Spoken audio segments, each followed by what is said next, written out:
This engine's still warm. Say, did you see the skid marks out here? They go at a direct right angle to the direction of travel. No digs in the macadam either. Somebody was hurt. There's blood all over this thing. What is this black menace that kills everything it sees and hears? No human mind could imagine the enormous destructive power of this maddened, killing thing. If you're young people in love, look out. If you're driving a lonely road, you're as good as dead.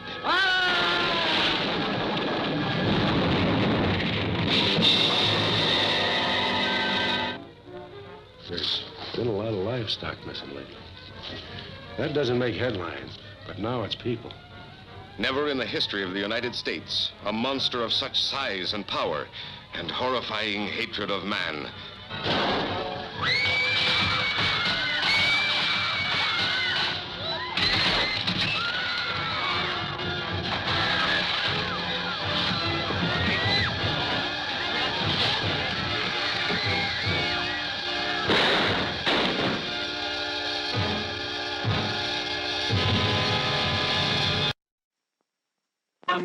Deedle-dum-dum, deedle-dum-dum. There was a turtle by the name of Bert, and Bert the turtle was very alert. When danger threatened him, he never got hurt. He knew just what to do. He ducked and covered, ducked and covered. He did what we all must learn to do. You and you and you and you. Duck and cover. Be sure and remember what Bert the Turtle just did, friends, because every one of us must remember to do the same thing. That's what this film is all about. Duck and cover. This is an official civil defense film produced in cooperation with the Federal Civil Defense Administration and in consultation with the Safety Commission of the National Education Association. Produced by Archer Productions, Incorporated. Hey, Bert, come on out and meet all these nice people, please. Oh, all right.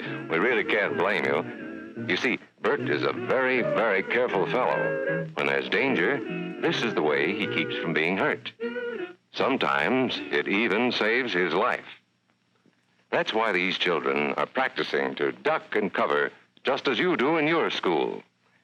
We all know the atomic bomb is very dangerous.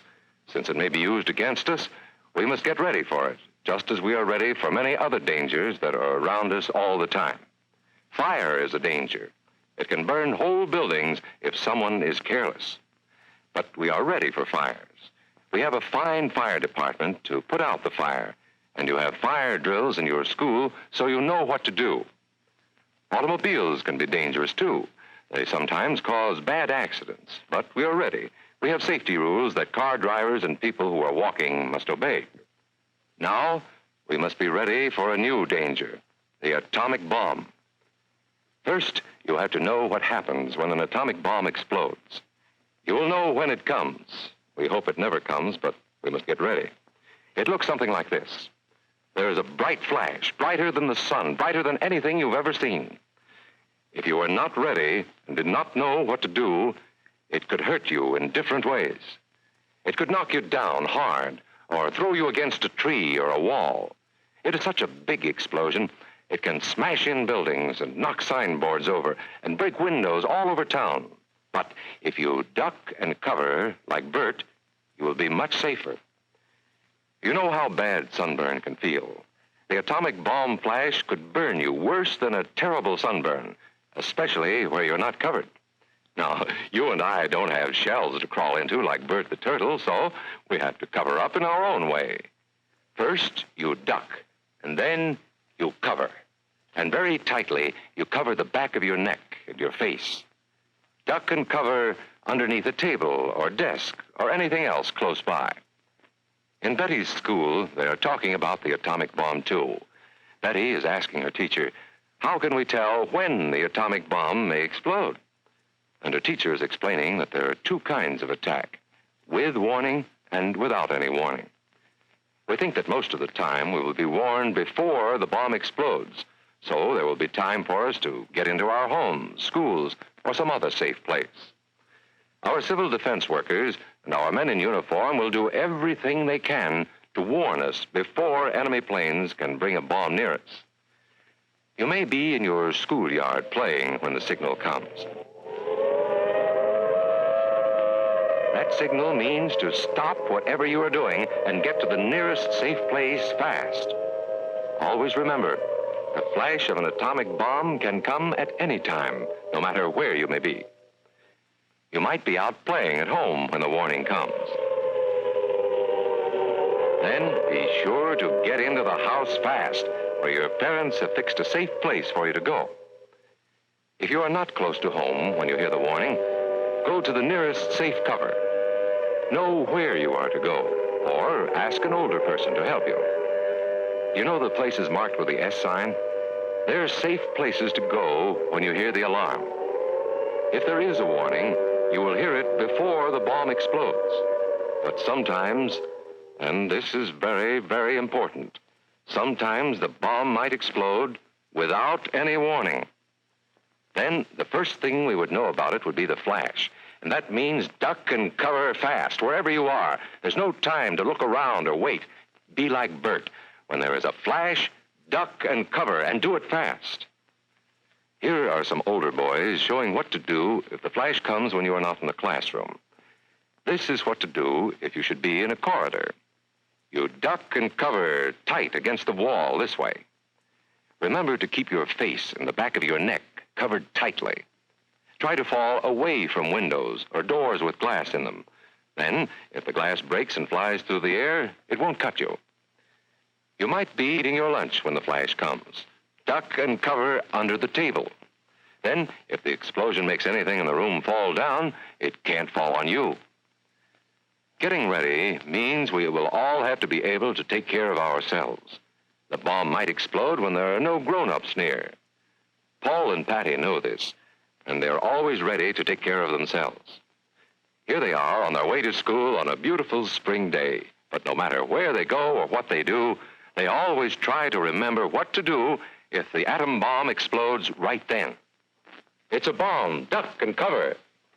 Paul and Patty know what to do. Paul covered the back of his head so that he wouldn't be burned, and Patty covered herself with the coat she was carrying. They knew how to duck and cover. They acted right away when the flash came. If they had been at this doorway when the bomb flashed, Paul and Patty would have ducked and covered this way, like this girl. Heavy doorways are a good place to duck and cover. She will be safer, too. Here's Tony going to his Cub Scout meeting. Tony knows the bomb can explode any time of the year, day or night. He is ready for it. Duck and cover. Attaboy, Tony. That flash means act fast. Tony knows that it helps to get to any kind of cover. This wall was close by, so that's where he ducked and covered. Tony knew what to do. Notice how he keeps from moving or from getting up and running? He stays down until he is sure the danger is over. The man helping Tony is a civil defense worker. His job is to help protect us when there is danger of the atomic bomb. We must obey the civil defense worker. We must know how to duck and cover in the school bus or in any other bus or streetcar. Duck and cover. Don't wait. Duck away from the windows fast. The glass may break and fly through the air and cut you. Sundays, holidays, vacation time, we must be ready every day, all the time, to do the right thing if the atomic bomb explodes. Duck and cover. This family knows what to do, just as your own family should. They know that even a thin cloth helps protect them. Even a newspaper can save you from a bad burn. But the most important thing of all is to duck and cover yourself, especially where your clothes do not cover you. No matter where we live, in the city or the country, we must be ready all the time for the atomic bomb. Duck and cover.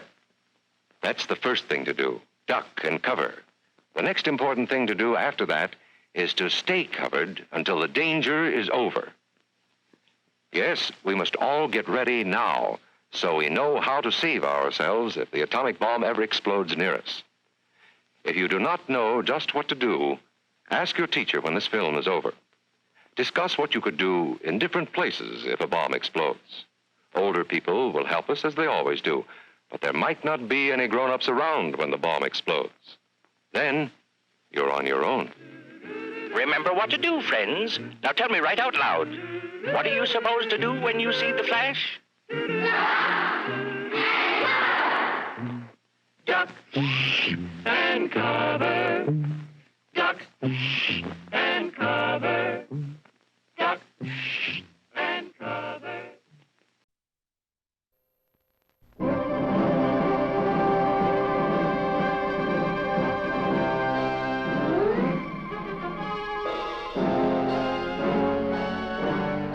What's happened? The whole town seems deserted. That monster's on the loose right here in town. Anybody catch sight of this thing? Well, a few kids playing in the street said he was 20 feet tall, covered with long hair, and had great big teeth. Behind these empty streets, these windows shut in fear, lies the strange story of a young girl who knows the secret of the teenage monster. Fascinated by an evil demon, unable to control her sinister desires, she leads the monster to his prey, sacrificing an entire town to his insatiable lust for human life. I don't like to be stolen from her. I don't like to be laughed at. Oh, but it's not going to happen anymore, because Charles won't let it. He'll kill anybody who does. Even you, I think. Oh. Joe Martindale came in this morning, lost 6 of his blooded steers last night, and a rider. The steers had their throats torn out, and the rider, Bill Begley, was beat to death. It's that thing again. I'll meet you back at the office. I'm gonna have to go, Ruth. You stay in town. That thing's loose on the range again, not 15 miles from your mine. What was it? It was that thing. Hairy and horrible. Oh, it was awful. Sheriff! I saw him, the monster. He ran away from this barn carrying the girl. A posse in panic, not knowing what they'll find. Man, beast, or demon from another world, as they pursue the loathsome killing thing they call the teenage monster.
Chocolate and strawberry.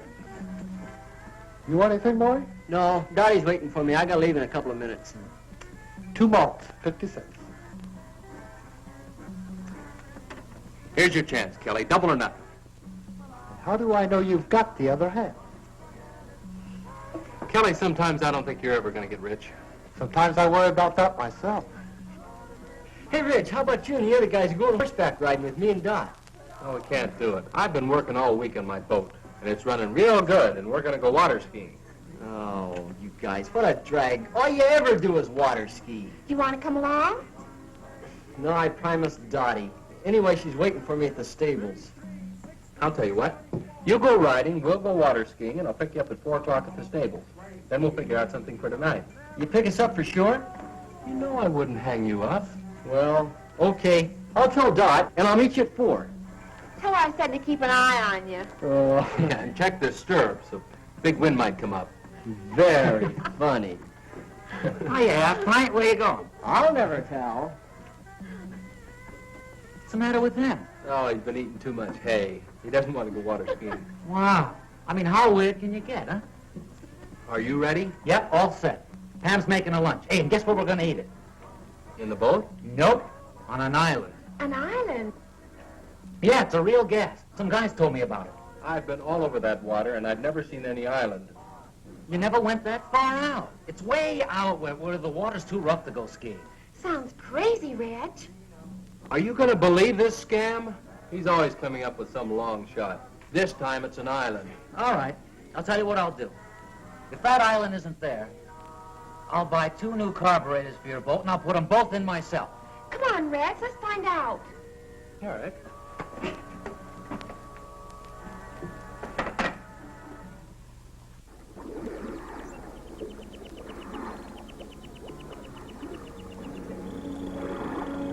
I told you this island was here. Nobody ever believes me. Funny we never knew about it. We do now. And it'll make a crazy spot for beach parties. Let's take a look around. Yeah, let's.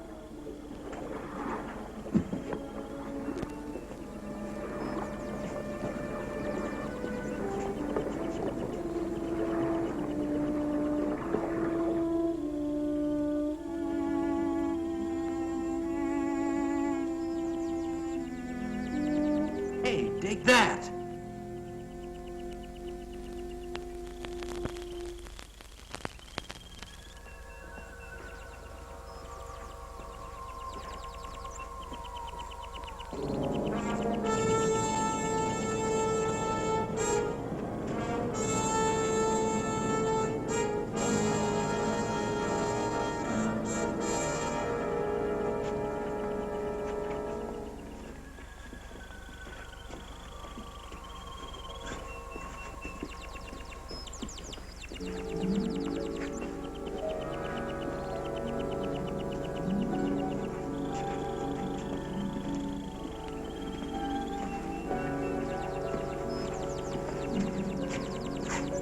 Reggie, look.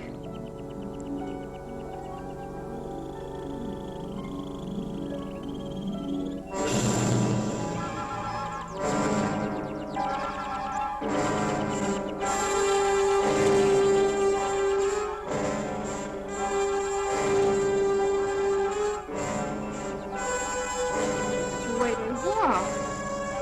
What's the matter with him? Doped or dead or something.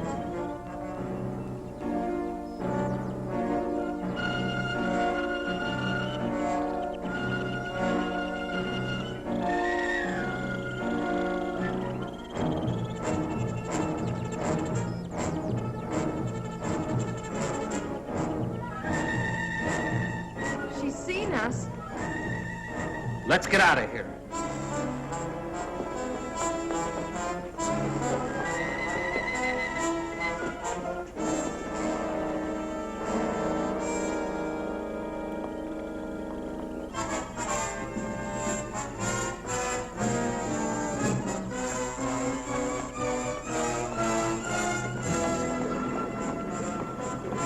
The boat's gone.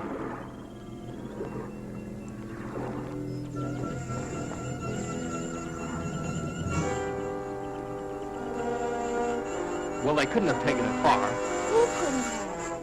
Well, the people on this island. Maybe it floated out. No, I tied it real good. Well, let's not get panicky. It has to be somewhere on the shore, so let's circle around it.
this sure beats me. No landing, dock, or anything.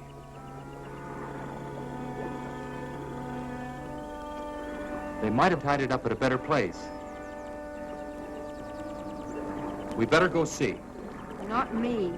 Julie and I'll wait for you here.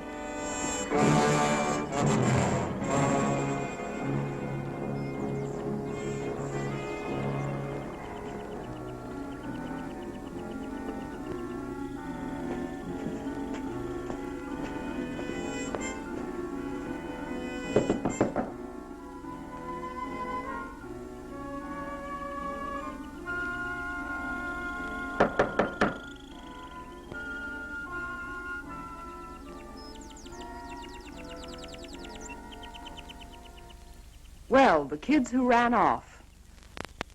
How do you do? Good afternoon, ma'am. We're looking for a boat. A boat? I tied it up down at the beach about an hour ago, and now it's gone. Won't you come in?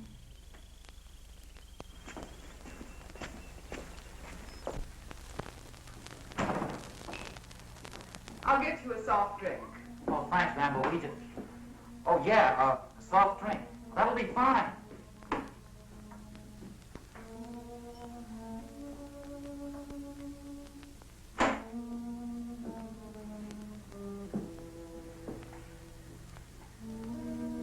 Now, tell me about your boat.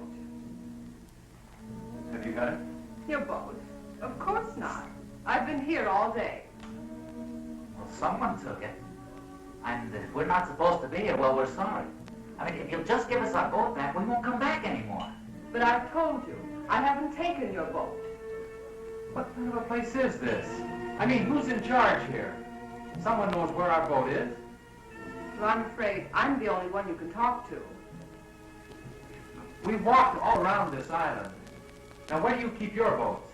We have no boats here. Well, then how do you get back and forth to shore? Walk? You're certainly an inquisitive young man. We have no use for boats here because no one leaves the island. Hey, Red, you remember that boat we saw last month without any skiers? Yeah, they must have been headed here. Whoever you saw, I'm sure was going elsewhere. Look, we don't care who comes here and who doesn't. But I think you know where our boat is, and we want it. I'm sorry, I can't help you. Okay, if that's the way you want it, we're going to go see the sheriff.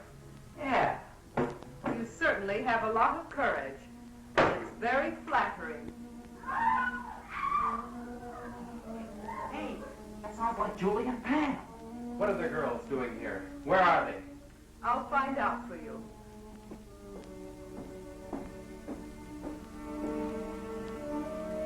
Ivan?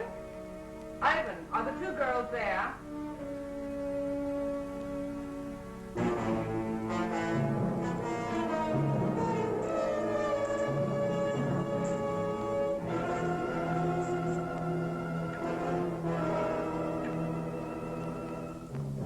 That's fine, Ivan. We'll be down to see them.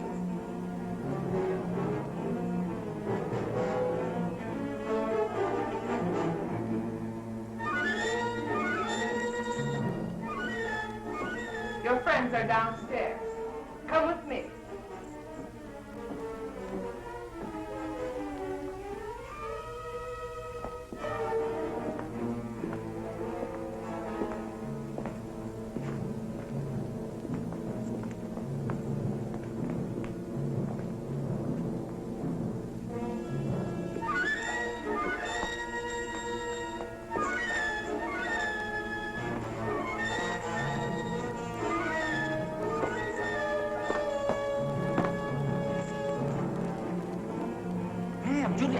What's going on? Hey, come on now.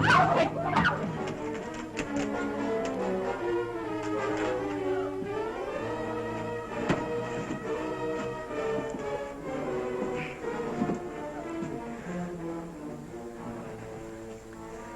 You'll have to excuse Ivan's manners.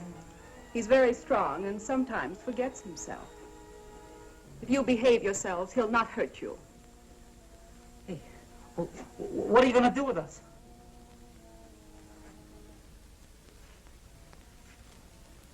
I'll first answer your other question. We've taken care of your boat, and none of you will leave here. Instead, you will help me in some very important work. No one asked you here, but your curious nature will in turn aid me very much. Look, what kind of a creep joint is this? A place of research and discovery.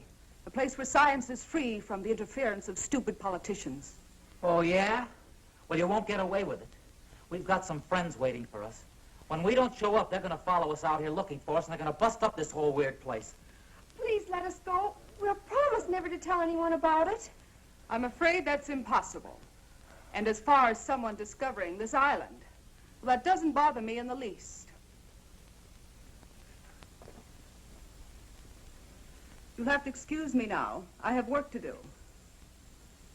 Remember what I said. Behave yourselves, and you won't get hurt. Come, Ivan.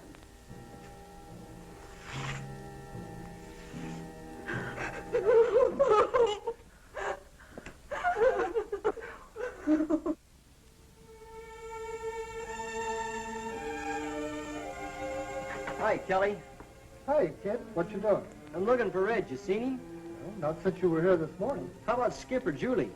No, they all left together right after you did. They were supposed to pick Dottie and me up 2 hours ago at the stables. Well, they went out in the boat, didn't they? Yeah. You think they might have had an accident? I don't know. When they didn't show up at the stables, I thought maybe Reg might have forgot. But since they haven't been here either, I don't know what to think. Maybe they ran out of gas. Well, if they ran out of gas, they could have paddled in. It wouldn't have taken them this long. Where's Dottie? Well, she's still waiting down at the stables. You know, Maury, I've never been out there, but I understand those waters can be treacherous at times. I think the wisest thing for you to do is go see the sheriff. You'll know what to do. Yeah, I guess you're right. I'll get Tommy to drive you out. Better stop by and pick up Dottie first. Yeah.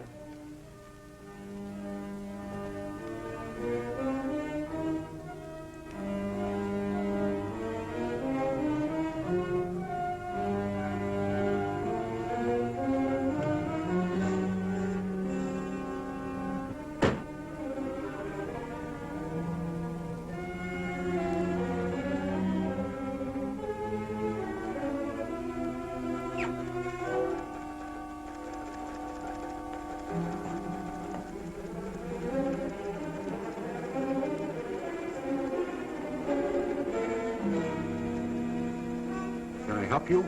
I hope so. I'm Maury Timms. I live over in Compton County. So does Dottie. Well, what can I do for you, Maury? Well, we went water skiing today. No, I mean, we didn't go water skiing. We went horseback riding, but, well, Reg and the other kids... Oh, let me tell him, Maury. Well, that sounds like a good idea. Well, the kids we run around with, 4 of them, they went water skiing, and they were supposed to pick us up at 4 o'clock. At the stables, where we went riding. But they didn't come. Not at 4 or 5 or 6. Well, what kind of a boat did they have? Well, it's got a homemade hull and a souped-up V8 engine. Was it likely to break down? Well, no, I don't think so. You see, Reg, well, he keeps it in tip-top condition all the time. Well, I think you better talk to the sheriff about this.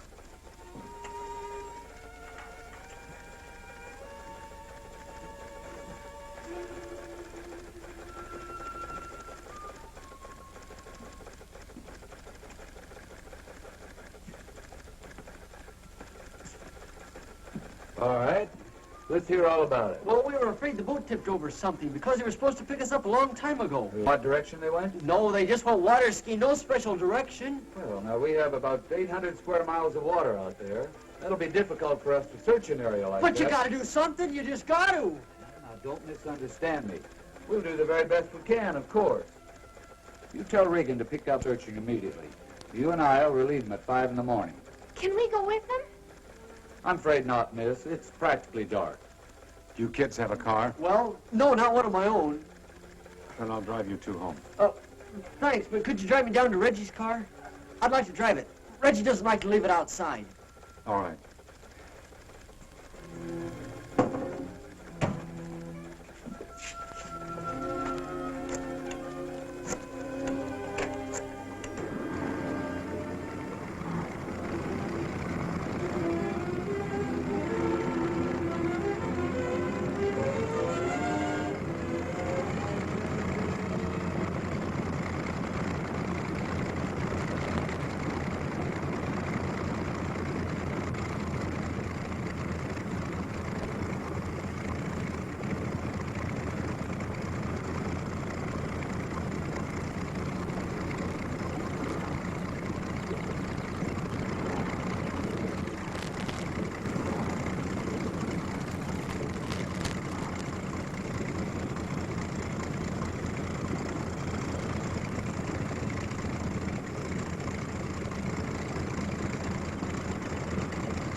Any luck, Sheriff?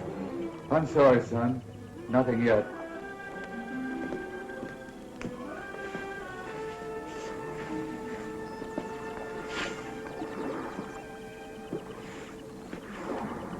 I wish there was something we could do to help.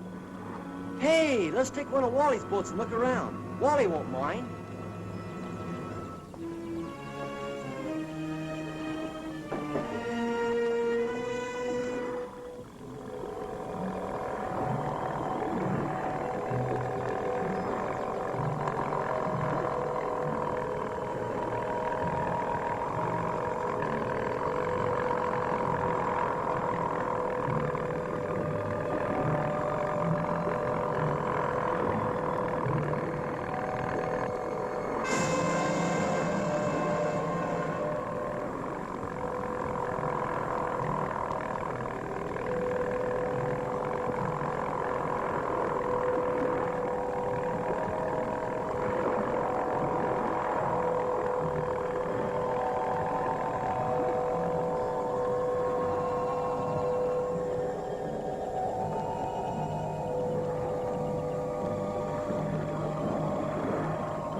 You know, as we were pulling up, I could have sworn I saw somebody walking.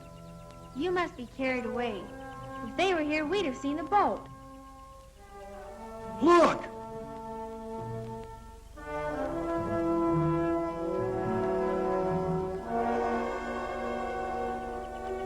I told you I saw somebody. Come on!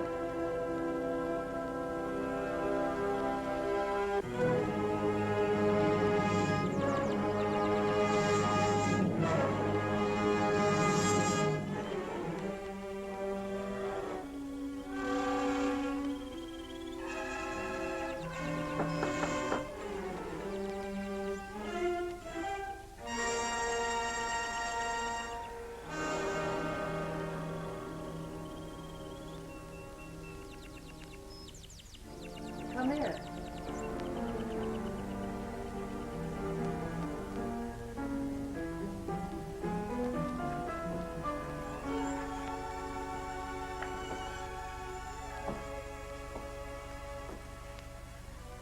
Are you looking for someone?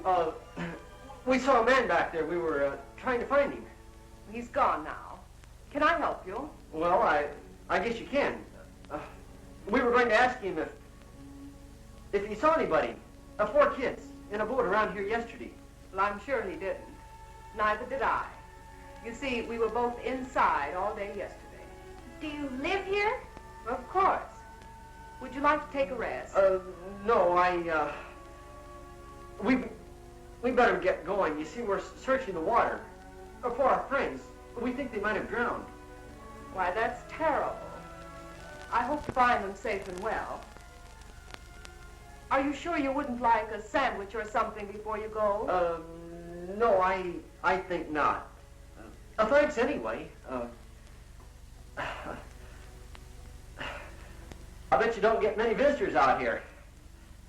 No one ever comes here. Oh, well, goodbye. Thanks for the information.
were those snoopers we saw by the water?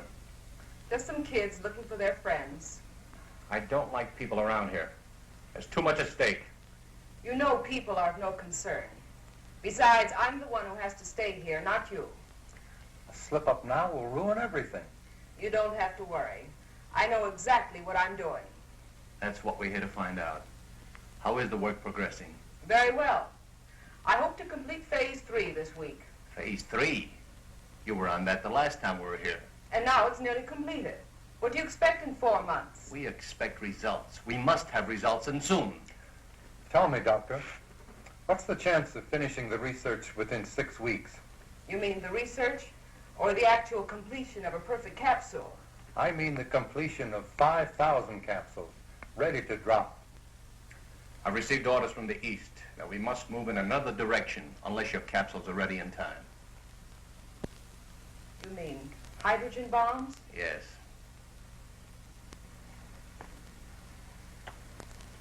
Fools. The stupid fools.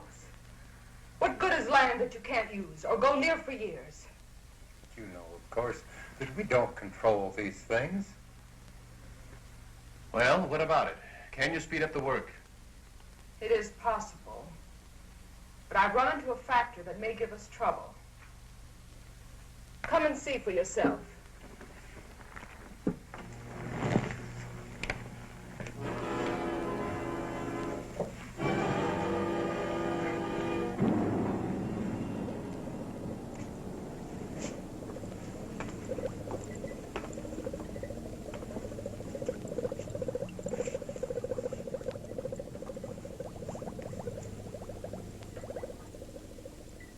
This is the first capsule that was used on subject 1.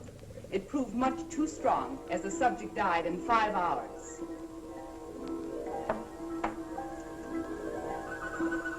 I worked out this highly concentrated buffer and tested it on 4 separate subjects. And the results?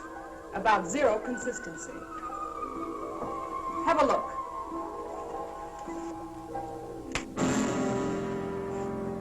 If you'll notice, the subjects are direct opposites. One has no spark, no desire for anything. The other teems with rage. What about that fellow we saw last month? His reaction was perfect. Ivan, the perfect slave, desire to work, perfect health, and obeys every command. With half the people on Earth in his condition, we'd have the epitome of civilization. In the bombing of the United States, how many would turn out like him? Not enough to take care of the wild ones. You couldn't possibly drop the pellets as they now exist. Then you must find out what it is about Ivan that produced the effect. I've performed every practical test on him. His body chemistry is basically the same as the rest. Well, you'll have to figure it out. I don't believe it can be done in short time. But there is an alternative. What's that? It might prove dangerous. But if time is of the essence...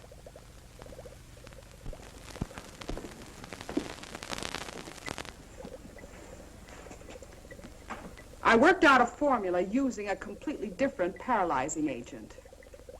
It rushes directly to the nervous system and can be dropped as a gas. And also it will be difficult to detect in the American water systems. Is it dangerous to us? Not in the way you would imagine. The problem is, it can be counteracted. You mean it's not lasting? Effective and lasting.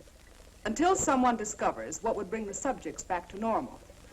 Can't you do something or strengthen it? You want the people alive and strong so they can work and obey their superiors. If I increase the gas, they'd mostly die. But if they cannot think for themselves, how can they possibly reason a counteragent would help them? That's where we would have to gamble. At least until we had time to develop a second gas. How effective is it? I'll give you a demonstration.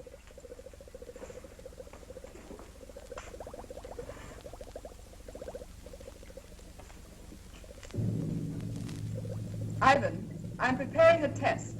Be ready to stand by.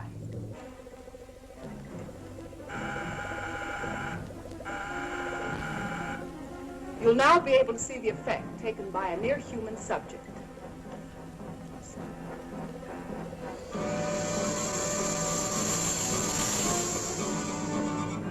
think you'll agree this one has plenty of fight in him.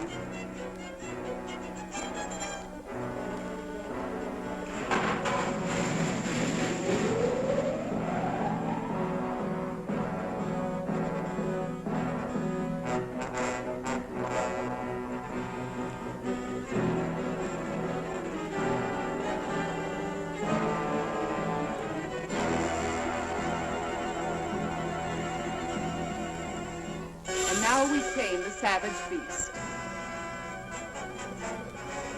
Ivan, come and get him. You can take him to one of the old cages. It's amazing. In a matter of seconds, his temper completely suppressed. I won't even have to lock him up anymore.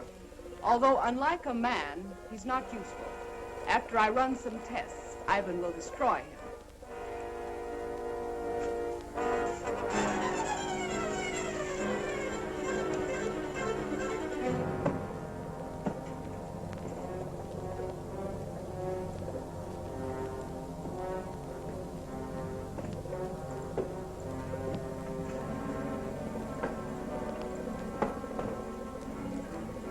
He appears to have no conscious feeling at all. From now on, he'll move exactly as he's directed. If only this could be permanent. If only we hadn't been betrayed, we'd have the time.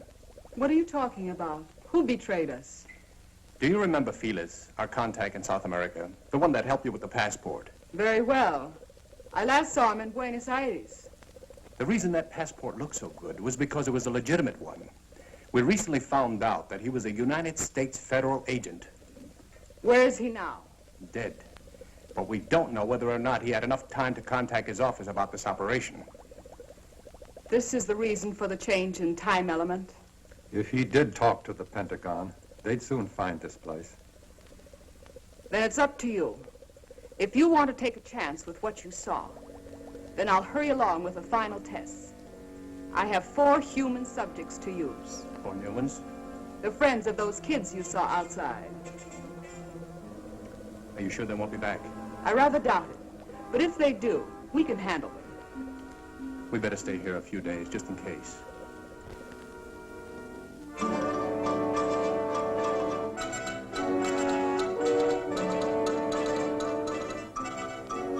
Major Coleman is here. Would you send him right in, please?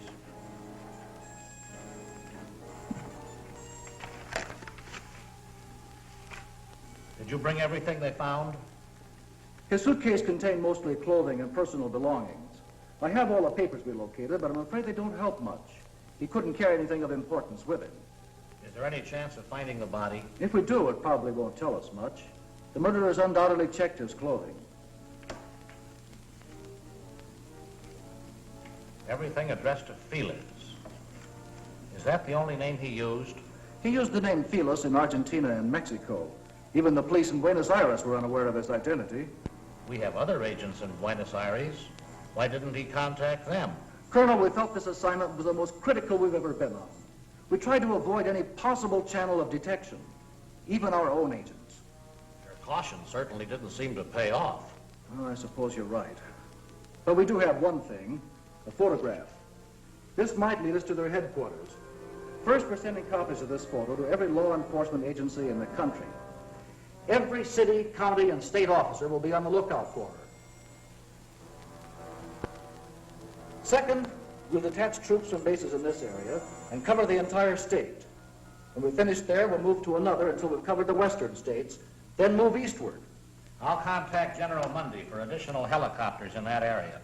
With your permission, sir, I'd like to also request Marine and Navy helicopters and every reconnaissance plane the Air Force has available. That's a big order. I hope we can fill it. It must be filled. Do you realize, Colonel, that if we don't find their base and stop them now, before they distribute this gas in rivers and water supplies across the nation, we'll be able to save at best 20% of the population when they strike?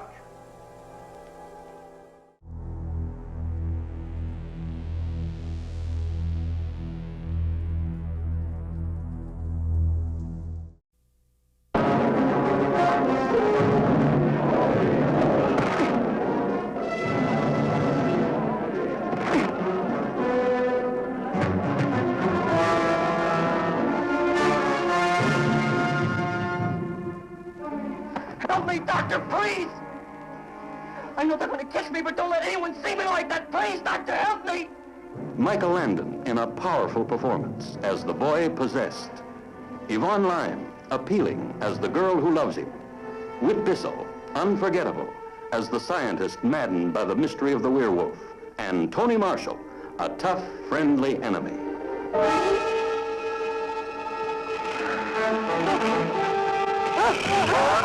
These the official pictures? Yes, Chief. Slash on either side of the throat. You got any theories? Fangs. He was killed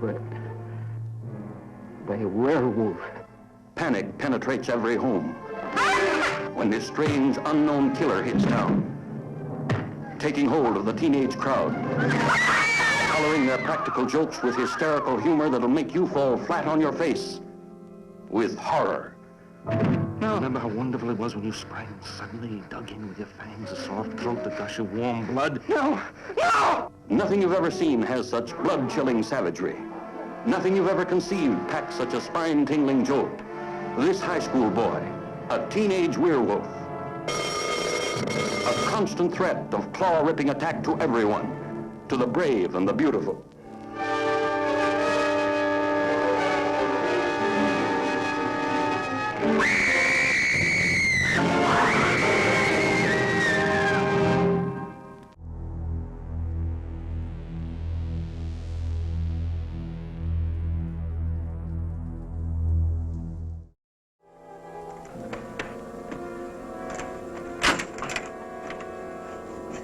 That's it.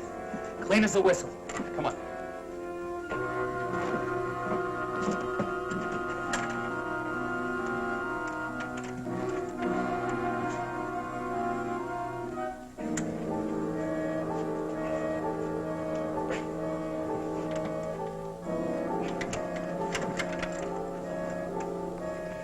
Can you get it all right? Oh, no. This one's going to be harder than the other one. It's a iron lock. Maybe we can help it. Hurry, hurry, he's coming.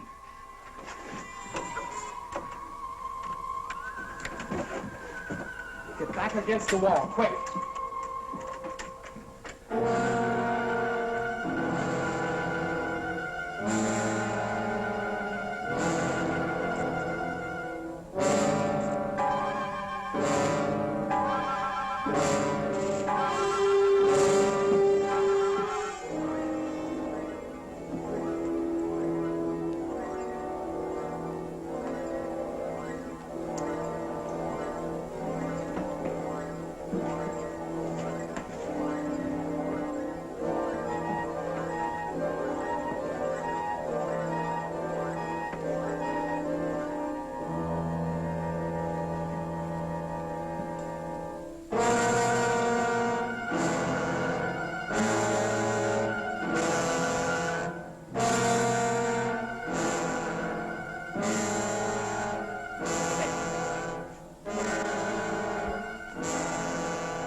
Hey, you.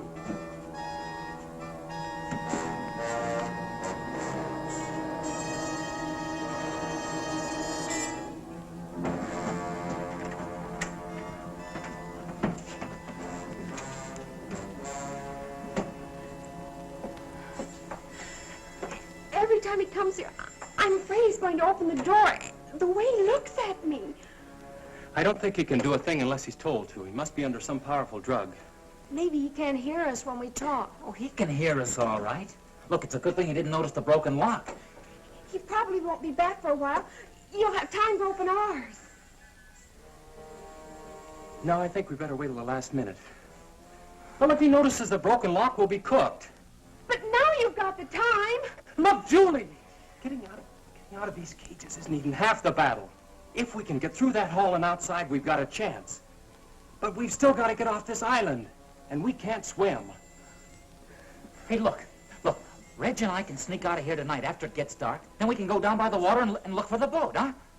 If you find it, we'll still be locked up here. And what happens if you don't find it? It's got to be around here somewhere. And if there's anyone out there, Skip and I alone will have a better chance of not being seen. Yeah. Now, we'll be back before morning with the boat all set up. Then we make a run for it, hop in the boat and take off. It sounds fine. Except if anything goes wrong, we're still locked in here. Can't you fix this lock before you go? I don't think we'll be as lucky with that one. We'll probably have to break it into pieces. If he comes back here tonight, he'll notice it for sure. Hey, look, when everything's all ready, a little noise won't matter then. A couple of good whacks and we're all set. Reg, be careful out there. If they see you, Now, Julie, forget it. We'll be back before daylight. And if they do catch us, we can't be any worse off than we are right now.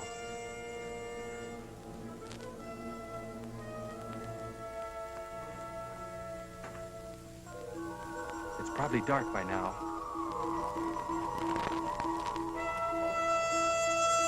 Come on.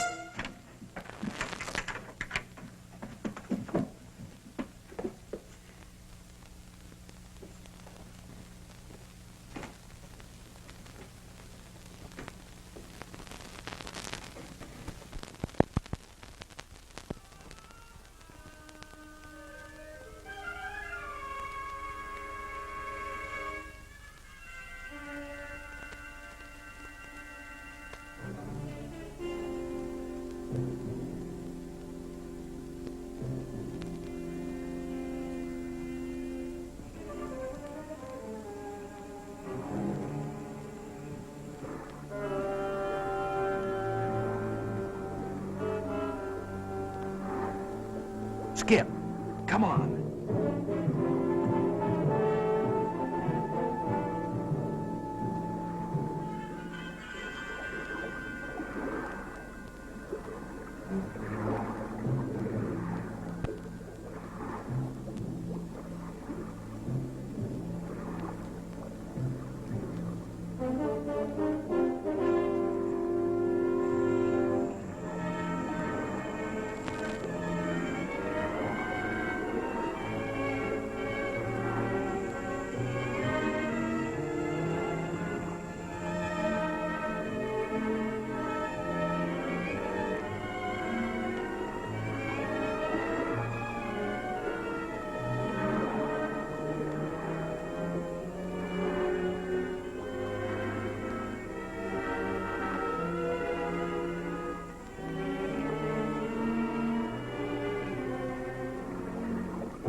The sun's nearly up.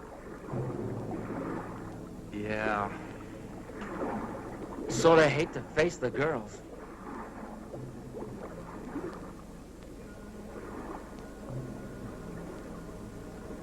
If I were a channel swimmer, I could make it in about 10 hours. We hadn't walked around so much, we could have built a raft. Wait a minute. We could still get a good start on it. You know, Skip, sometimes you really amaze me. Come on.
Can we get out of here?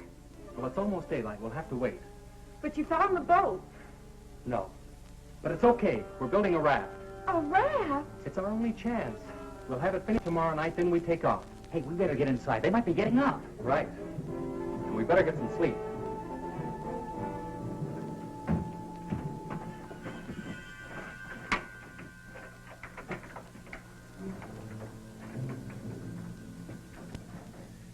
Where's the raft now? Oh, come on. Reg is right. Let's get some rest. We hid it down by the water. Just keep your fingers crossed that they don't find it.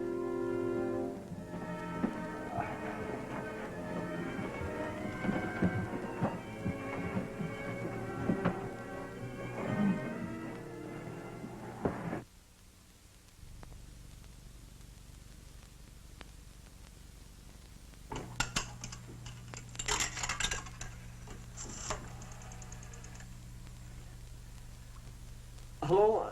The sheriff, please. Oh, that's right, the sheriff's office. Thank you.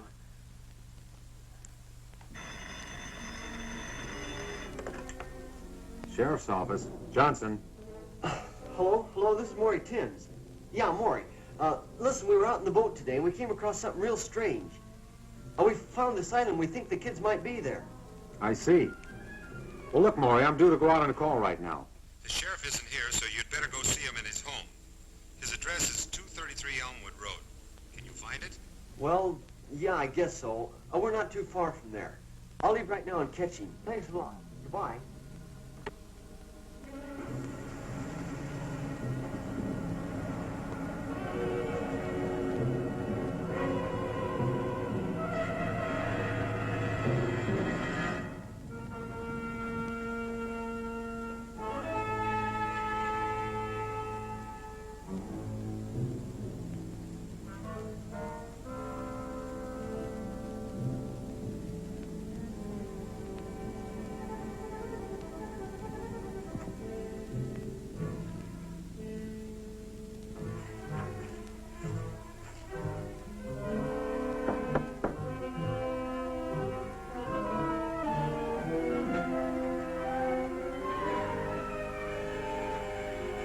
Well, hello, kids. Come on in.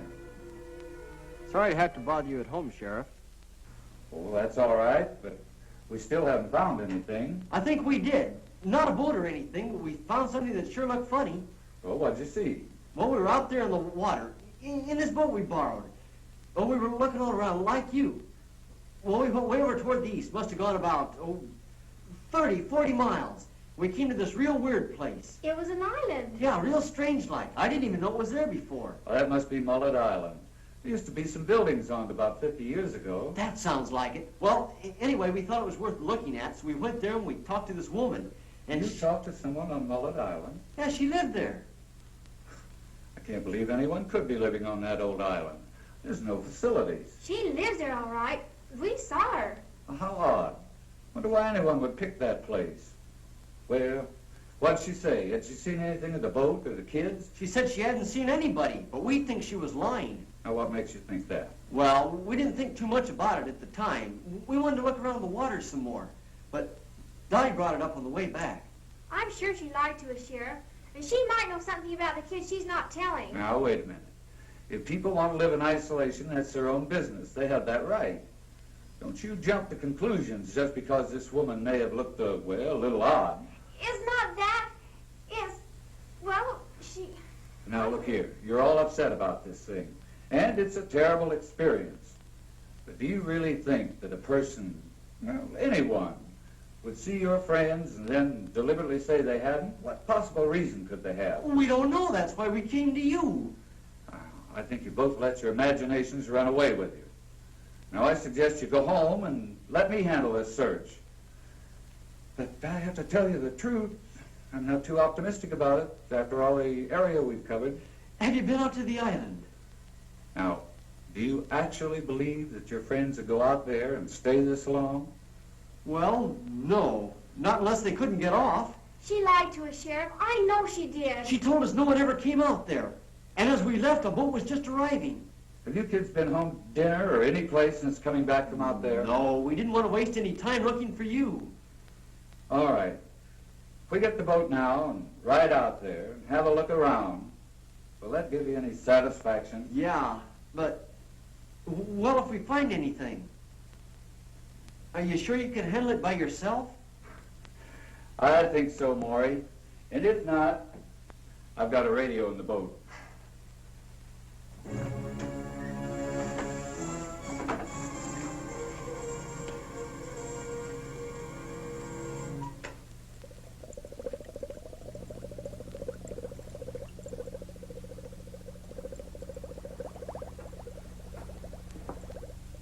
It'll take a few minutes for the solution to drop to the right temperature before I can combine it. Will there be a temperature problem in the water supplies? Not after I once set the exact formula. The molecules will spread rapidly and actually become a part of the water. And you say it'll only take a few hours to reach the full effect? Between 1 and 3 hours, the bacteria should be everywhere. By that you mean including the nerve gas? The pellets can be of any size you think necessary. Large ones will, of course, spread more gas rapidly in the essential areas. I just hope the effects are as good as we anticipate. You won't be disappointed. I'm about ready for the test. If you'll excuse me a second.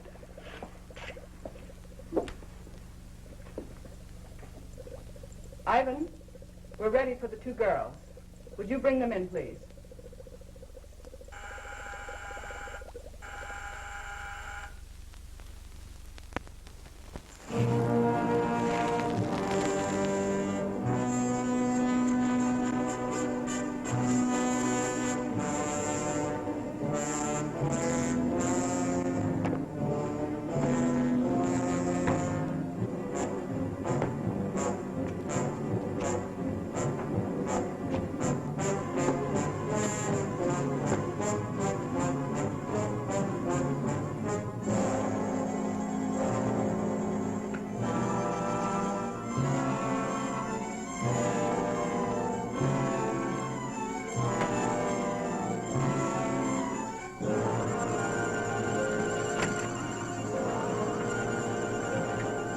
Go on, get out. Go on. Okay. Come, keep away from him, Marvin. Come and get me. Come on. Get away from him. He's taking a hold of him. Skip, hold it. Come on. Get some of this. Do it. Now, goodbye.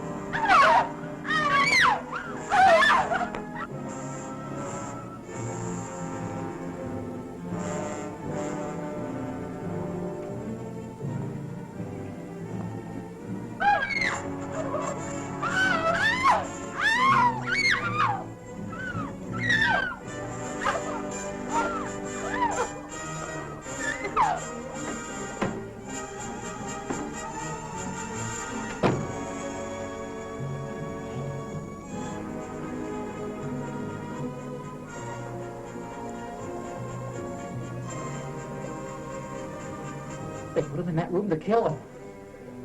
Oh, we can't rush them. They must have guns. If we'd have only gotten out of here last night.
Now, gentlemen, if you'll watch carefully, you'll see the exact effect working on the human system. Well, look who we have here. How are you, Mr. Sheriff? Not so good. I've got a couple of real inquisitive kids here. I knew there'd be trouble. There won't be any trouble. I think they'll help us instead. What's going on here, Sheriff? Who are these people? Maury, look! It's Julie and Pam! You see, she did lie. The kids are prisoners here. Not prisoners. We prefer to call all of you our guests. Ivan. Sheriff, do something. Sheriff! I'm trying to let us go! It'll do you no good. The sheriff won't help you. I'd like to talk to you, Doctor. Well, certainly, Sheriff. What is it? Look, our deal was that I supply you with drunks and prisoners. But this time you've gone too far. These subjects are no different from the ones you brought me. No, except that they have families that want to find them. This search is getting publicity on the outside, and I can't control it. We can't stop now. Not for anything. You'll have to give us a little more time. We'll have to move fast. But we'll need some pieces of pipe. Or clubs. I'll see what I can find.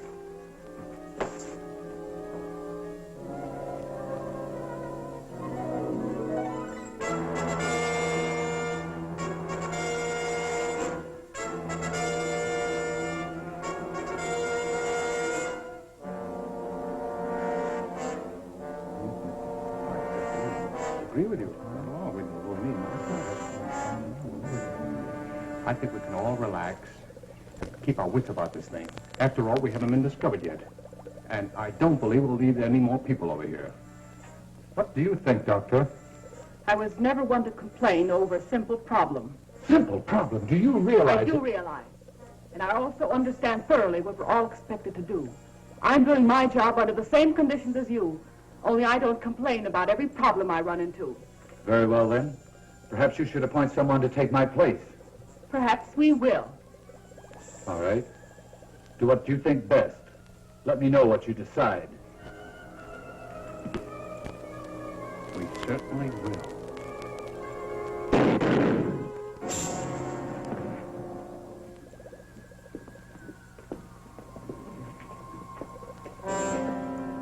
The fool. Didn't he know that none can quit? We'll have to hurry now. Ivan, take him outside.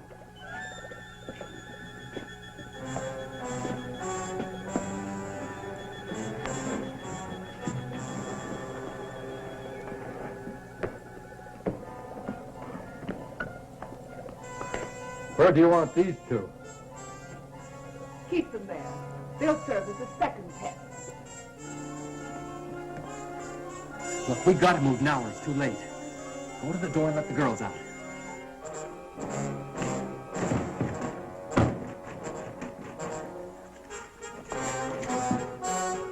What's that?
All right, on your feet.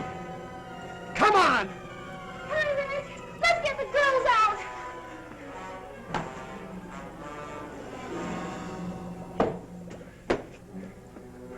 open that door.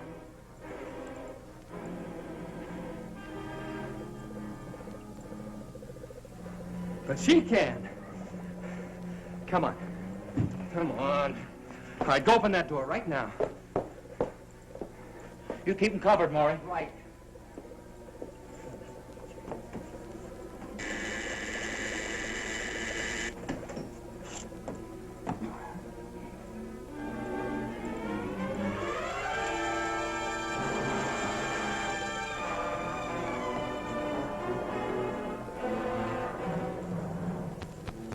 Their minds are gone, just like the rest.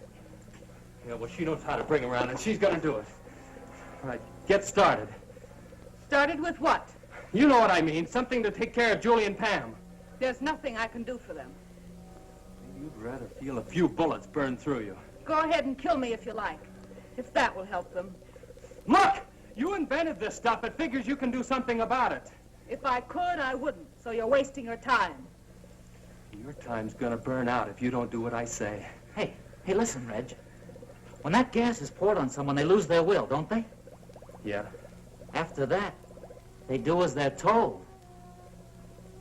Yeah, I see what you mean. Okay. Which way do you want it? All right, then get moving. Tell them don't go through it. Price, you fool!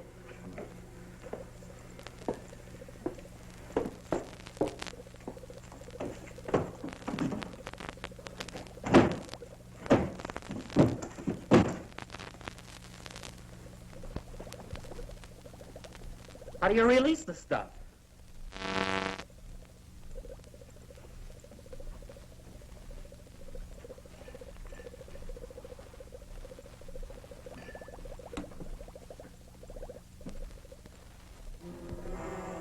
Hey, I think this is it right here.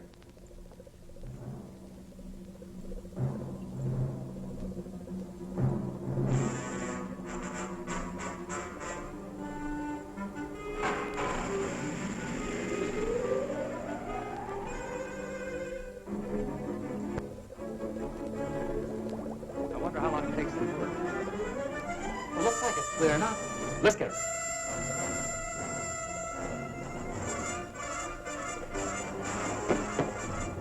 Get back. Don't you try that again.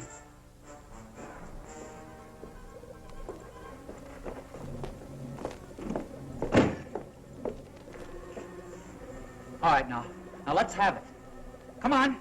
Now, you know what we want. Come on. Something that'll fix the girls. Come on now, I'm not kidding. Hold it, Skip. You understand me? Hold it. I mean it. We're doing something wrong.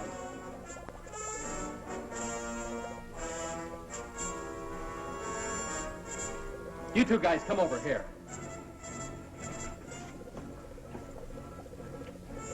All right. If you guys want to stay alive, you better do as we say. We can do nothing. Tell me how to get through to her. I don't know. We're not scientists. You know all about this gas, though. Hey, maybe she's an exception. What do you say we put one of them in there, huh? We'll get them to talk. Yeah, I'll buy that. Okay, you. Let's go. I said move. No, wait. I'll tell you. I don't know exactly which one it is, but if I show us where it is.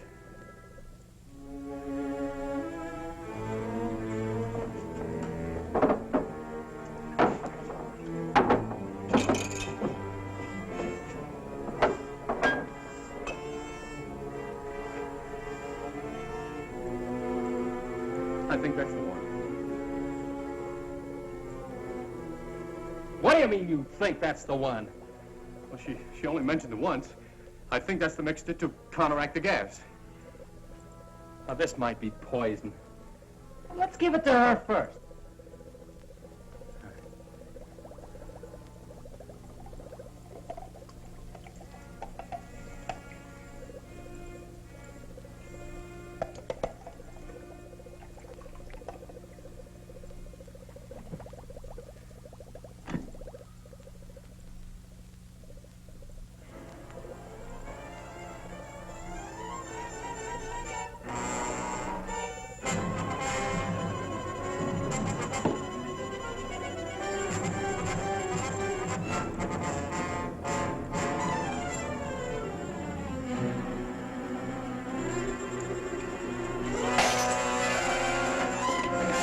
going, quick. Follow me.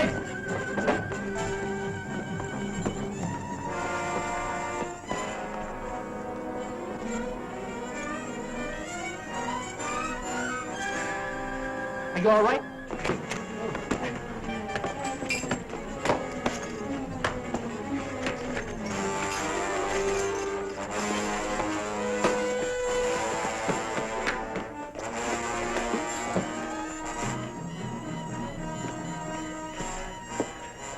Pull yourself together.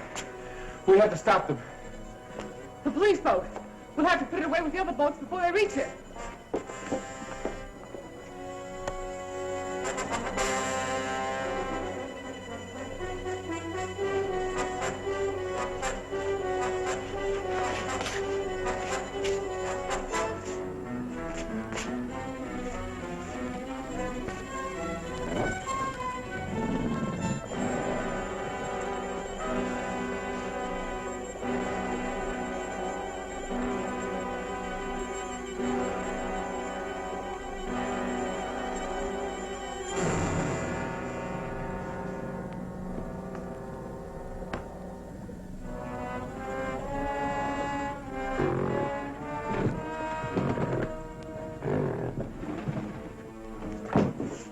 Coming from there.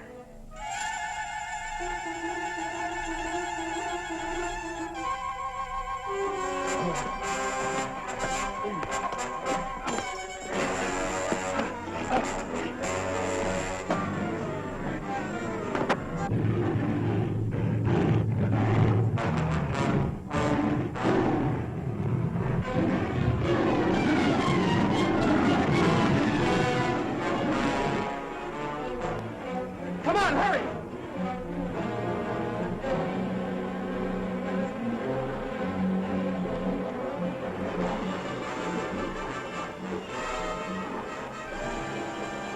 Well, hurry, get it started.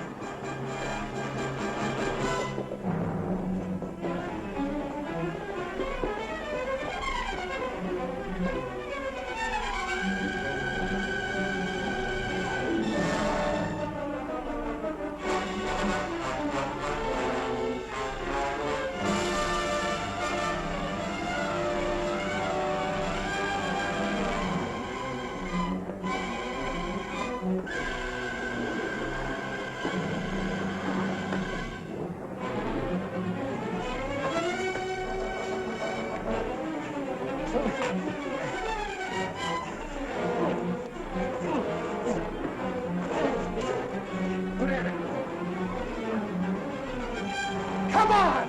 We can all fit in here. What about the other guy in there? After the grill is finished with him, I doubt if he can make it to the water. Let's go! With pleasure.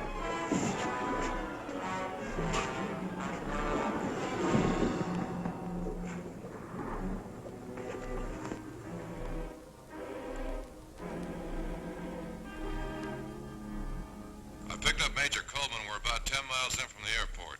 We should arrive at headquarters in a couple of minutes. Over. Unit 2, we're waiting. 10-4.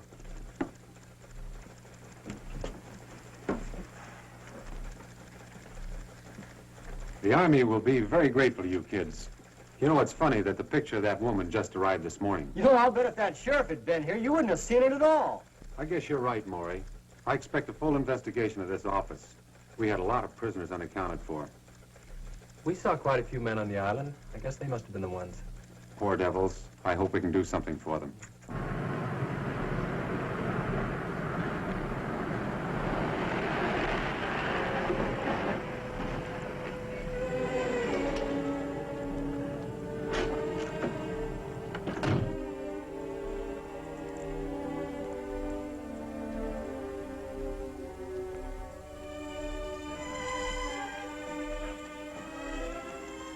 I'm Major Coleman. Are you Johnson? I was placed in temporary charge of the substation. From what I understand, the job will be permanent. And these must be the kids that cracked a ring the Army couldn't even locate. They sure did, sir. And we're mighty proud of them. Well, if we did anything, sir, it was to save our own neck. Most of us were scared stiff most of the time. Nonetheless, you accomplished it. And you performed a great service. This group was the largest menace to United States security we've ever had. Hey, you think maybe we'll get a medal, huh? Oh, there you go. I swear, Skip, you remind me of a walking comic book. What's wrong with being famous? I can just see the headlines. Football star cited for bravery. Oh. Football star? If you ever get off the bench, I'll personally give you a medal. Oh, wow, Pam, you sure are a drag, you know that? Hey, I was talking about next year. I believe there'll be rewards for all of you. In a few days, you'll be going to Washington, D.C., where you'll be interviewed by the President himself. In the meantime, if there's anything we can do for you, let us know.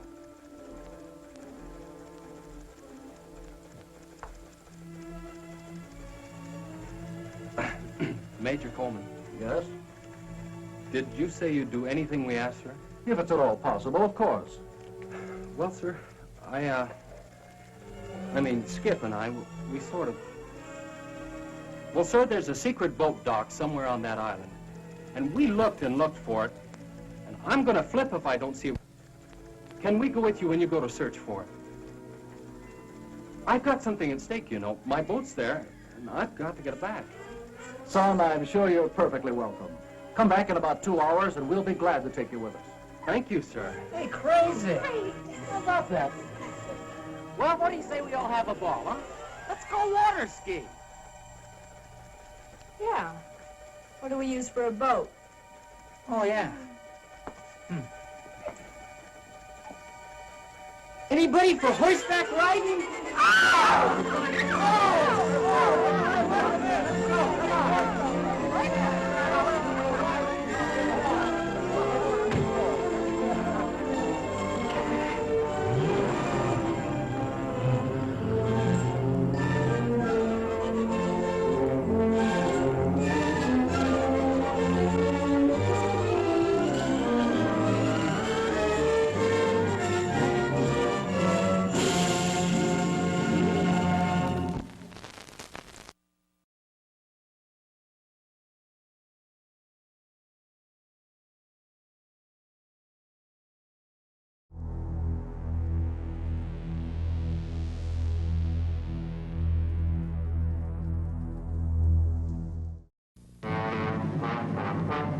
When the stitches are out, he'll pass for a normal, quite attractive teenager.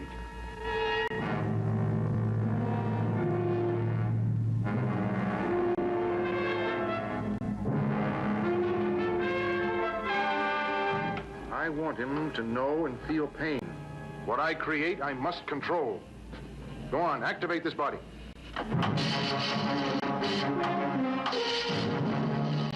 With Bissell, demonic as Professor Frankenstein, who creates out of human parts the most terrifying creature to walk the earth today.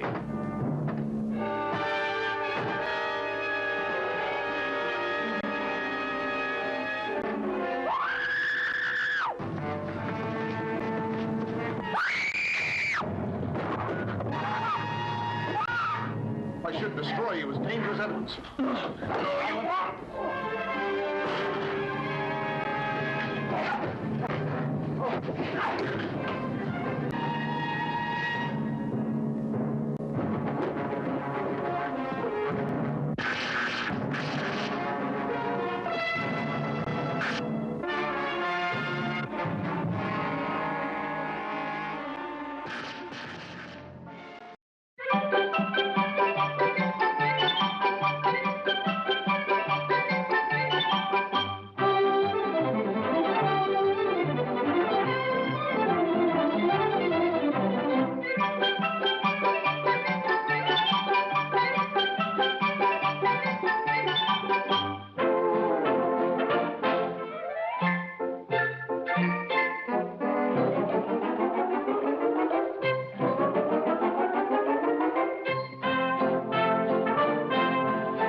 Good morning, Mr. Seal. Good morning. Good morning.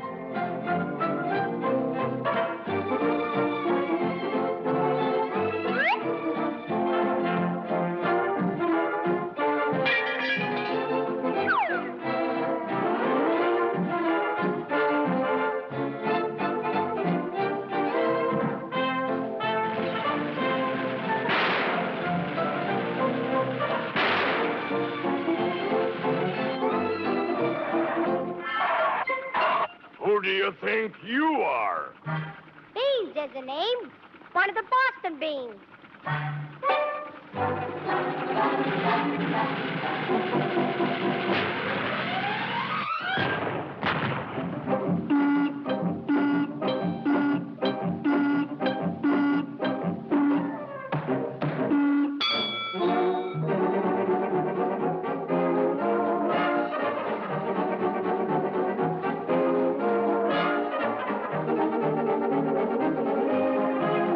Good morning, Mr. Hardy.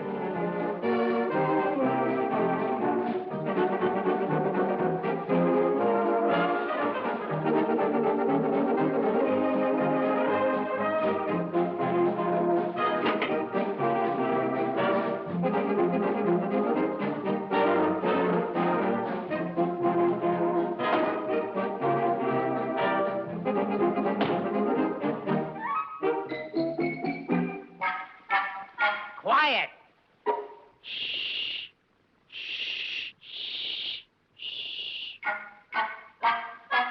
Camera. Action. No rattlers could rip her, no python could nip her, for she was a lad learning class. Sweet Flossie Farmer, the lovely snake charmer, who fell for a snake in the grass. She shunned all the geezers on flying trapezers and led all the acrobats past. The sweet Flossie Farmer, the lovely snake charmer, Went boom for a snake in the grass.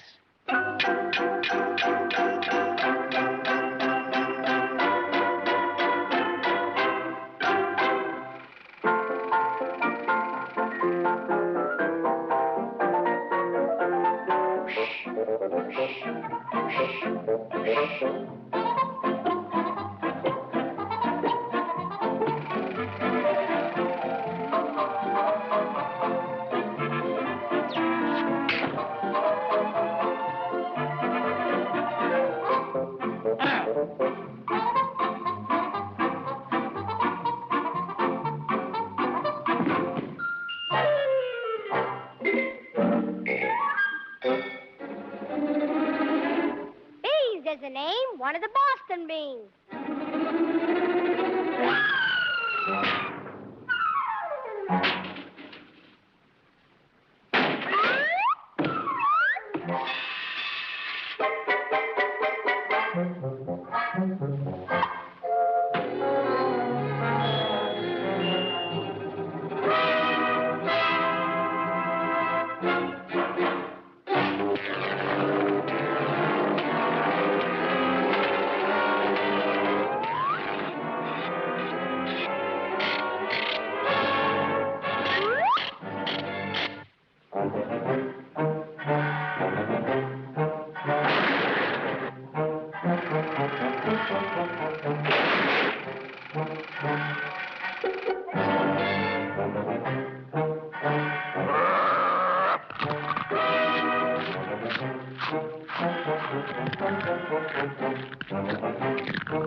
The night holds terror, an evil reborn from the grave of Frankenstein, bringing a macabre nightmare to a teenage world of rock and roll emotions.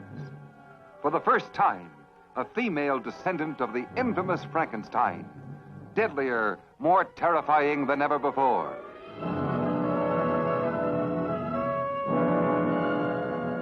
He needed her kiss to satisfy his desire, but he wanted her soul for the fiendish creation that was to rule the earth in terror.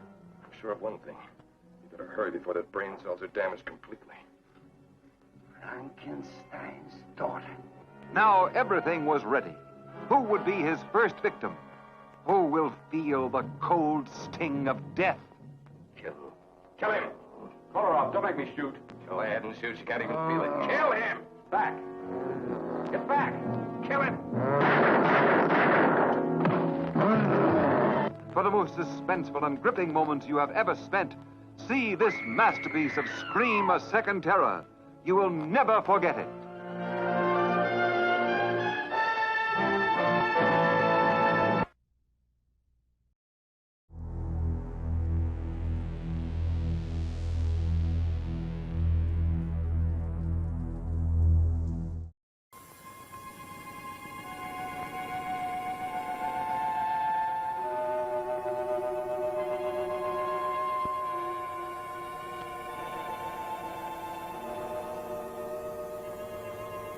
Dr. Mason!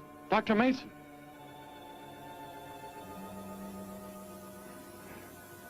I'm sorry. I guess it was nothing. A sudden light reflection. It startled me. There's no doubt a comet or a meteor. No, it seemed to be a drill-shaped thing. Revolving. I know, it must have been my imagination, but it makes me realize how desperately alone the Earth is. Hanging in space like a speck of food floating in the ocean. Sooner or later to be swallowed up by some creature floating by. Oh, come now. Time will tell, Dr. Mason. We can only wait and wonder. Wonder how. Wonder when.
report preliminary findings. Thor reporting.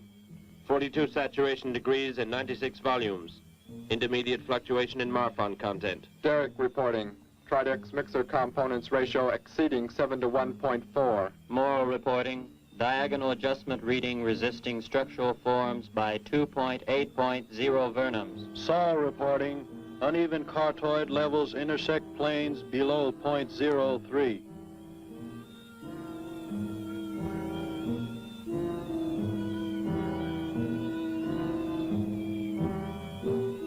Surface readings register above minimum requirements. Morrow, go below and bring up the young gargan specimen. Now the decision depends on its reactions. Wait, Captain. I have found evidence of intelligent beings on this planet. Of what concern are foreign beings? Of none to you, Thor. Just as you were so unconcerned when you destroyed the small creature. So bravely. It was no more than an insect. But it had life. And that life you had to take to satisfy your endless hunger for killing. Silence, both of you. Proceed, bring the gargan.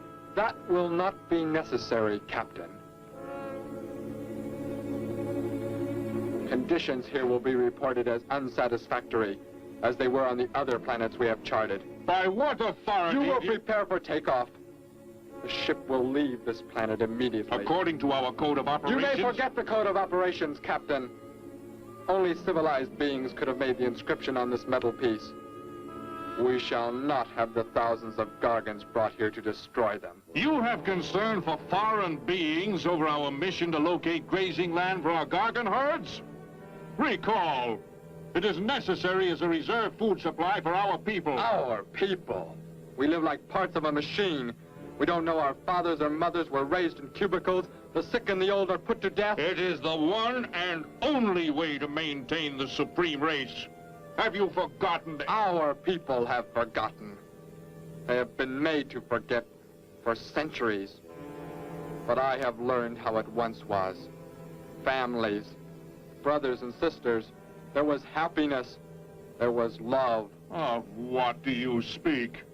From where have you learned such things? I have read. I have read from this book. I discovered it and kept it hidden. Somehow it survived the flames of the Annihilators when our people were turned into mechanized slaves centuries ago. When we return to our planet, the High Court may well sentence you to torture and death for this treason. The High Court may judge me after we have accomplished our mission. We will find an uninhabited planet to which the herds of gargans may be shipped, without endangering civilized beings. Let me see that book. I am interested to see what sways your mind so heavily. You may have it.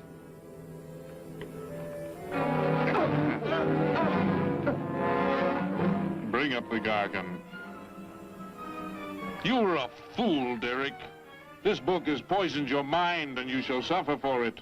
Captain, if the gargans are shipped here, the inhabitants may destroy them. That possibility alone makes it worthwhile to locate an uninhabited planet. That book has indeed made you forget many things. We are the supreme race. We have the supreme weapons. Keep him under guard, Thor.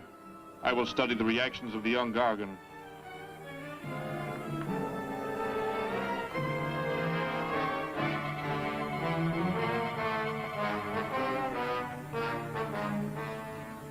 Before the High Court has you executed, you should be made to watch what happens when we return here with the gargans.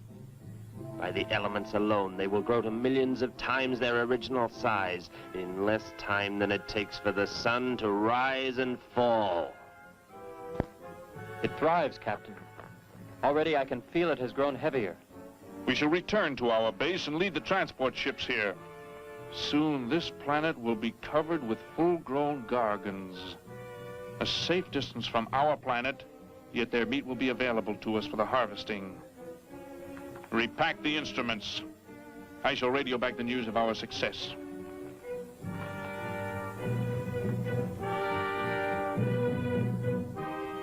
Captain! Captain, something has gone wrong. Look here. What? What has happened? I do not know. It suddenly fell limp, and now does not move. Assemble the TRSs, hook in the gas grading instruments. Be quick!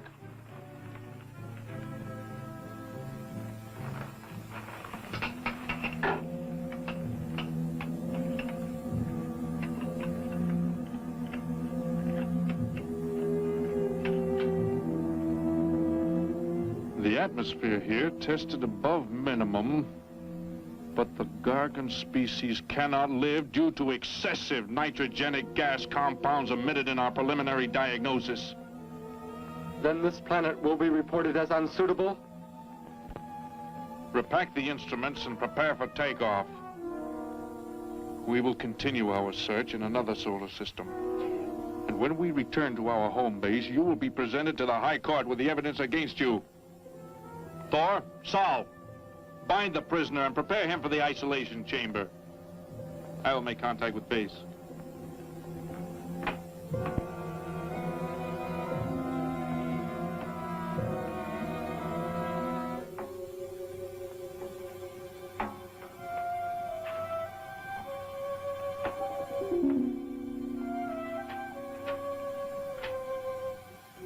Expedition Z06 to base. Expedition Z06 to base. Guard him. I will get the straps. Lie down. Put your hands behind you.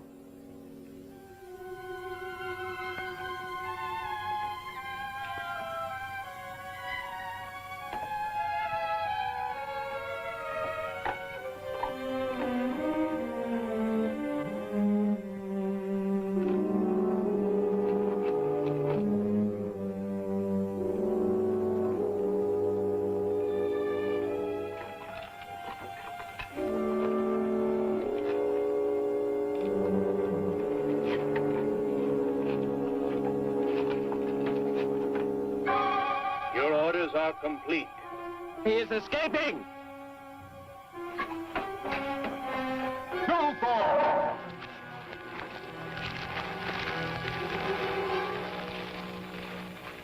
How did he get free? He escaped from Saul. I could have stopped him. Derek is to be brought back alive.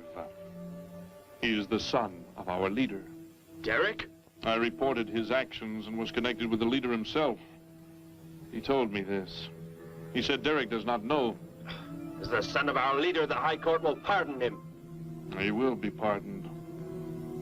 When the sky is light, we will begin to search for him. Captain, look at this. The gargan. It is not dead. It has revived. It flourishes. The excessive nitrogenic gas compound shocked its system. Now it thrives on the very same compounds. Then this planet is suitable. Completely.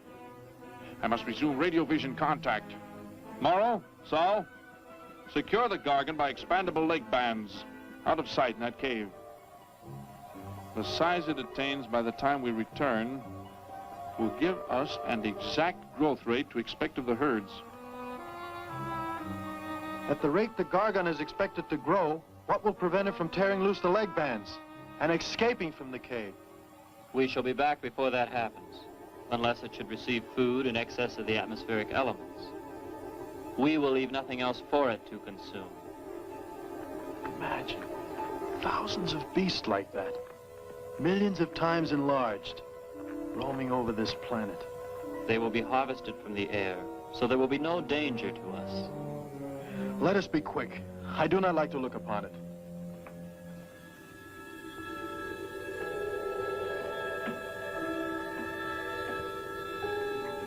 Now that you report the planet is suitable for our purposes, you are to return here immediately and prepare to lead the transport ships there.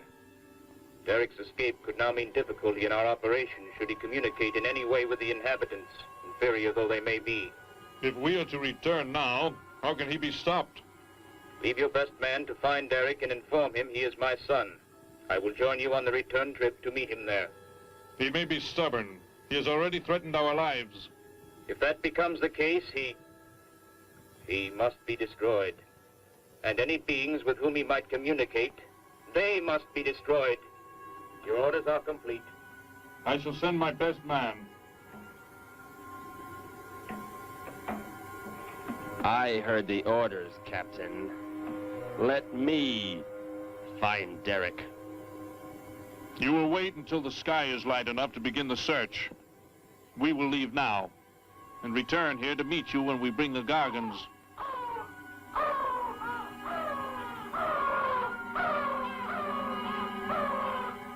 Do not fail, Thor. I shall not fail.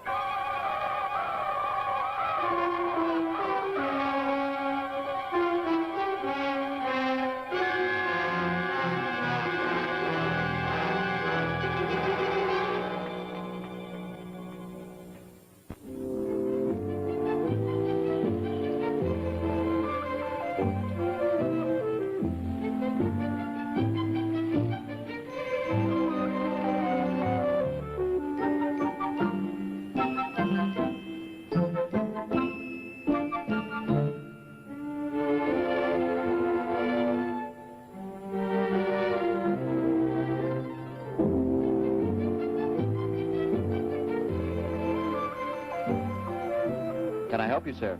Yes,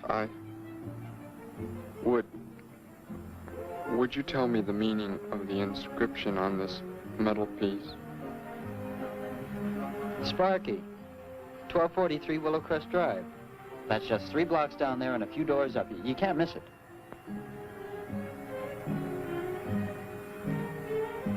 Hey, what's what you're doing now? Oh, I'm sorry. I was just trying to make out what kind of clothes that guy was wearing. Looks like some kind of military uniform. Wonder where he's from. Could be from Mars for all I care. Hurry up that boy, will you? I haven't got all day.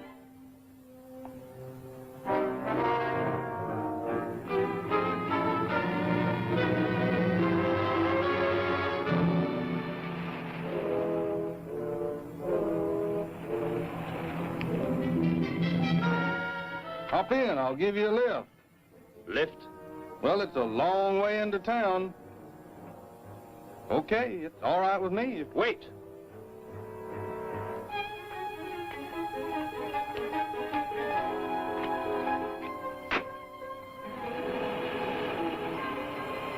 Never saw a uniform like that before. What brings you here? I am searching for someone. Maybe I can help you. Know a lot of folks around these parts. I am searching for someone you could not know.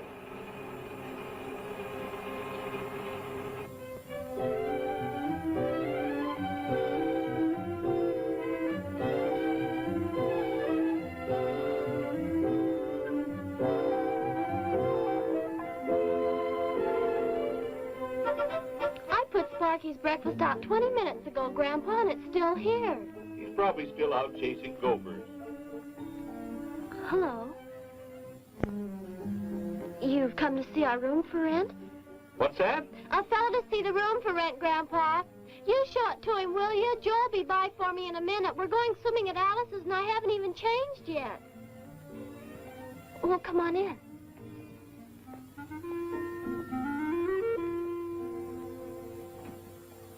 I'm Betty Morgan, and this is my grandfather. Now, how do you do, son? Just arrived in town?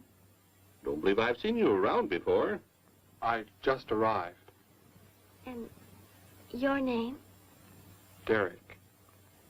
Derek. The empty room belonged to my brother, Bud. He's married now and lives upstate. Your brother? You knew your brother? Did I know my brother? That's a strange question to ask. Grandpa raised us both since we were kids after Mom and Dad died. I'm sorry, It's just that I never knew any brothers or sisters. Your mother and father decided to play it smart and avoid a lot of squabbles around the house. Oh, Grandpa. I never knew my mother or father. Well, let's take a look at the room, and if you like it, you're welcome to stay. It's this way. I'll show it to you. Hey, I thought you were getting ready to go swimming. No, that can wait. Right in here, Derek. I hope you like the view. There are plenty of windows. What's the matter? You act like you've never seen the inside of an automobile before. What is this? The gear shift. Where have you been all your life? The gear shift. Tell me what it is for. Now look, mister, I didn't offer you a ride to give no driving lesson. Tell me! Sure. I didn't mean anything. Here's the clutch. When I push it in, I change gears. Low, second, and high. And to halt the vehicle? When I want to stop, I press the brake, right here. And this? The starter and ignition switch. And the fuel, what does it use?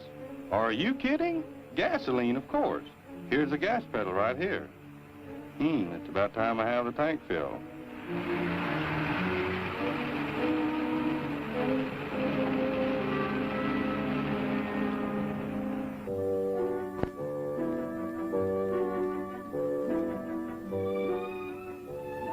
I asked him where he was from, Grandpa, and he just said he was from very far away.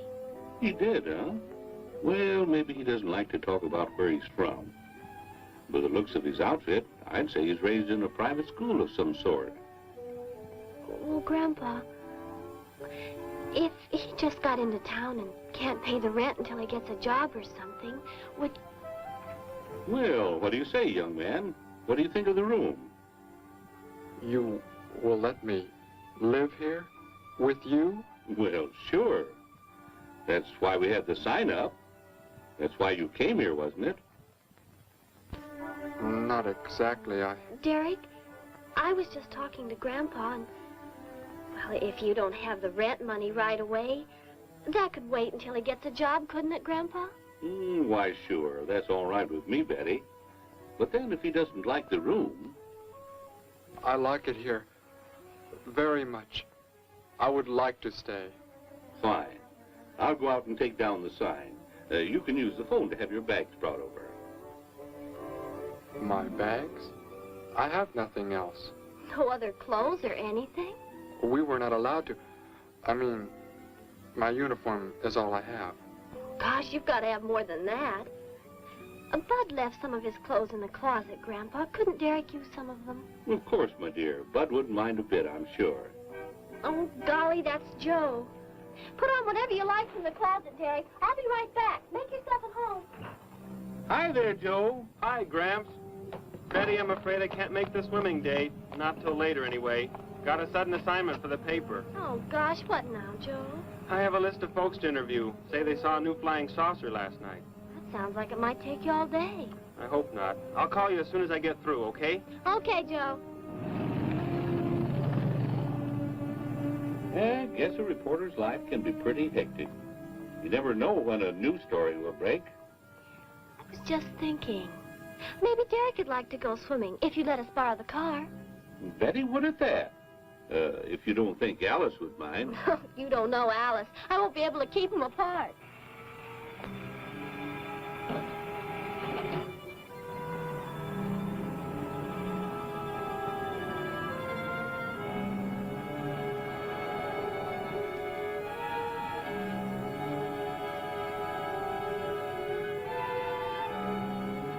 Hey, what's going on in town anyway, mister? A convention or something? What?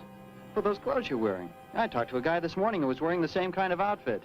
Maybe the guy you're looking for, huh? You spoke to him? What did he tell you? Where did he go? Hey, what's the matter with you? Hey, take your hands off me. You will tell me what he said to you. Oh, why should I? Hey, who do you think you are, anyway? Answer me, or I destroy you. He came here with a dog tag. Wanted to know about the address, and I told him how to find it. Where? Where did you send him? It was an address on Willow Crest Drive. 1243, I think. Tell me how to get there. Just drive down there about 3 blocks. That's Willow Crest. 1243. It's only a few doors up.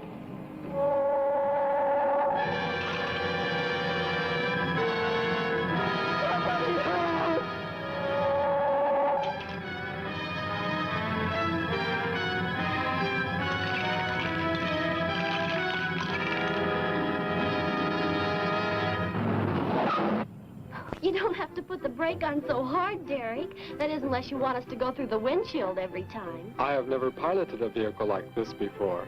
I will try again. This time, pull in there. That's Alice's house.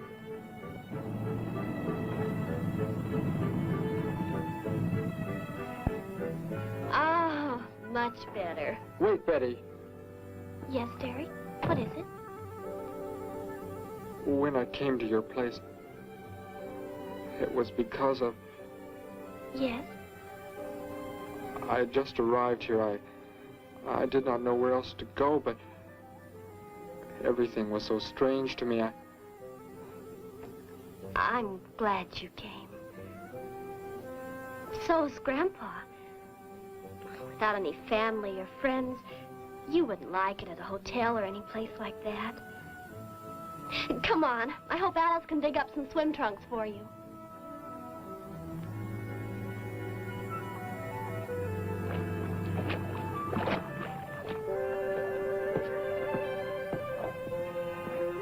Hi there. Who's the stranger? Joe couldn't make it, Alice. I talked Derek into coming along. Derek, this is Alice. Derek. Hey, I like that. Come on in. The water's fine. Well, we need a pair of swim trunks. I couldn't find any at my house. No problem at all. He can wear a pair of my father's. The folks are gone today, and so are the servants. We have the whole place to ourselves. Where are the trunks, Alice? Hanging up right over there. They look a little large for you, Derek. Or maybe you better put them on with some clothespins, too, just in case. I guess it's safe to try them on anyway. Over there at the bathhouse. What was that? Don't worry, I'll get it. That is what I wanted to tell you about. The reason I came to your place when I did not know where else to go. Heck, I thought it was a 50-cent piece at least. Why, that looks like... who it is. It's Sparky's. Sparky's dog tag. Where on earth did you find it? When I first arrived, I was with some others. One of them destroyed a small creature. Later, I found that among the remains. You mean somebody killed Sparky? Oh, no, Derek, it can't be true. Why would anyone want to kill Sparky? Betty, I'm sorry. Tell me who did it, Derek. They are gone now. Only I remained. But I don't understand. Where is Spark? Will you take me to where it happened? I'll get dressed and come with you. No, Alice, please. You stay here. We'll see you later.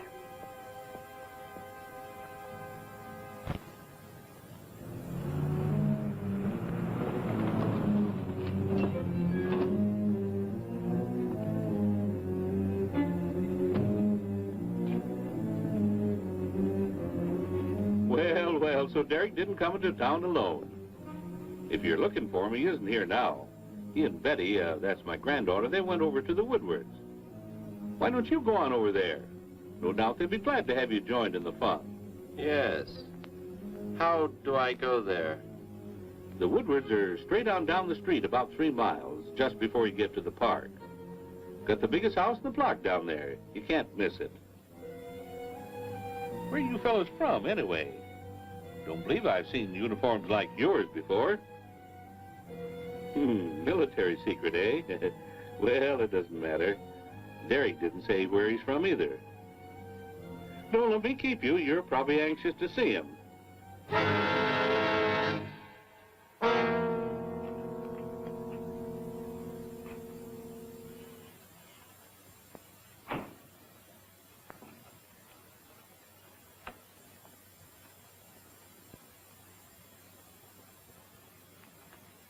Where is he, Derek? You don't mean those old bones. You can see they've been here for a very long time. No. It was among these remains that I found the metal inscription. This couldn't be Sparky. I know. He must have been here and his collar tag fell off, that's all. You are not familiar with the focusing disintegrator ray? The what? It projects an isolated beam which separates the molecules of living material in chain reaction. All but the solids, the skeletal braces.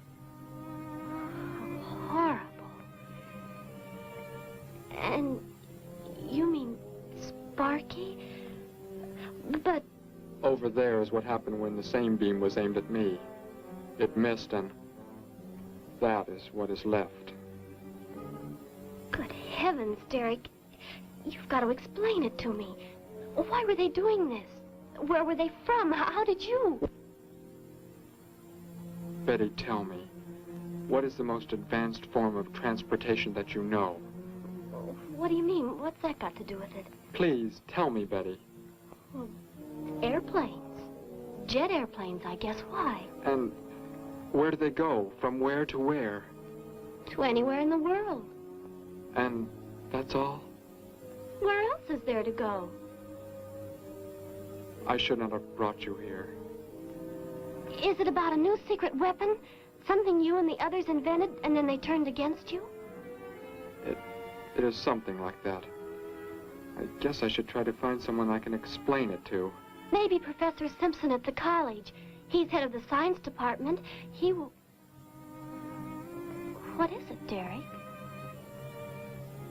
Betty, when you learn where I'm from, well, you may not understand, but I hope it will not make any difference between us, because... I don't care where you're from. I don't understand all this, but somehow I feel that I've always known you. That we've never been apart. Let us go to the professor you speak of. We have to pass the house first so I can change. What was that? Did you hear a sound? No. Only the wind. What sort of sound? Nothing. My imagination alarmed me. Come, let us be on our way.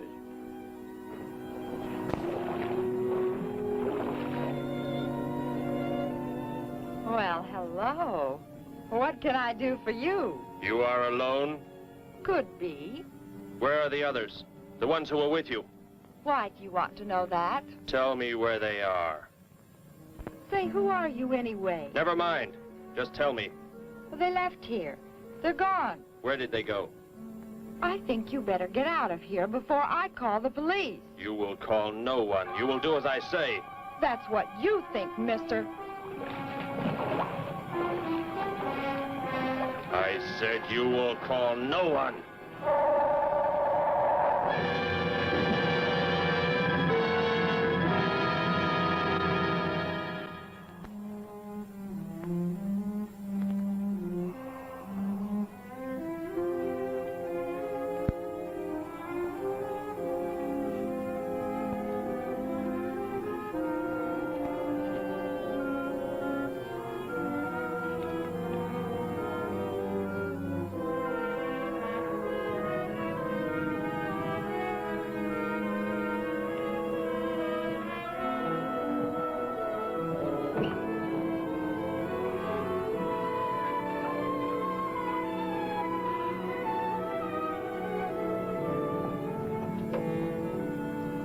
Grandpa was asleep, so I left a note so I'll know where we went. If I know Grandpa, we'll be back before he even wakes up.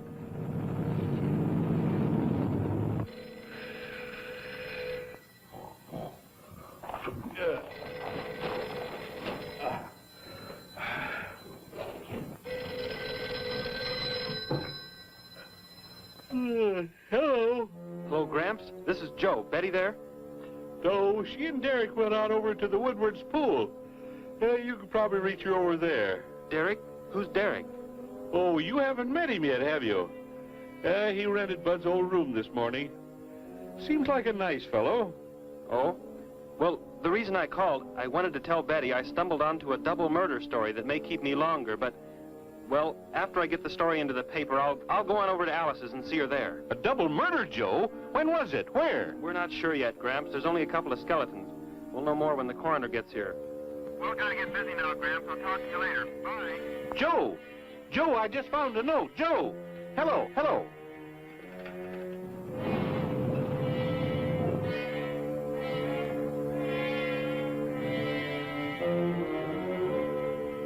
My golly, you missed them at the pool, huh? Sure, I'm sorry. Betty left me a note. Now they've gone over to the college to see Professor Simpson.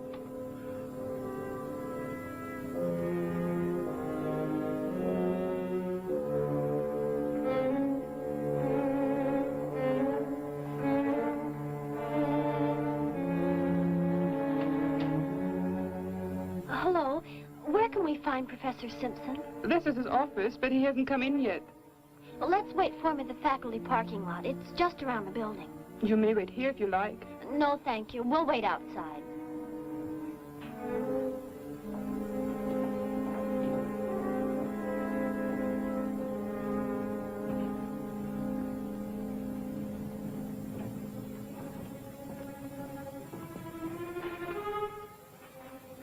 Good morning, Hilda. Oh, good morning, Professor Simpson. Have the aptitude questionnaires come in? They're probably still in mimeographing. I'll go down and see if they're ready.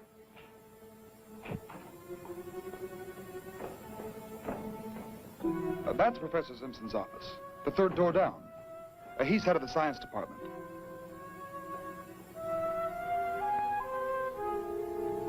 Well, that looks like Professor Simpson's car right there. He must be somewhere else on campus. We better go back to his office and wait. Hello? This is Simpson, science department. Put that down. What is the meaning of this? Do as I say. Who are you? Where is he? The one who came with information for you. Who? You are making some mistake. I am making no mistake. Where did he go? Out there? I don't know what you're talking about. You will speak to no one else.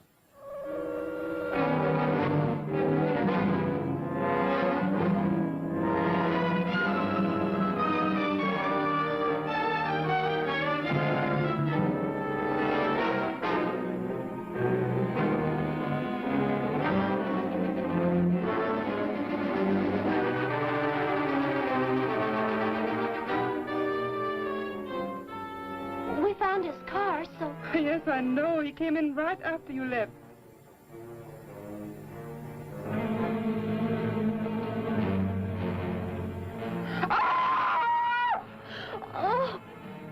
Oh, Derek. Oh, it's some kind of foolish joke. I'm not going to keep a job where this sort of thing goes on. I want to believe what I'm thinking isn't true, but It was a focusing disintegrator. then whoever killed Sparky... But you said they'd gone. For some reason, they want to stop me.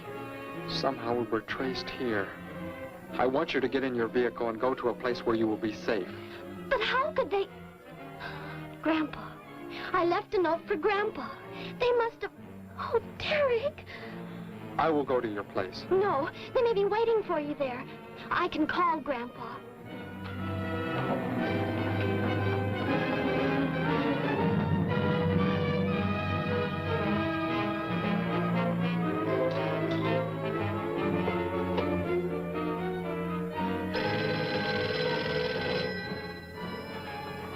Hello? Oh, Grandpa, thank heavens. Derek, he's all right. Betty, what is it, child? What's the matter? Grandpa, was somebody there? Somebody you told we were at the college? Oh, yes, the friend of Derek's. Did he find you okay? He's a murderer. He killed Professor Simpson, Grandpa. He's after Derek, and he's probably on the way back to the house right now. Murder? But are the police... Don't argue, Grandpa. Just get out of there. We're going to the City Hall police station right now. Meet us there. Don't worry about me, Betty. I'll leave right away. Goodbye, honey. I better call the police and let them know we're coming. With what weapons are they equipped? Well, guns. Why? Guns that emit what? Bullets? What do you mean? Bullets. A centuries-old invention against... Hello, operator. Give me the police department. Hurry.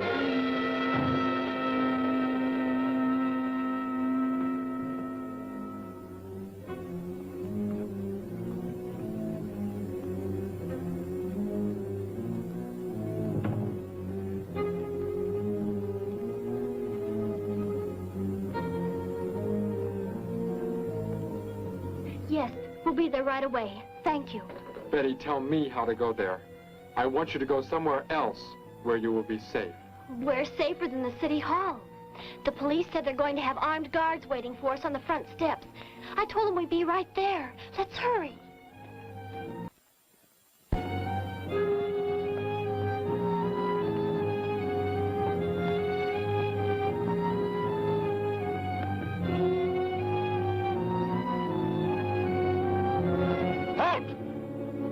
What do you want? I spoke to my granddaughter. You're not getting any help from me. Did they return here? Tell me. I have no reason to harm your granddaughter, but if you do not tell me, You can kill Derek? Why should you care about him? Why shouldn't I? Why do you want to kill him? It is important only that he leave here, that I return him to where he belongs. And where is that? From where he escaped. I need not harm anyone if you tell me where he is. If you do not, there will be many deaths. Beginning with you, now. He's not here. He's in the center of the city. Where? Take me there. You will pilot the vehicle. Go. Be swift.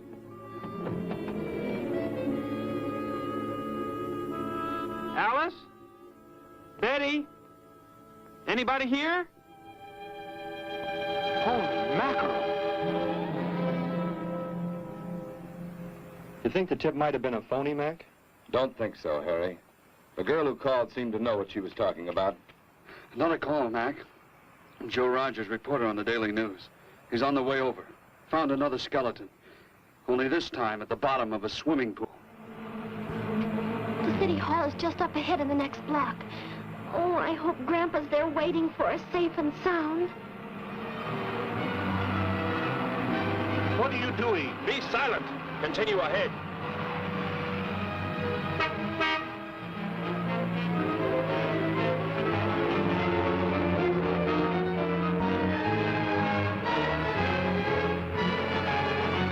You stay here in the car.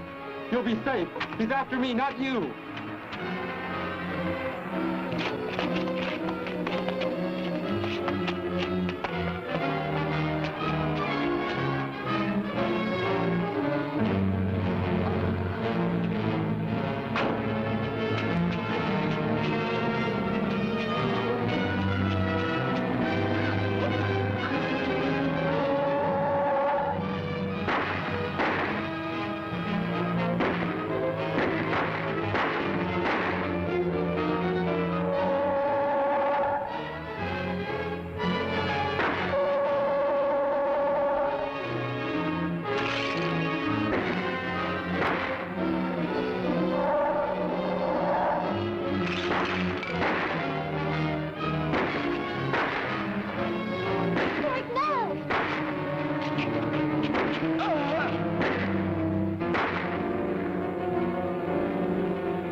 He must have slipped off that way. Come on.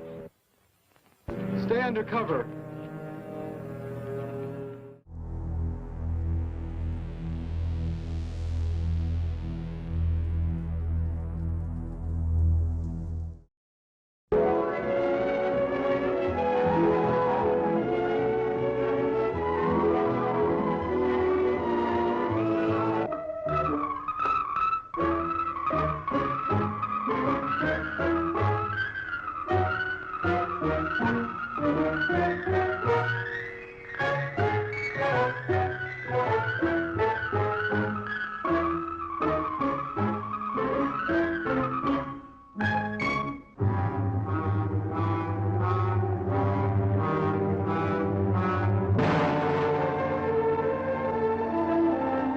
Police headquarters? This is Carter. Johnny Carter. Oh, sure, they're from another planet. What a dilemma for young lovers Steve Terrell and Gloria Castillo. He thought I was kidding him. Nobody will believe the invasion of the Saucer Men. All this makes it seem natural for a beer-drinking bull to appoint himself chaperone of Lover's Lane. Hey, for Pete's sake! And a farmer with the longest shotgun you've ever seen plays the villain. What's so funny? Well, I expected to be frightened on my wedding night, but nothing like this. It's our busy night, too. We've been flooded with calls from people who say they've seen flying saucers and little green monsters. Wonder how that rumor ever got started. It's too fantastic to believe. Just think of it. Only this special unit and the President of the United States will know what happened here tonight. You mean you think we know what's happened?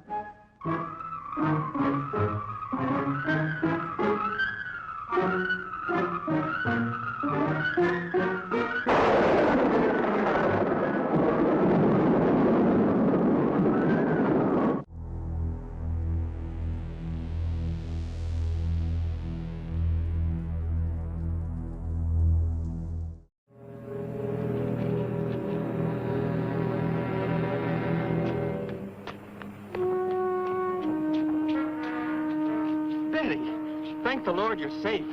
I just came from Alice's. There was a skeleton in the pool. Alice? Oh, no! We came to meet Grandpa. The murderer came in the car with him. What? But how did you get mixed up in this? Since he killed Sparky out by the old mine. He's an insane killer, Joe. And he forced Gramps to drive here? Where is Gramps? Is he okay? Yes, he's... Well, there he is trying to get across the street. You stay put. I'll go over and help him across.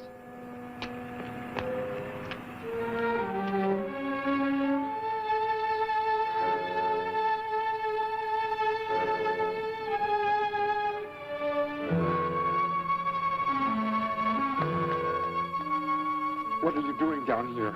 Go into the building. That is the safest place.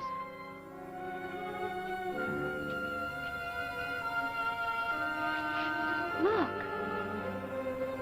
Here on the sidewalk. Drops of blood. Betty, go into the building. Derek. Give me the weapon you have, Derek. Slowly. One sudden move and I slay you both. Derek? Oh, Derek, do as he says.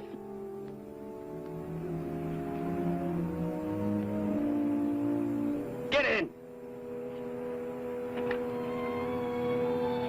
You will take me to a man of surgery to remove the metal pellets from my flesh. That is not possible. Yes, we must. We must do as he says. I know a doctor's office. We'll take him there.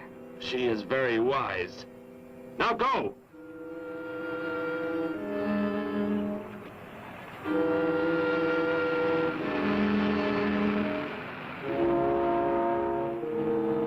And that's the way it happened. Next thing I knew, he was trying to fire out the window at Betty and Derek. I swerved the car and... Say, where is Betty? That's funny. She must be around someplace.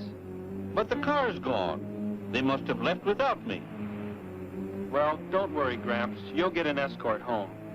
I'm going to phone the story into the paper and then drive out to the old mine Betty mentioned. The old mine?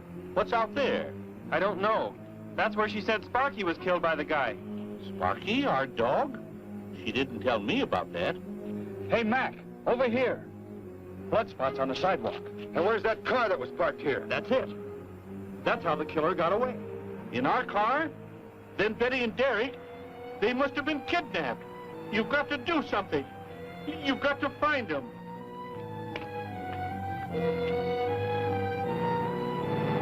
This is it, Derek. That's Dr. Brandt there. He looks like he's leaving. Stop him! Block his path!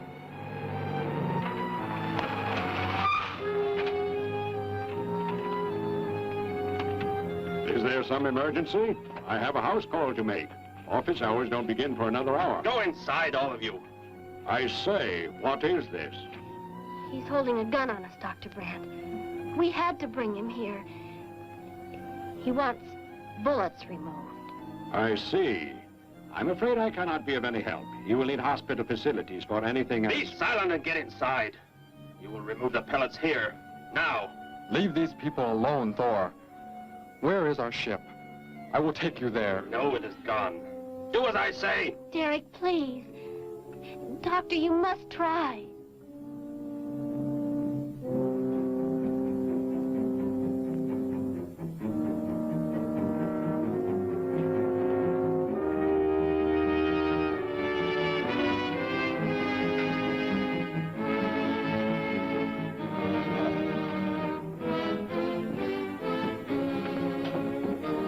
You will have to lie down here.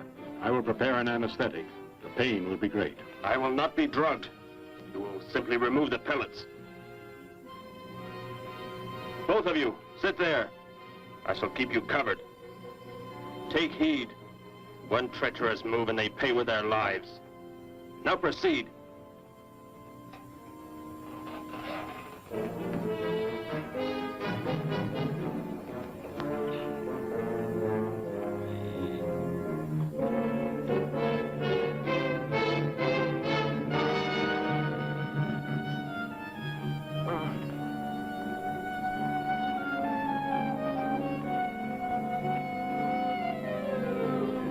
Thor, tell me why you have been searching for me.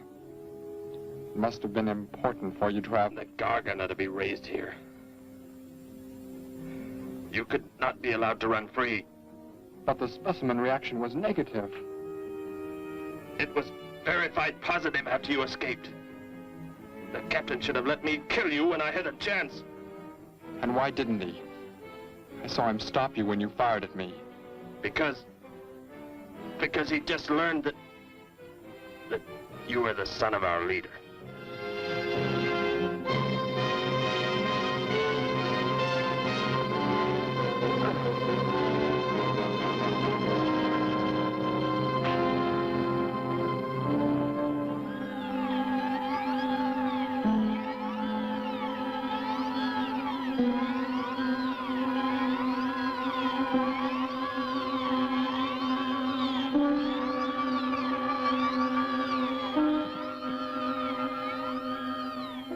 Then if I am not to be killed, why did you fire at me in the city? Your life or death was put in my hands. A traitor does not deserve to be our next leader. The only reason you do not fire now is to force attention to your wounds. When that is done... Proceed!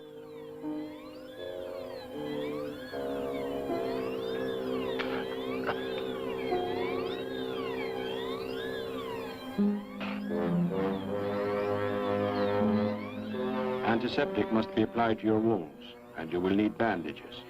I'll get them.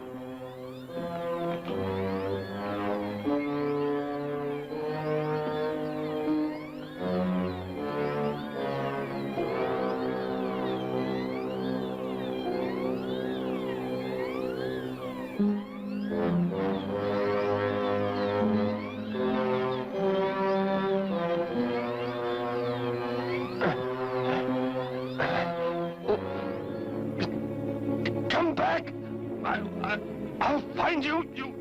You cannot get away. I was terrified he'd see us before we got out of there. He may yet. Get in. I will take you back to the police. In his present condition, he cannot remain conscious long. By the time we return with the police, he should be completely helpless. Derek, what was he talking about? The gargan to be raised here, and you, the son of the leader. You said you didn't know your father. I did not know the things he said. I thought they'd gone. I wanted to forget them forever. But now I know. They plan to return.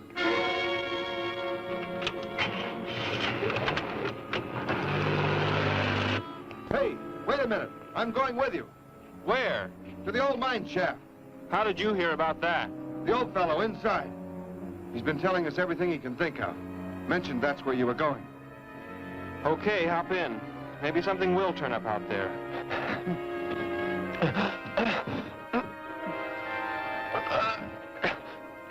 You're in here?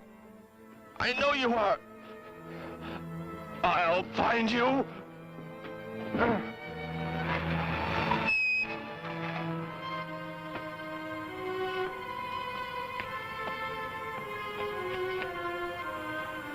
My nurse, Miss Moss. She'll be arriving for office hours.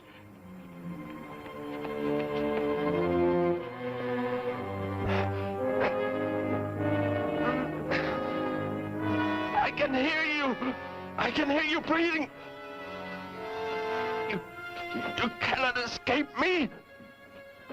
I'll find you. I'll find you. I'll find you. I'll find you.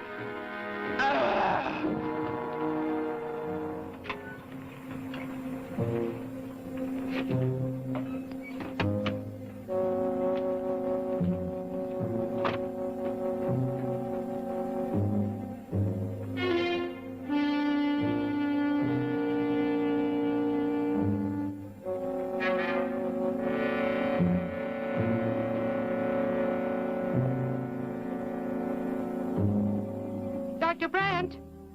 Dr. Brandt!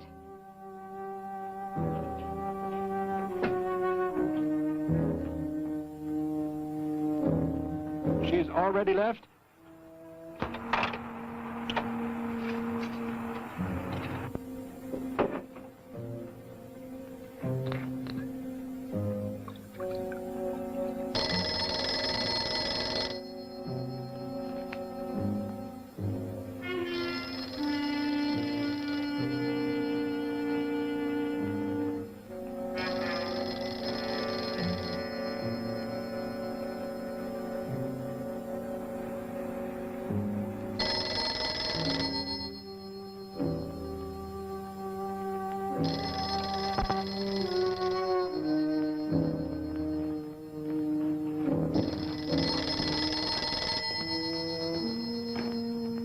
Dr. Brandt's office. Miss Moss, thank heavens I've reached you. This is Dr. Brandt. Where are you, Doctor? There's an emergency patient here. I've done all I can. Listen, Miss Moss. He's a murderer. He held hostages at gunpoint to force me to remove bullets. We were fortunate in escaping. You must get out of there. A murderer? We're sending the police, but if you treated him, he could revive at any moment. Yes, Doctor. I'll leave immediately. You will come with me. Put that down. Miss Moss, what is it? Drop it, I said. What do you want? You will help me to escape. Go out.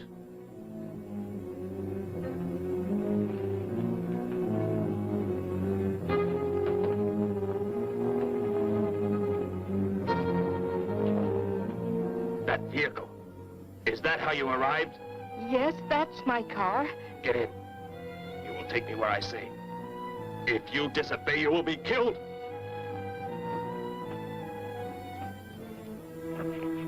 The police are on the way, Dr. Brand.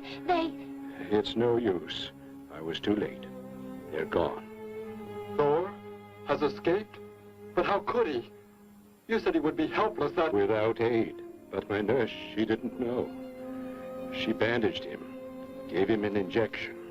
He revived. Oh, no.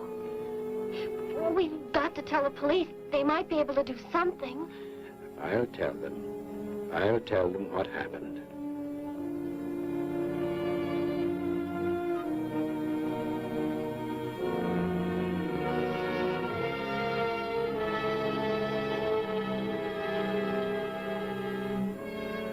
Don't worry, Derek.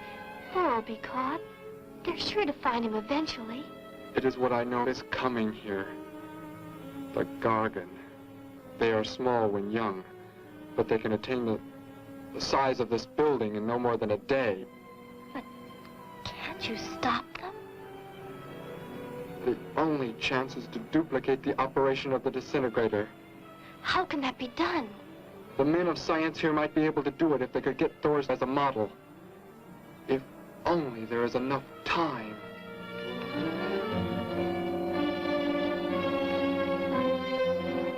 You know, I don't get this guy. Animals or humans, he just seems to like killing. There's more to it than that, Joe. There's something behind this, something we don't understand. The weapon he uses, it's unheard of. Blasting flesh right off the bones. Look at that tree over there. Used it for target practice by the looks of it. I don't know. Let's take a look in the old cave.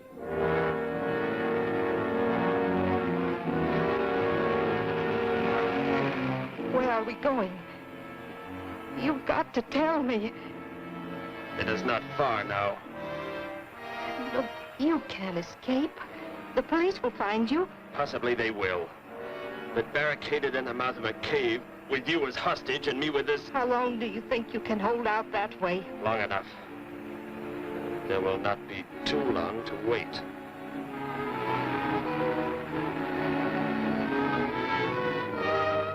Hey! Bring your flash bulbs up here. This tunnel is black as pitch. Okay, I'll be right up.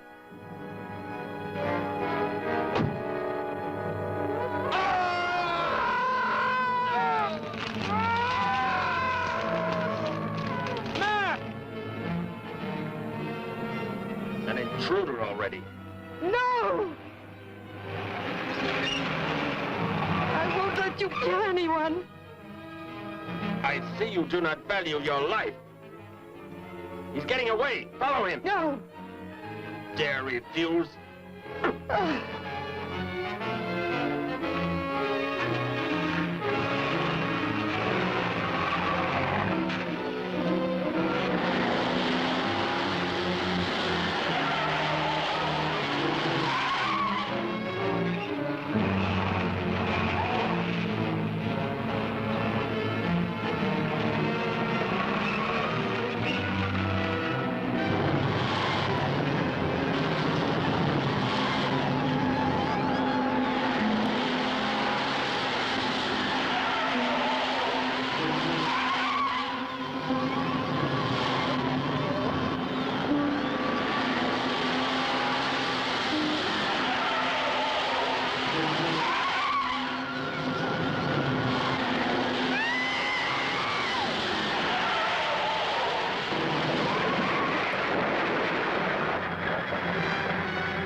Are you hurt badly?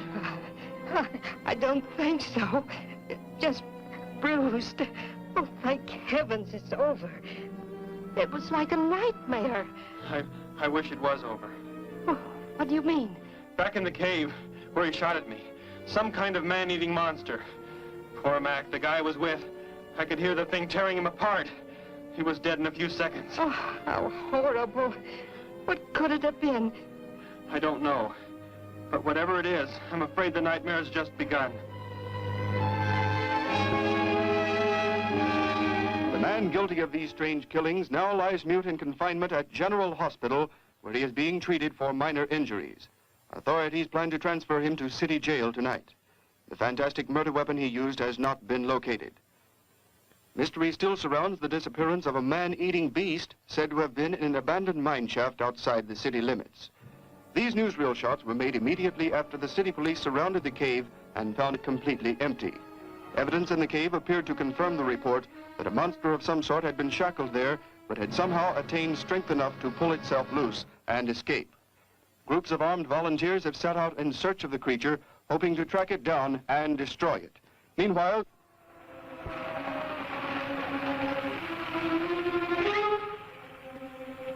Door crashed just below here.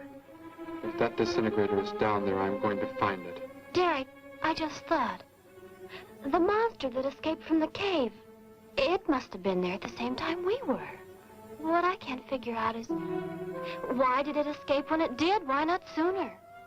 It would not have been large enough, but the man it consumed increased its growth rate. Then, how big would it be now? There is no telling. You stay here. Keep the door closed.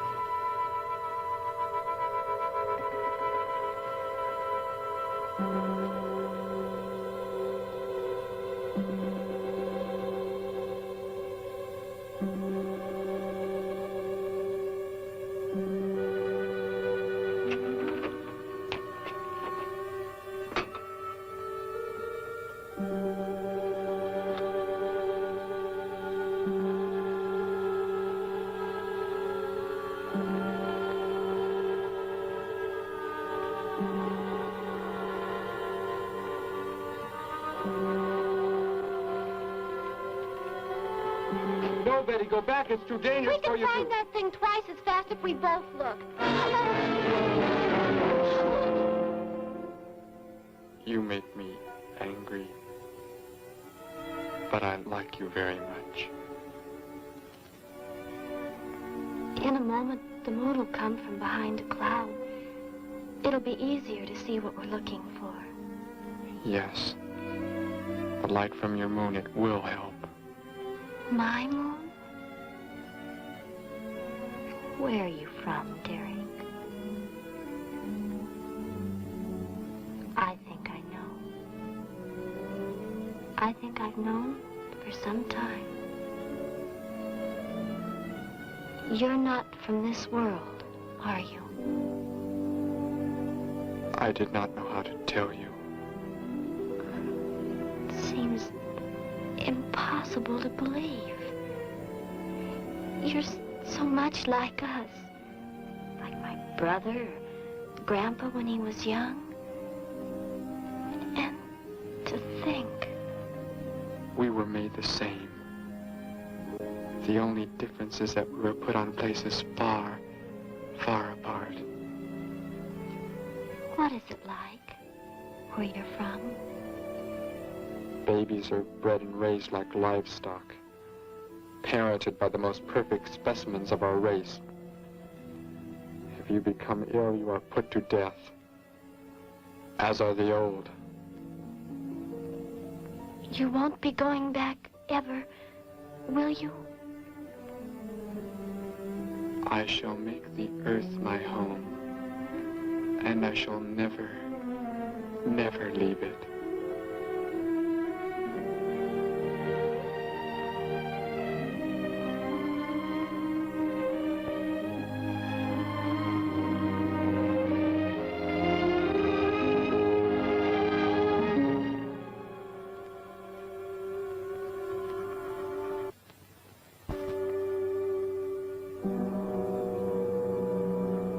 moon has come from behind the cloud.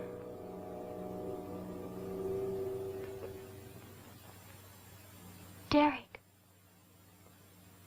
The crickets.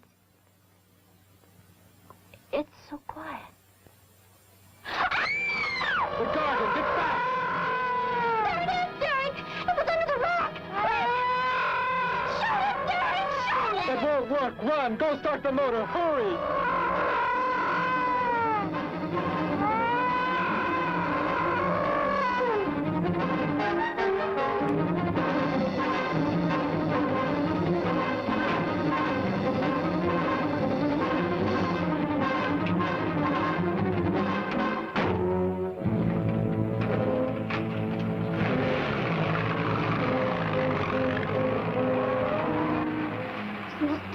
Thing I've ever seen.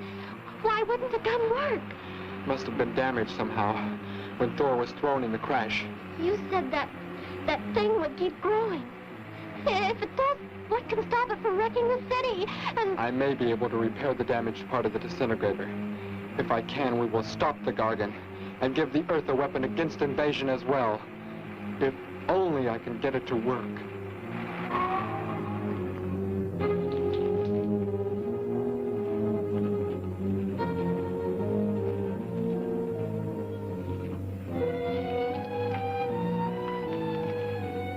What was that?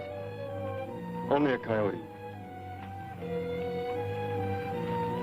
There it is!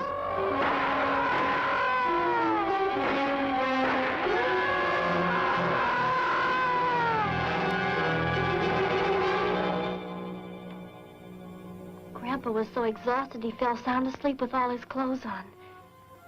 Do you think you can fix it, Derek? I have found the damaged part. Such a little thing. And yet it has the power to destroy as it does. It is worthless unless I can figure out an energy substitute. Maybe it won't come into the city, Derek. It will come to the city. For more food, if nothing else.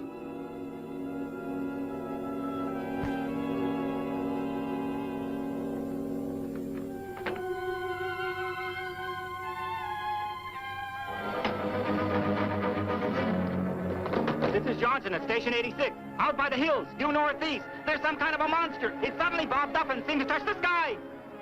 I have not been drinking. No, I can't see it now. It must be behind the hills, but I'm getting out of here. The few remaining survivors of the search party that was attacked report that the beast they encountered was many times the size they expected, indicating that the monster has some strange power of rapid growth. An exact description was... We have a bulletin just received.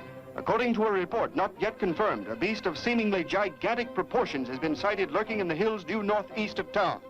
City officials have called for military help. Planes and troops are expected to arrive within the next 2 hours. Meanwhile, citizens should take refuge in places of safety, cellars, bomb shelters, as directed by civil defense administrators. I repeat. Derek, they say it's coming. It has grown. It's just northeast of town. I'd better wake up Grandpa. We'll all go down to the cellar. You go there with him. There is a chance I can do something yet. What? What are you looking at? Those wires, going from pole to pole. They carry the source of energy used for illumination and power in the homes. Yes, electricity. And the wires are spread throughout the city, are they not? You mean you might be able to make the disintegrator work by hooking it to... Possibly. If the power were great enough. It's the only chance, so I've got to try it. I can help, Derek. I'm going with you. Oh, what's going on? Oh, what's all the commotion about? Grandpa, Derek and I are going out to the edge of town. Wait for us here. First, I must put the disintegrator back together, and then find proper tools. I can load the car with every tool we have in the garage. All right, then. Let us go.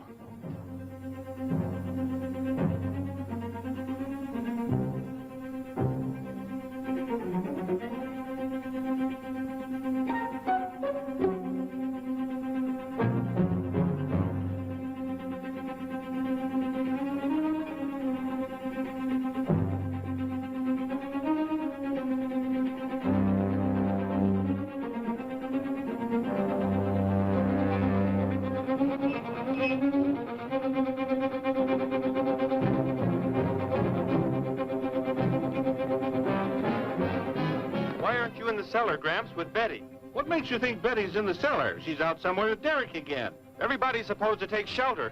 The monster from the cave, it's approaching the town. Huh? Then that's where they must have gone. Those crazy kids. Joe, we've got to try and find them. You mean they... Come on, then, let's go.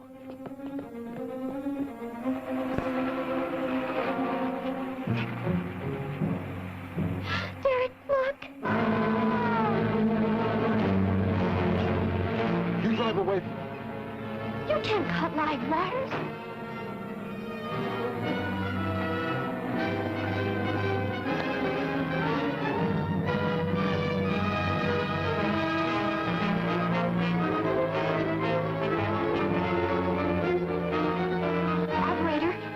Emergency.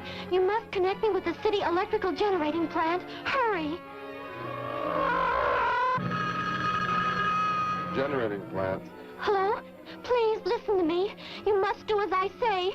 The monster is coming towards the town. I'm at North Ridge Road. We have a weapon here that might be able to stop it if we can connect it to the power lines. Who is this? I'll have to check with... You have to believe me. There's no time to check with anybody.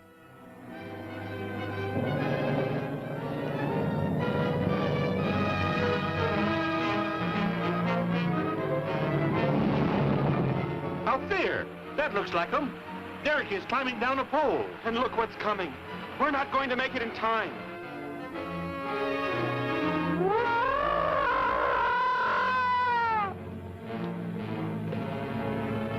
Restore the power. It is ready. Hello?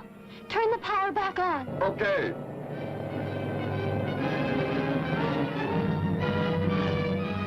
It is not enough. It is not enough power. Can you boost the power any, please? It's not enough. I'll try to speed up the generators. Derek seems to have some kind of weapon, but it's not doing anything.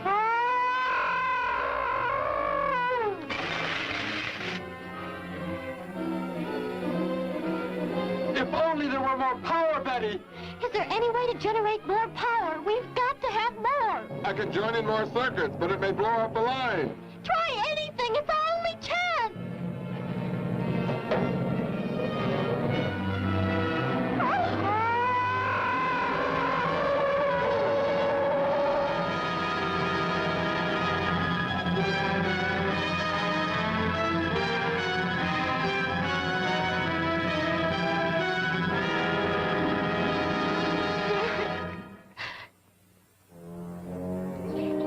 The weapon over to the scientists now. It is too late. You mean they're coming? Already? Your people are here for you. I must leave. They will take care of you. But Derek, you promised. You said... I know what I must do. You must not interfere.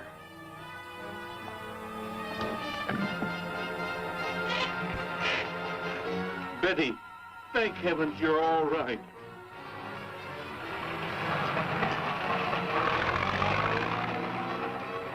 That book has indeed made you forget many things. We are the supreme race. We have the supreme weapons.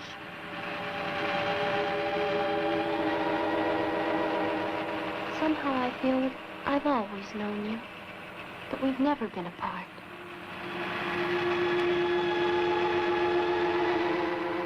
You are the son of our leader. You won't be going back ever, will you? How did he get a weapon like that? It makes me think of what the killer used. It is. The same thing. But who is he? Where did he come from, anyway? Someplace none of us has ever heard of before, Joe. What do you mean? Clear from another planet. Far out in space. Hey, wait a minute. Betty, this is no time to be joking. I'm not joking. Where do you think the monster came from? And the man who was doing all the killing and the unheard of weapon he used? But how did they came in a spaceship of some sort. Whatever those people told you they saw last night. The flying saucer? And I thought those people were seeing things. They weren't.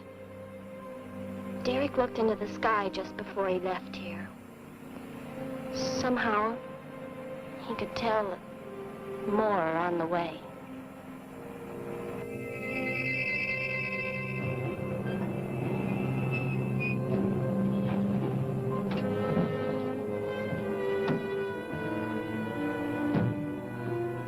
must be in the house. There's our car. Oh, Derek!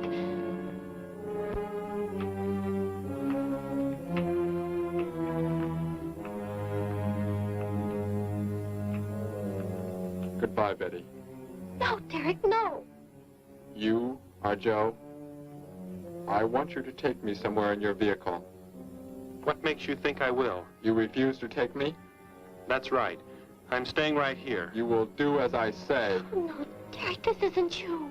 Do not interfere, Betty. I beg you. Get in.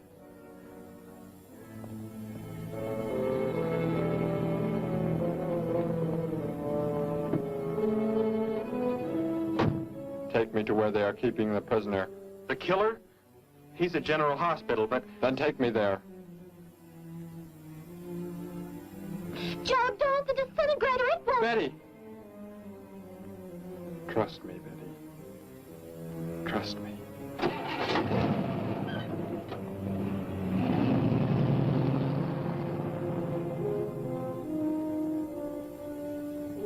Derek seemed like such a nice fellow. Grandpa, he promised me something. He promised he would never leave, that he would never go back. I don't believe he wants to break his promise to me. I'm not gonna let him. What can you do about it, honey? I think I know where he's going. Out by the old mine. I want to go there. I want to see him once more. He's hurt you enough, Betty. Grandpa, please let me go. I must.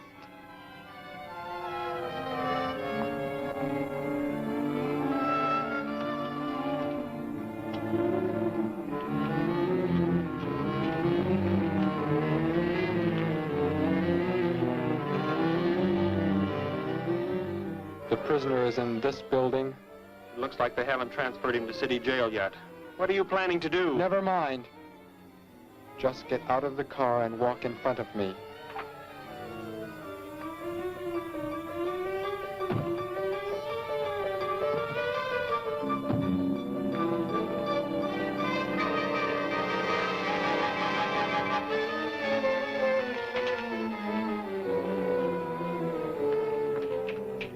Do not move. I will take the prisoner. Get their guns. Hand them to me. Now get in.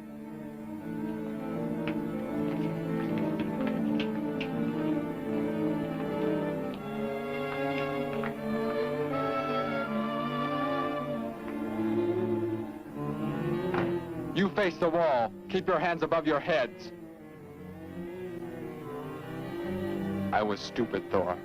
Very stupid. But that is over. We are returning to meet the ships. Together. Why do you let them live? Kill them! There is no need. They will be dead soon enough, along with everything else on this planet. Go!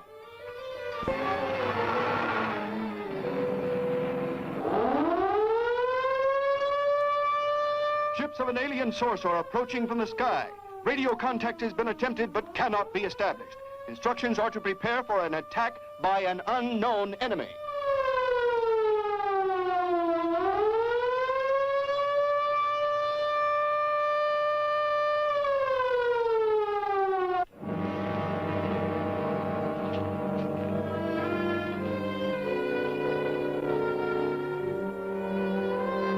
What made you think he was coming here? Because they're coming. Told me they'd be coming. Told me he wouldn't go back with them. That he'd stay. That he wanted to stay. Betty, let me take you back home. No, Grandpa, look, here comes Joe's car.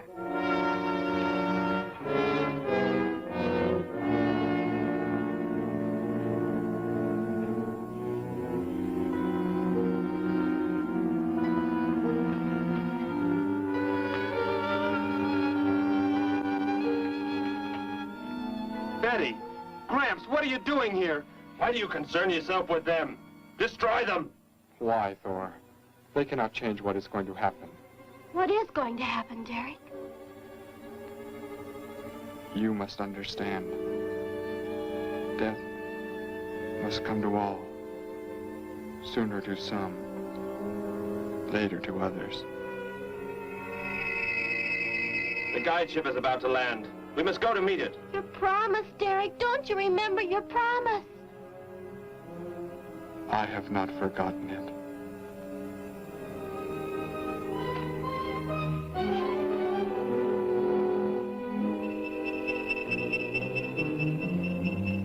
We call that the guide ship. And it looks like there are 100 more still in the sky. What are they going to do? Derek told me. The other ships are loaded with thousands of those horrible creatures, like the one Derek killed today. Why are they bringing them here? To raise, for food, a safe distance from their own people. And they don't care what happens to us? Derek cared. He wanted to make the Earth his home. He promised he would never leave. Oh, Joe! I would have used the disintegrator on them, but it will not function without energy supply. It was damaged when you crashed. I had to bluff with it. It is just as well. They will be the first victims of the gargan herds.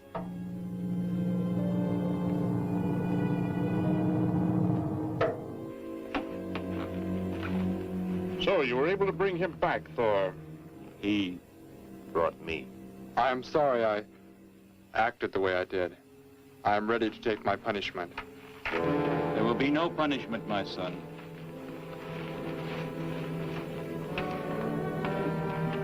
You are my father? I am. I have watched your progress since you were born. You have excelled in all things. I was most disappointed to learn that you had deserted. I came this trip hoping I would find you had returned. Has what I have done not disqualified me? Am I still to... You are back. That is all that matters. Your mistakes were made because of that book. It blurred your mind, but only temporarily. How is it you are able to leave the planet? Will not the government structure collapse in your absence? We will return immediately, as soon as the gargans are unloaded from the fleet of ships. The people are unaware that I am gone. Yes, we must leave quickly. If your absence were discovered, it would likely spark the beginning of a revolution.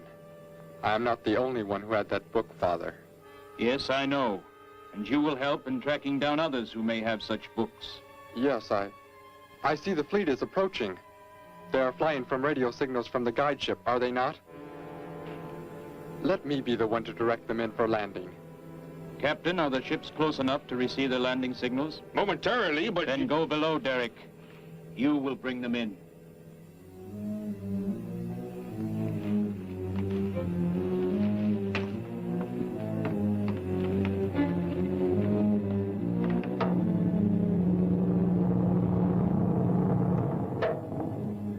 Derek, what are you doing? Unbolt the hatch. Looked like Derek went in first and closed the entranceway. Whatever's in the sky, they're getting mighty close. Derek has some plan. He's not doing what they want him to, I'm sure. Master control to fleet. Master control to fleet. Increase speed. Set flight pattern to -0.08. Increase speed. Open this hatch at once. The ships seem to be converging and increasing their speed. They cannot land. He doesn't plan to have them land, but crash! They're coming right at us! Derek's doing it. That's what he planned. But he's inside there. He'll be killed too. Get down inside the cave. My son, think of what you are doing. Turn the ships around before it is too late. Hold course steady.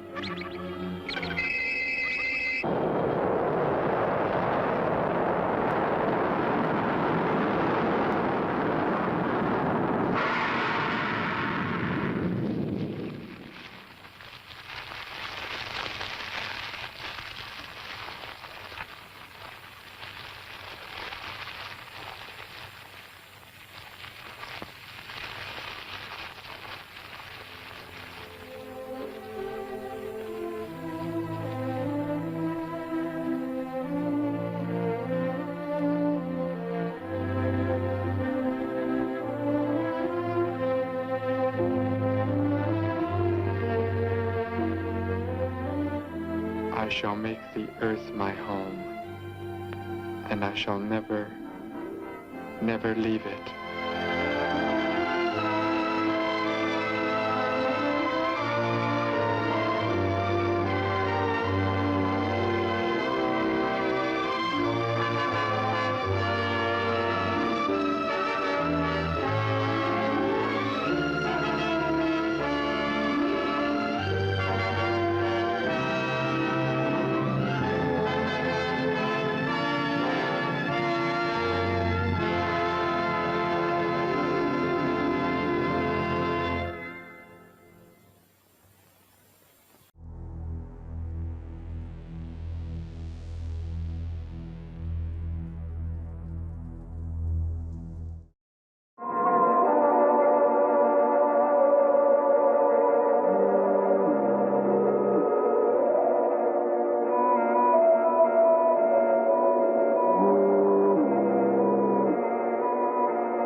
While the beach set twists to the big beat sound of the Delaires, swinging out with 6 rocking hits. While the cycle gangs burn up the road and strong-arm their way into the party with fists flying. While teenagers prepare for a secluded slumber party, ghoulish atomic beasts who live off human blood.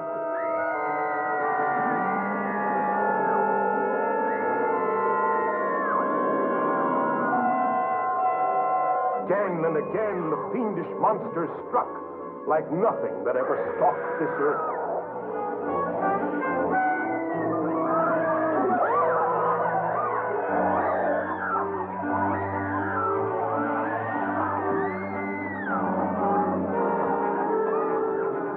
An entire city in the throes of panic, at the mercy of demons from the dead.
Now, you watch the lunch, Elmer, while I go and do a little fishing.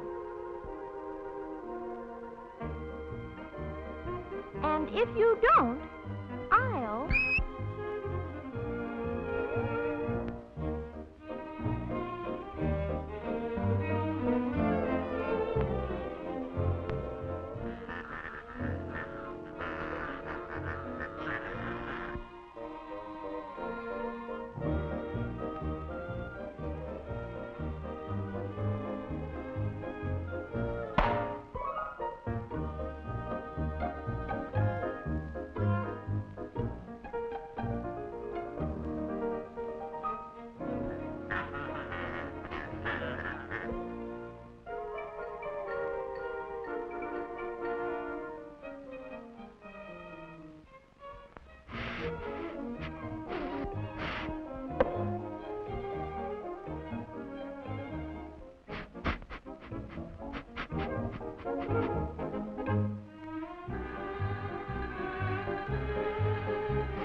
And if you don't, I'll...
Where's the lunch?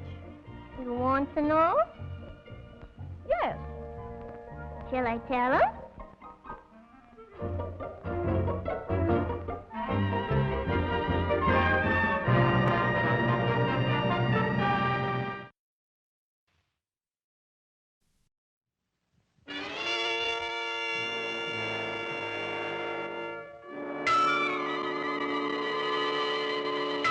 She's the swingin'est ghost you've ever yearned for, haunting a pre-will reading seance.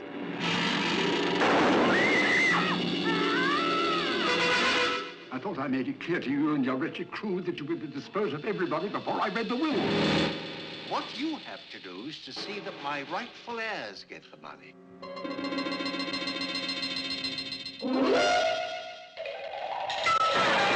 Yeah, man, here's one haunted house the M Gang wants to investigate. What are all these strange people doing here? Make the music pretty, play a happy song. Make the music pretty or I can't go on. Everybody's singing about a broken heart. Don't you know, can't you see it's tearing me apart now? Make the music pretty and I'll tell you why. Make the music pretty or you'll make me cry. Let me hear you play a happy melody. Come on and make the music pretty for me.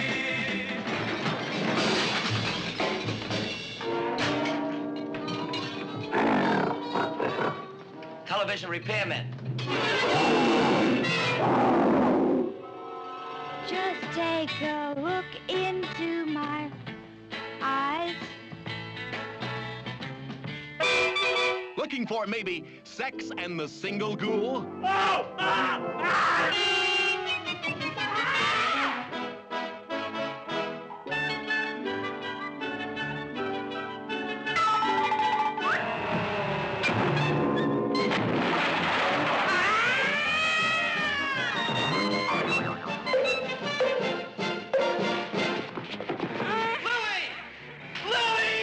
Here's a movie that has more than everything.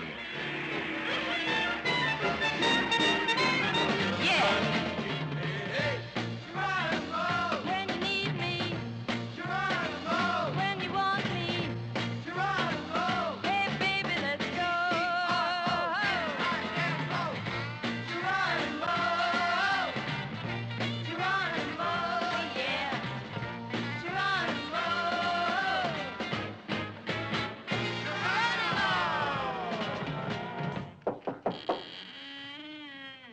Why me?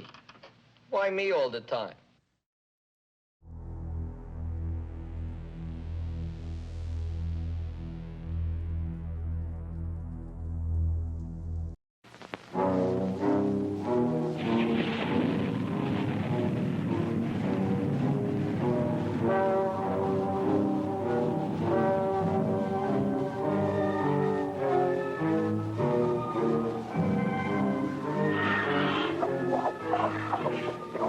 It happened 2 million years ago.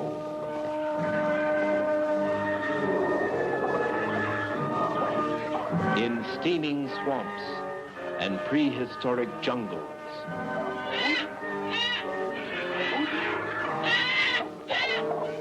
The earliest man-like creature walked the earth. Not human, more beast than man. A monster of evolution.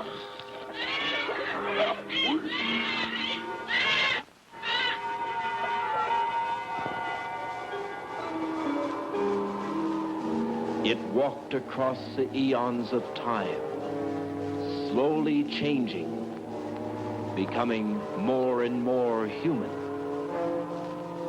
more and more advanced, until in the Pleistocene, just thousands of years ago, man himself emerged. But the change from beast into man was not a steady one, and sometimes primitive man would find his life threatened, terrified by the appearance of a monster from the past.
you tonight, huh? You're making enough noise to wake up the dead.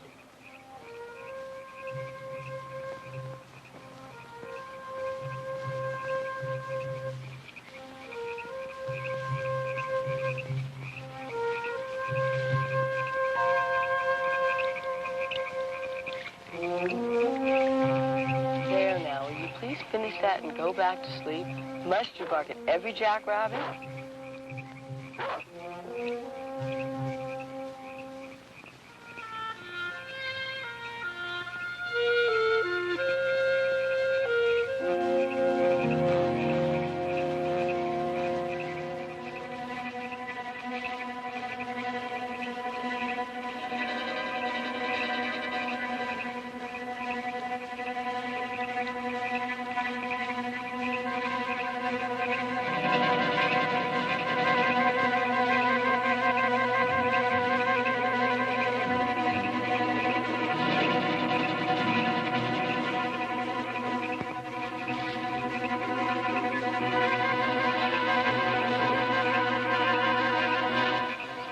If you're good for the rest of the night and don't awaken anyone else, I'll promise to take you hunting with me tomorrow.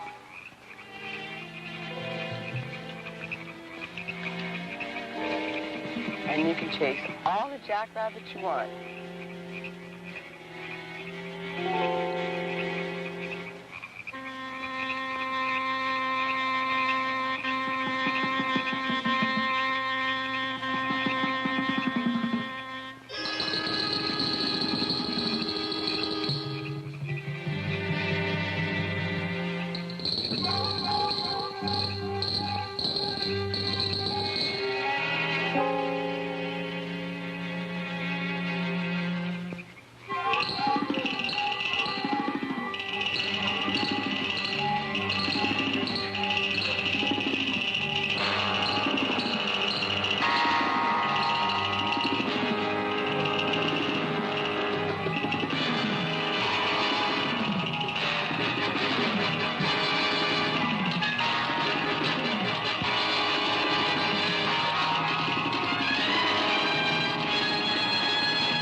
Andy, will you get the lights, please?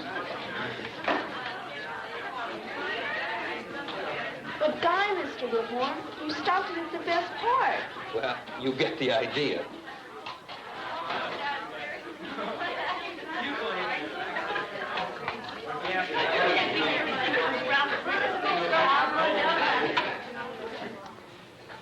Here we have the classic example of the Hollywood monster. The movie studios turned out films like these by the hundreds back in the 50s and early 60s. Werewolves, vampires, monsters created by atomic radiation, creatures from outer space. They all did their part to paralyze the kids at the Saturday matinee and to give the girl an excuse to move as close as possible to the boy at the drive-in theater. Now, these horror films of the 50s seem corny today, just as unbelievable as the ancient sea monsters we've been studying. But don't get the idea that monsters are a thing of the past. All of you have seen recent films about the devil and demon possession. Even the film about the great white shark was a monster story of sorts, a modern-day sea monster. These films managed to give all of us a few genuine moments of fear. Yes, man has always had his monsters. Very real. And sometimes most unexplainable. Well, class, today we're concluding this study of the supernatural, of powers and beings outside the reality of nature. So I've invited a guest speaker who should be arriving in a few minutes. This man is a science teacher, as well as a widely read author and a recognized authority on the phenomenon of the abominable snowman, or as this creature is known in North America, Bigfoot. A present-day monster.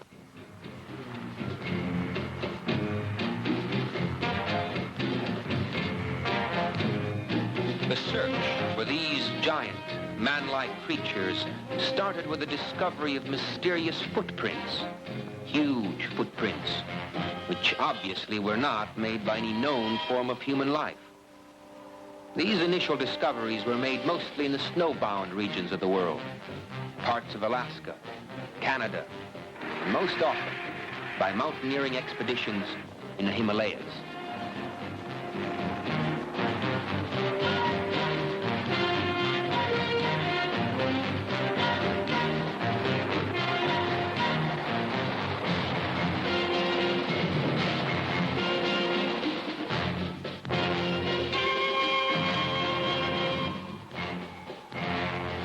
In 1951, the well-known mountaineer, Eric Stapleton, was returning from an Everest reconnaissance expedition. Eric was waiting out a storm at base camp number 3, close to the northern edge of Menlong Glacier. Now, this man was a professional photographer, as well as an educated scientific investigator and mountaineer. The giant footprints in the snow, photographed by Stapleton, were published by newspapers around the world. For the first time, the public came to know of the existence of a giant, man-like monster which actually exists in the Himalayas. A monster known as Yeti, or Bigfoot. Within 2 years, the reports of giant footprints deep within the wilderness areas of the world spread from the Himalayas into North America itself.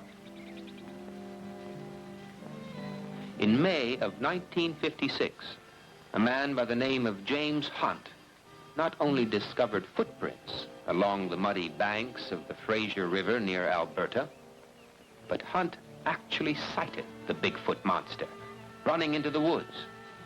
Unfortunately, he had no camera with him. And many people here in America said he was crazy, that the footprints were fake. But over the next few years, reports continued throughout Canada, Washington State, Oregon, and even into California. It soon became apparent that Bigfoot was not just a hoax. Something was there, leaving giant footprints deep in the wilderness. Bigfoot was real.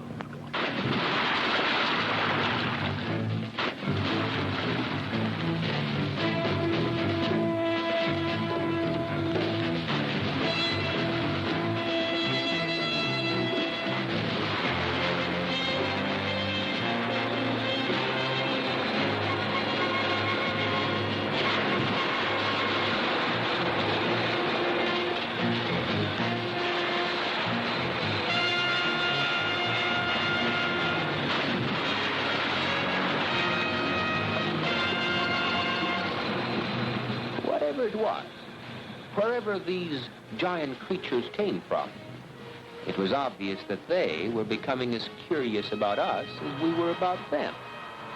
In many logging camps throughout the Northwest, workers reported sightings of huge, hairy creatures watching them from the woods.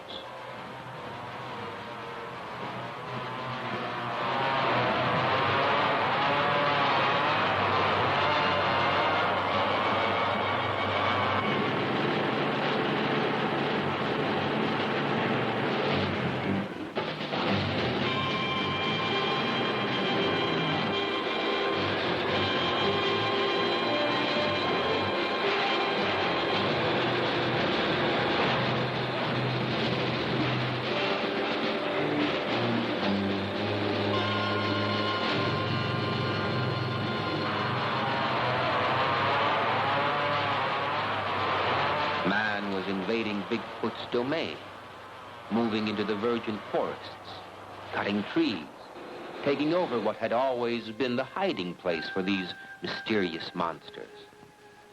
As modern man cut into the wilderness, Bigfoot was forced to retreat deeper into the timberland. And as progress forced Bigfoot out of his homeland, more and more evidence was found which proved, beyond a doubt, that there were many of these creatures here in North America. More footprints were discovered, as well as strands of long black hair tangled in tree branches. Hair which, when examined by scientists, proved to have come from some mysterious creature previously unknown to man. For these discoveries, very few educated observers would still deny that something was really out there. There was an incredible man-like monster actually living in the North Woods.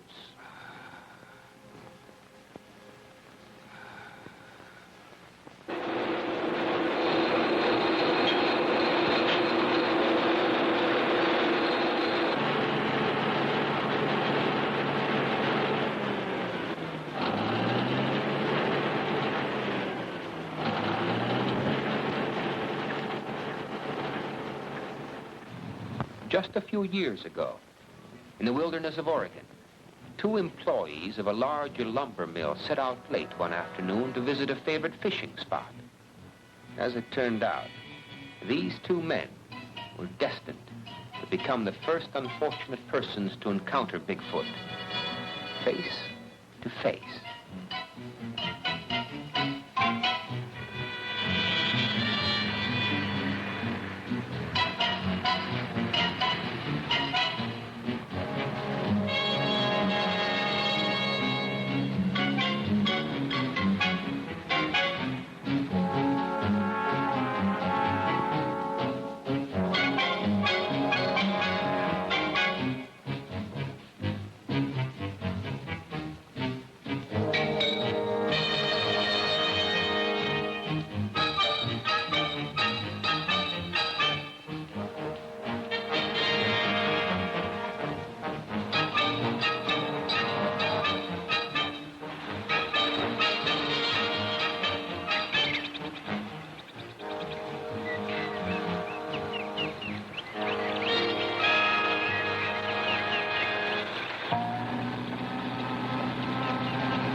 to drive him off, John.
Expect us to believe all of this?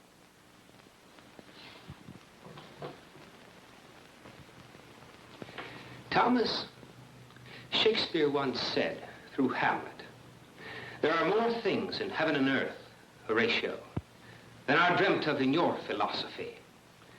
Class, one of the biggest errors a man might make is to disbelieve what he hasn't seen. To think that there are not evil powers or fantastic creatures just because you personally haven't experienced them could result sometime in a dreadful consequence. Now, save any questions you might have until Mr. Mason arrives. He once had an incredible first-hand experience with Bigfoot, and I want him to tell you the story himself. Well, while we're waiting, let's review, see if you remember the names of some of these ancient sea monsters.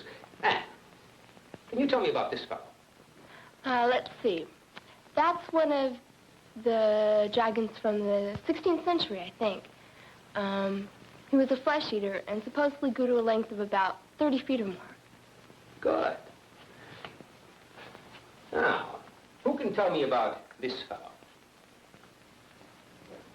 That's a griffin. It's a flying bird monster. Back legs of a wolf, front legs of a hawk, like claws, and it would swoop down to catch its victim, usually young kids, and it would just tear them apart. And it would just eat everything except their shoes.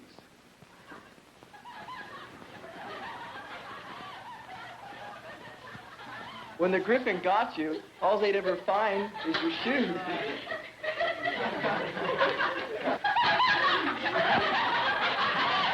All right, Daddy. That may be true. But what I want you to tell us is just where and when did the legendary griffin get its start?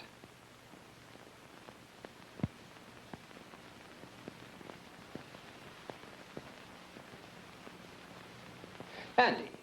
He was invented in the 1400s by the Germans. Really? I wonder,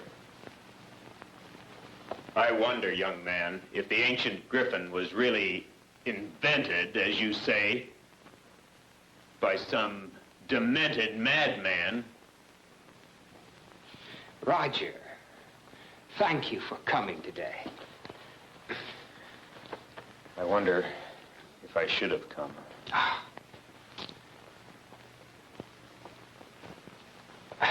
I want to introduce to you a man who has spent much of his life as a teacher and as a highly respected scholar.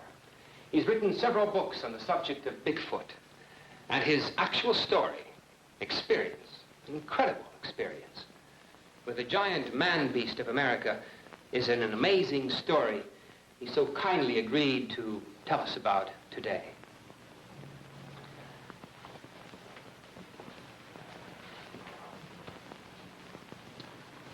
I believe I owe all of you an apology. Especially you, young man.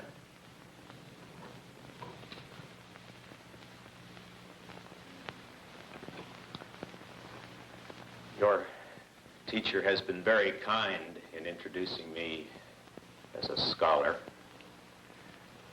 I'm thought by many people to be nothing more than a madman, or a liar, if you will.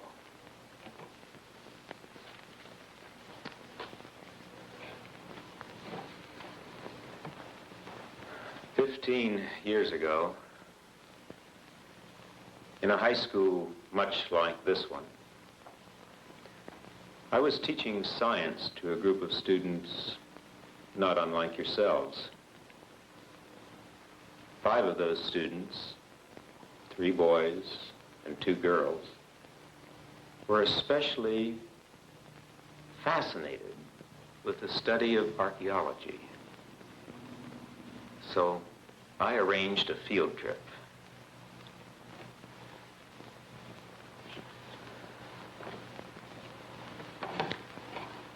As a result of that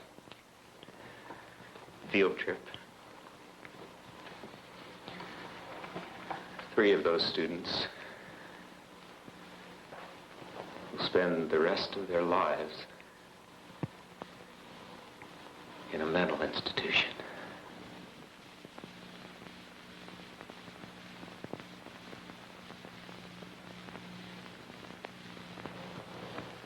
One girl cannot speak to this day. She can only stare straight ahead in shock. She's totally unable to communicate with the world outside her mind. No. Never doubt that monsters exist. They do. Right here in North America today, there are creatures that are known simply as Bigfoot. They were known to the Indian over 100 years ago, and they're still alive today. But let me start at the beginning of my story.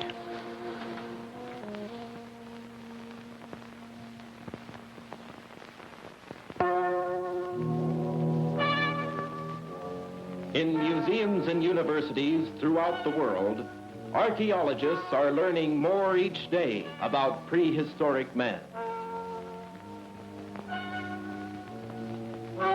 Archaeologists are highly skilled, specialized scientists. They know where to look, what to look for, and occasionally they make a discovery of tremendous importance.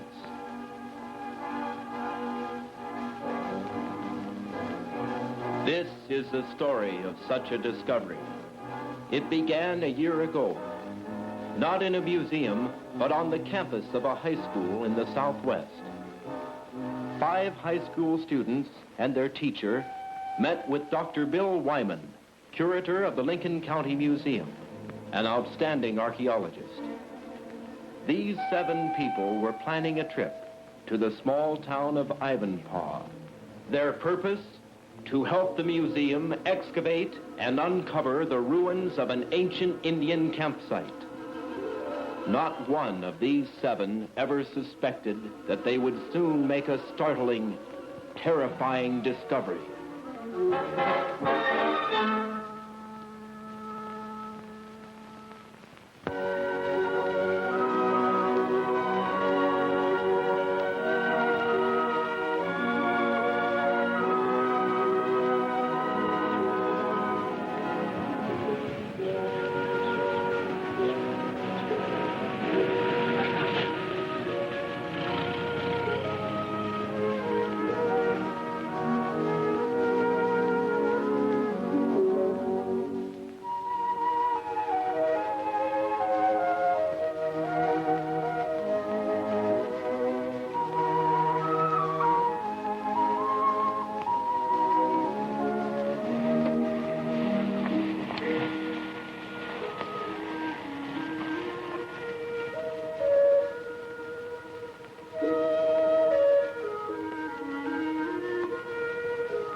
this where we're going to sleep? Here you go, Joey. Yes.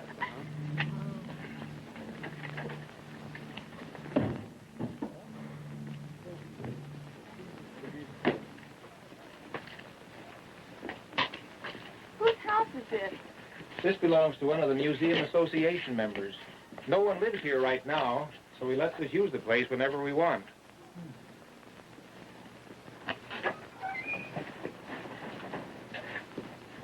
All right, just come on in for a few minutes. Sharon, look at these. Oh. Mr. Wyman, are these some of the things you found on your expedition? Yes. As a matter of fact, this is one we found in some cliff ruins just last year. You can put your sleeping bags down on the floor. We'll straighten up tonight when we get back. Shall we go?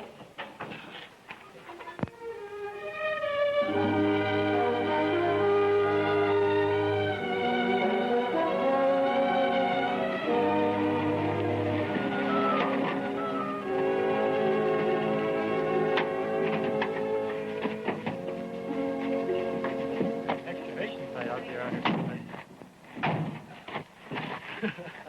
Thanks, sure. Thanks. Hey, this really looks like Indian country, doesn't it? Boy, I'll say. Look at those rocks. I'll bet you find quite a few Indian petroglyphs up in this area. Yes, this country was literally dotted with Indian campsites at one time.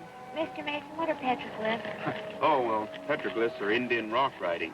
Oh. Come on with me and I'll show you some.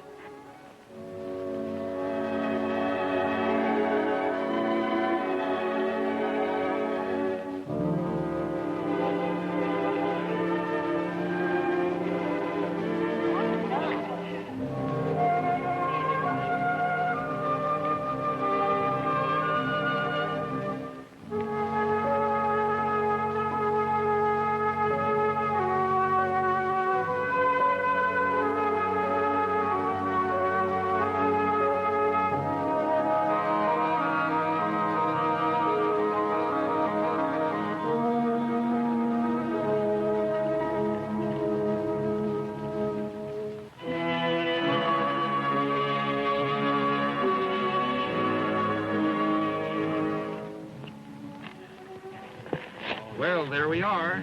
Boy, look at those. These technically aren't petroglyphs. Petroglyphs are Indian writings that have been scratched into the rock. These have been painted on the rock with berry juice stain. We call these pictographs. Well, what do they say? Can you read them? We've been able to figure most of them out. They tell of the history of a great Indian tribe, one that lived around here thousands of years ago. There were two chiefs in the tribe, many, many braves. They hunted the deer and the rabbit with bows and arrows. And they believed that the sun and the rain were powerful gods who were continually fighting each other. Gee, how can you tell all that? We have to study these symbols a long time. Basically, though, this is just a big primitive history book. Say, Bill, let me get a picture of that. Wonder if you'd just point at that. All right. And the rest of you be looking at it. I'll get it from over here. That's a rabbit. How interesting. Bob, would you kneel down there and be looking at the rock?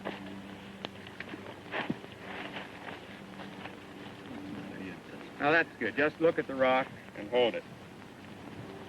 Good. Got it. Now, I guess we better get to work. Right. But where's the excavation? Right back this way.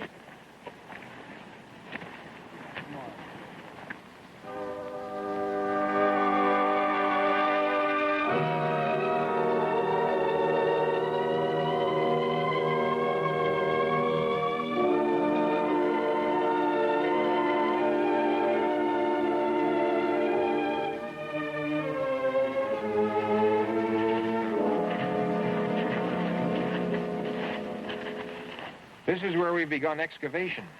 What sort of thing do you suppose we might find? Well, that's pretty hard to tell. The only thing we've located so far... Well, here, I'll show you.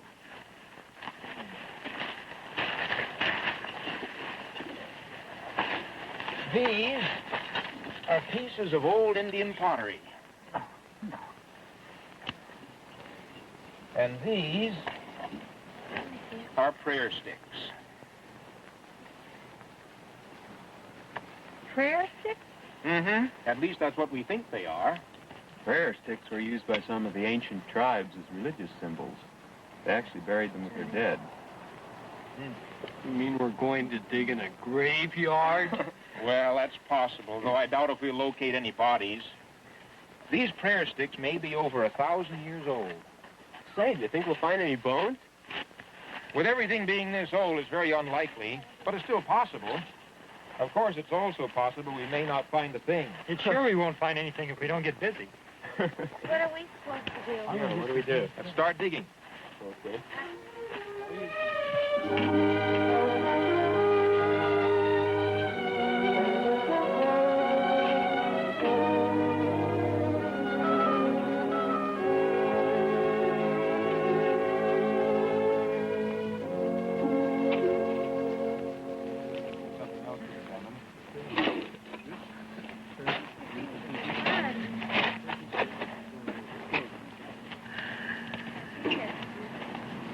Say, Bill, look at this piece of pottery that Bob found. You just found it, Bob? Yeah, over there in the digging. We do That's that. a good pottery fragment. I want to take this back to the museum with us. Keep up the good work. By the way, what time is it? 20 after 12. Getting a little late. Lunchtime! Oh, boy. You boys ready for lunch? Boy, you said it. Good, I'll get it from the truck. I'll give you a hand. All right. Getting a lot done this morning.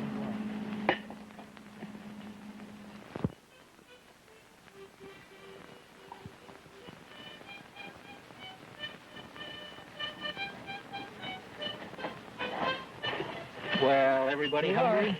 You know, I finally made it. Yeah. Well, we have sandwiches here for everybody. Good. Johnny, this is yours. Right. Roger, this is yours. Oh, good. And here's Sharon's and Linda's. Oh, thank you. Bob.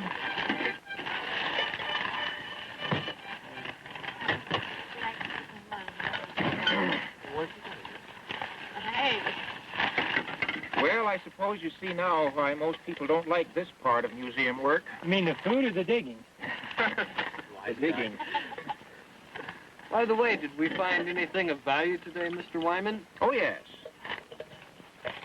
For instance, this rock. This was used to grind up seed to make flour for bread. Notice the worn edges on it? And this pottery, we'll take it back to the museum and study it more carefully. I think we can tell exactly how old it is. Oh.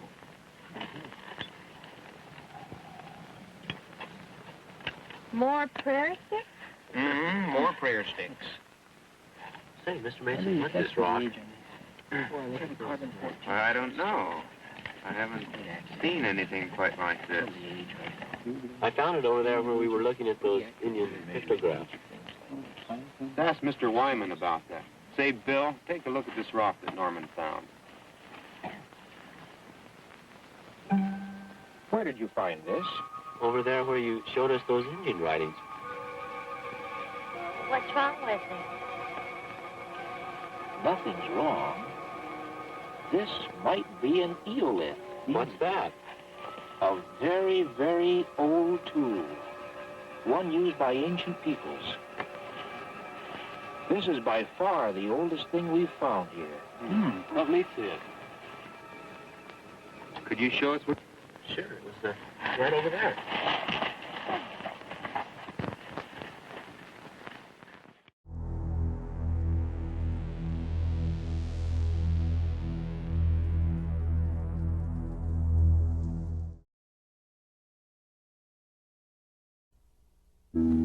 From ancient Genesis to the modern screen, the name written in blood, Ega!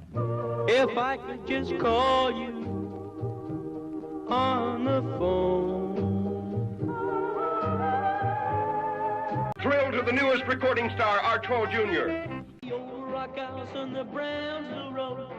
Crazy things happen according to the code.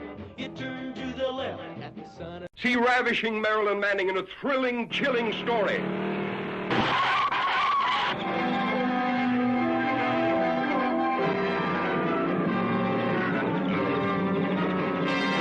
last of the prehistoric giants sees his first girl. Noah.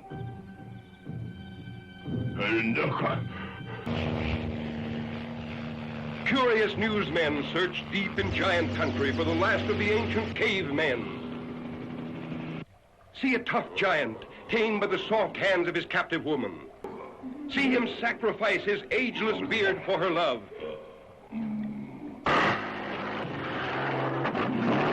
Then lose her to a boy in a dune buggy, escaping a burning desert. Egar's primitive passion was love or kill.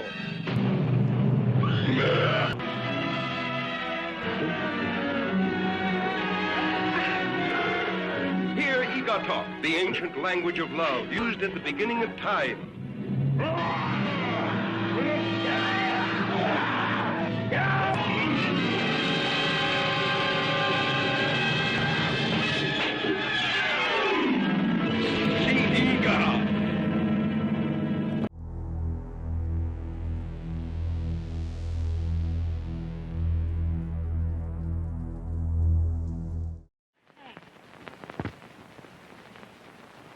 It's right around here somewhere. Just lying on top of the ground. I picked it up for a souvenir. I collect rocks. You collected a good one this time. Well, I don't see anything else. All of these are just plain old rocks. Well, it seems funny that it would be lying just on top of the ground, doesn't it? Yes. Unless it fell. Up there. Maybe it fell from up there and rolled down. Yeah, it looks like there's a ledge up there. Let's go up and see. All right. You'll have to find some other place to get up, though. We'd never make it from here. I think I'll stay down. Me too. Need a climbing rope from the truck. I'll get it.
Way down. Boy, isn't that a long drop. That's Sharon and Linda down there. Hello!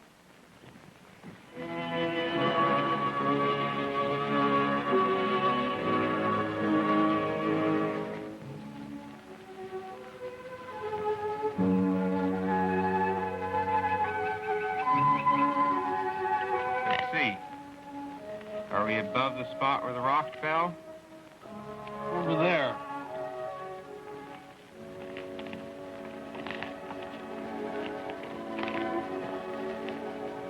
Let's look around down here.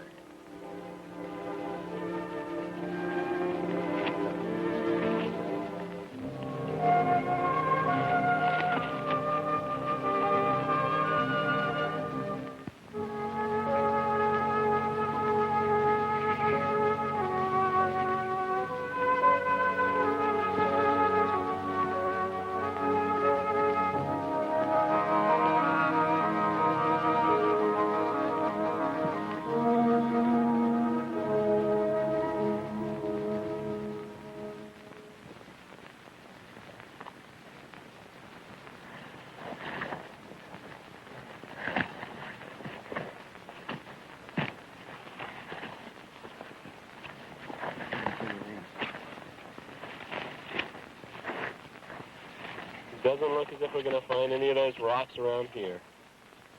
I can't even see that small ledge from here. Can you? No, Let's see, we were standing down there by that thick brush. Hey, what's this?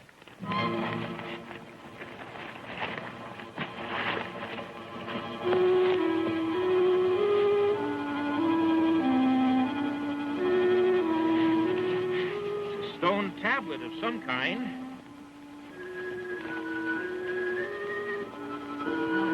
Really something. Yeah, black. Do you recognize those markings, Bill? No, those are strange to me. They look rather primitive, don't they? They look older than any other markings I've ever seen. Were they made by Indians, do you think? No, not these.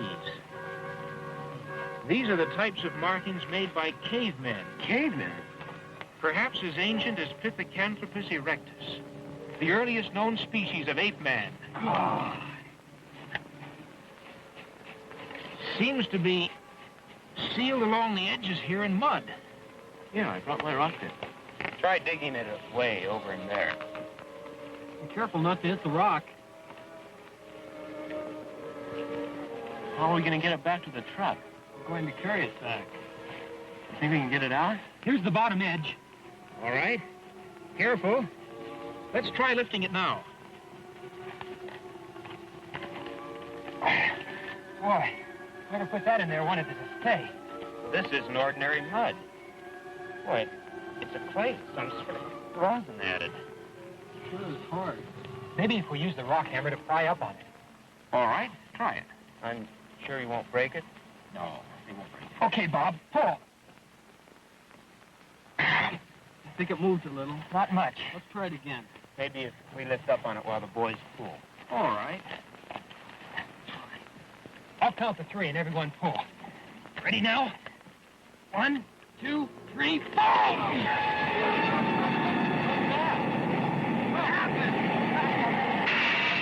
What happened? Wait a minute. Hey, there's a hole down there.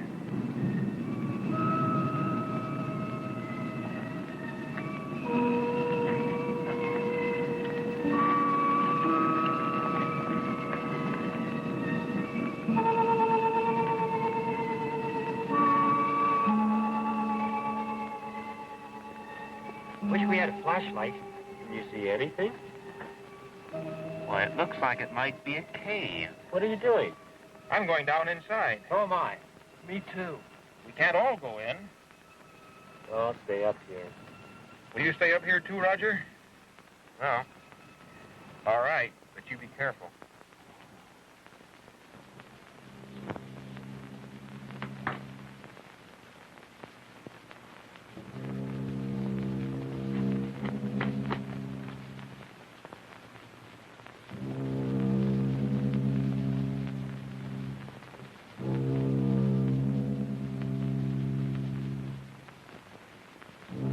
All right. Come on down. I'll go first. Okay. Now get a good grip on that rope. Pretty solid.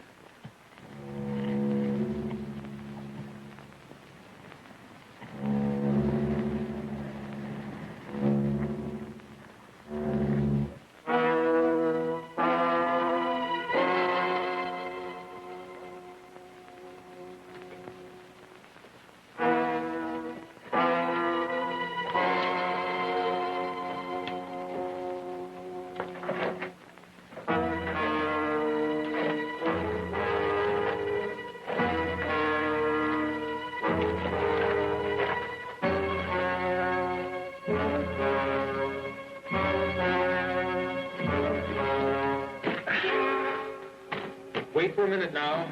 Let your eyes get accustomed to the darkness. What kind of a cave is this? Natural formation? Probably so. It looks as if these cracks in the wall have been sealed up.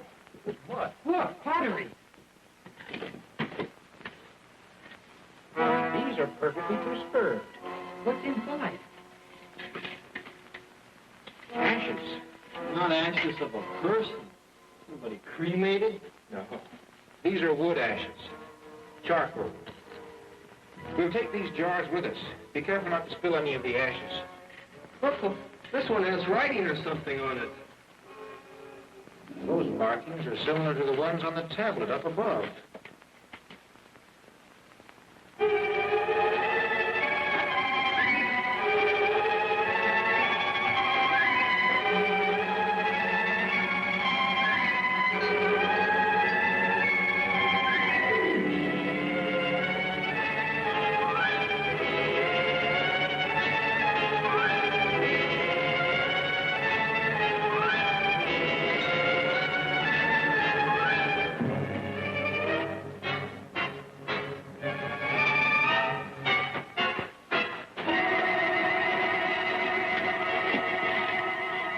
What is it? What did you find? There's a body over there.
It's a mummy, covered with mud.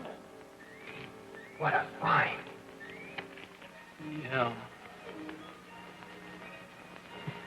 How can we get it out? We're going to need some more ropes from the truck and some boards to tie it and hold it flat. Let's go.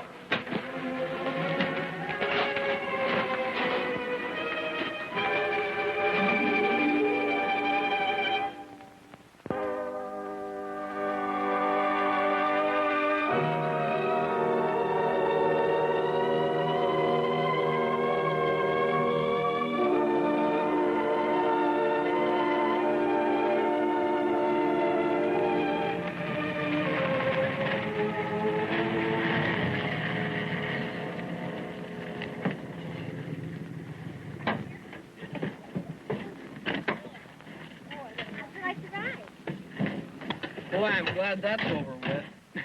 Something tells me Bob doesn't think much of our new passenger. Well, it's the first time I've ever ridden with a mummy. I'll open the door to the shed. We'll leave it there tonight. You mean we're going to put it in there? You wouldn't want to leave a mummy outside, would you? Suppose it rains. Be careful bringing it in. I'll get this end down here. Okay, I'll get here. Bob, you get that corner on that side. Good.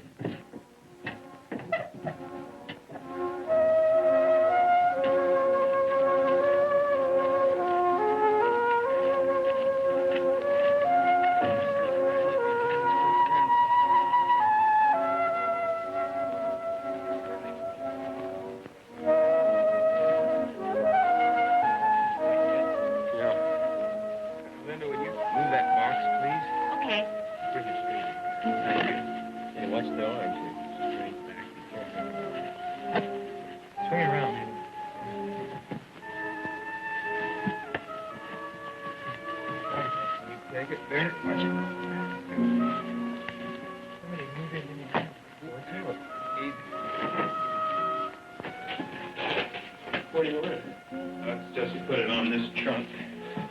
You just... Boy, who would have thought we'd ever find anything like this?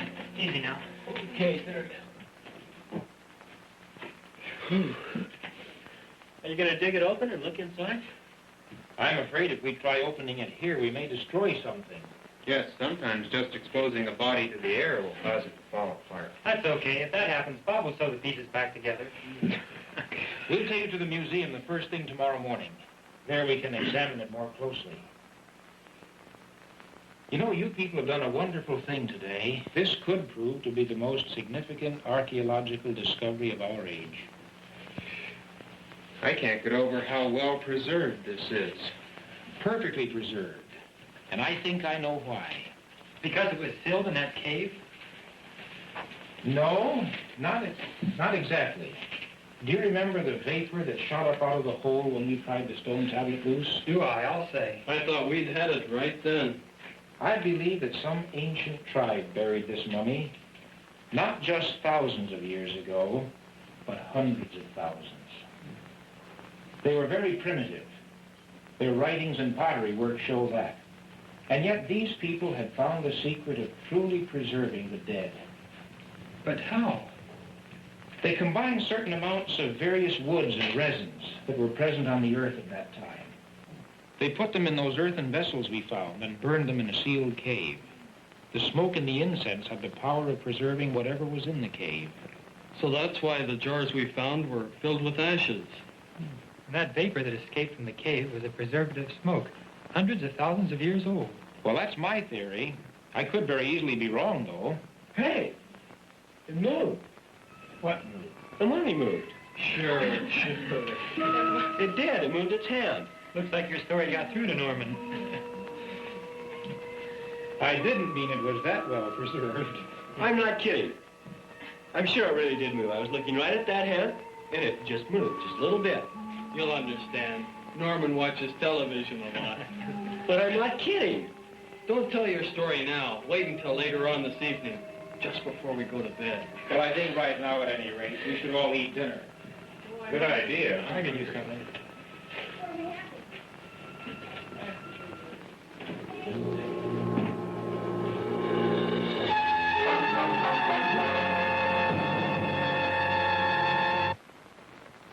But seriously, it was a great trip.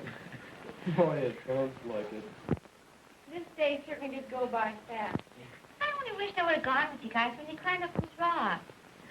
That was quite an experience. And where were we? Waiting down below. Well, when I looked up and saw that ledge and that sheer cliff, well, I always feel a lot better on solid ground. So next week, all the newspapers will bring big stories about how we found a mummy. Maybe even magazines. Well, what's wrong with that? Yeah. They'll be asking me what I did, what happened. What did I do when I first saw that mummy lying there in that cave like it has been for thousands of years? And what am I going to tell them? That I didn't do anything because I wasn't even in the cave. I was too afraid to climb up on the rock. Well, you weren't alone. I can see the pictures on the front of the school paper of you guys prying up that stone thing and all my friends asking me, where were you? Tell him you took the picture. Thanks. Well, I sure go for a bottle of pop. The country store is open until 9 o'clock if you want to walk up there. How far is it? If you cut through the orange grove, it isn't far, about a 10-minute walk. There's a well-worn path, so you can't get lost. Want to walk up? Sure, sounds like fun. Anybody else want to go along? See, you plan on bringing in the rest of those jars for a closer look, don't you? Yes. And then I think I'll stay here. I think I'll go outside, too, for the fresh air. Yes, don't feel you have to stay inside. The country up here is pleasant at night. I'm too tired to go anywhere. It's sure that if I go out there, something important will happen here. And if I stay here, they'll probably find flying saucers. By the way, you can bring me back a bottle of orange pop if you want. Where's the dime? Come on, dig it out.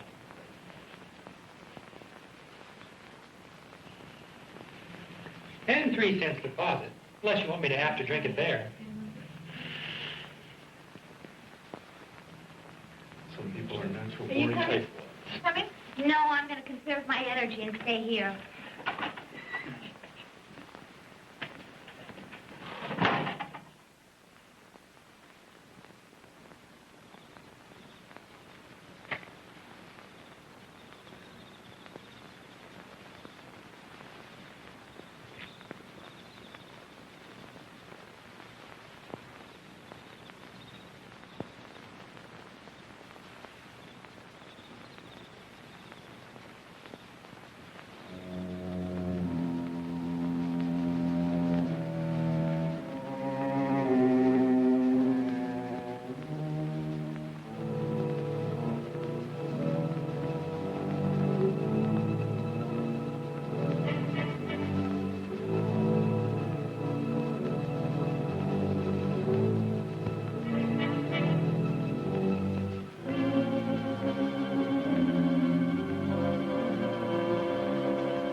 What's wrong, Norman?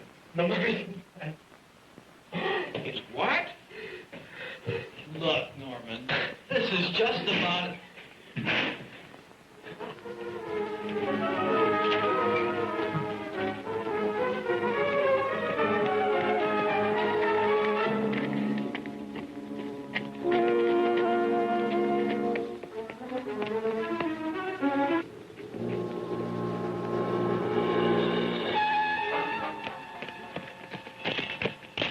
Look. It ran into the grove. What was it?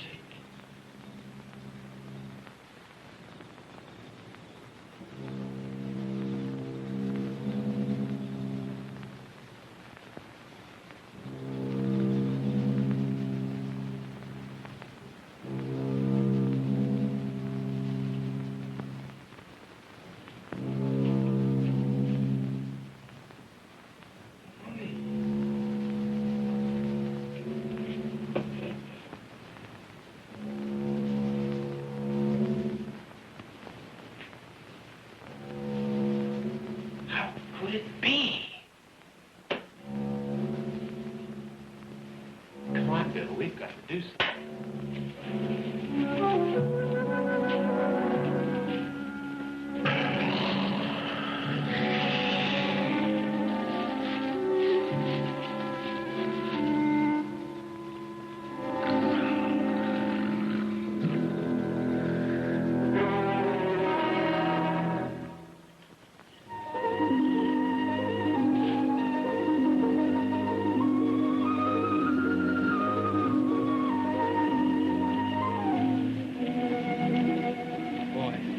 Sure is a nice sky.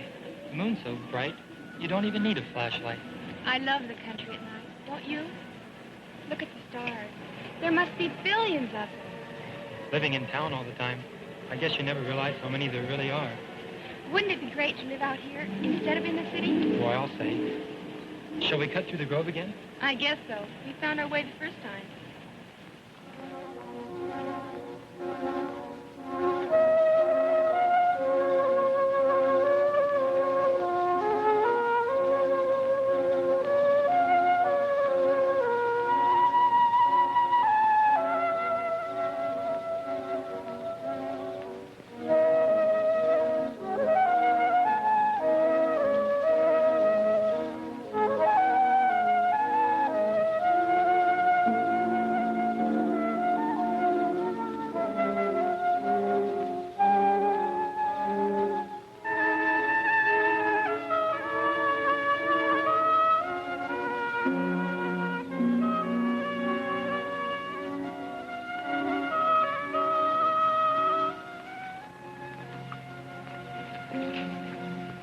Boy, there's not much light in here. If we stay on the path, we'll be okay. Yeah, if we can see it well enough.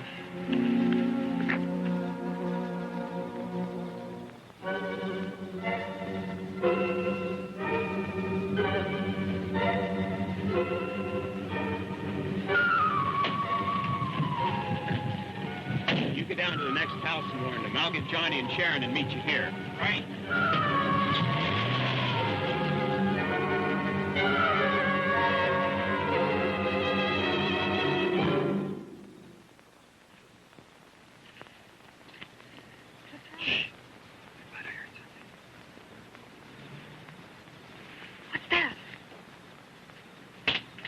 Something's coming. Let's get out. Wait!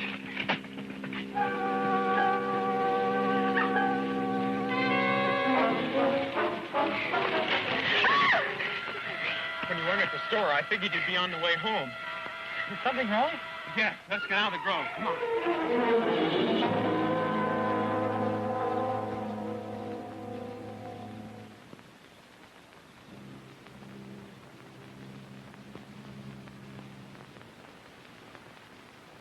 Oh, yes. No, the children are all asleep. What time do you expect to be home?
Hello, Bill. Walt, it's good to see you, especially now.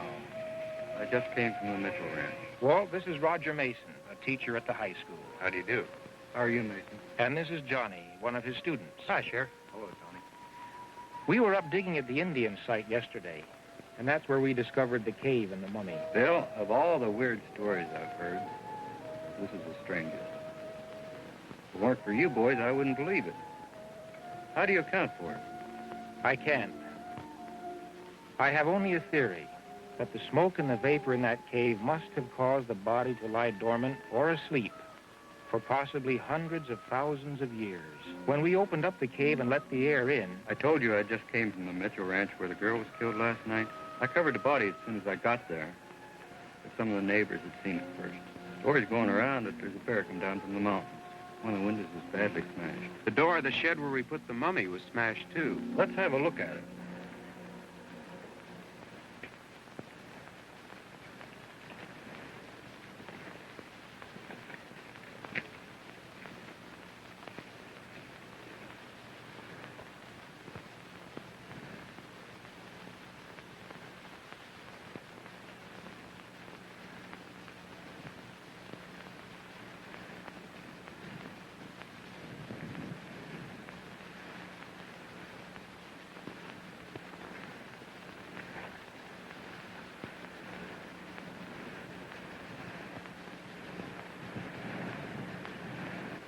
This mud,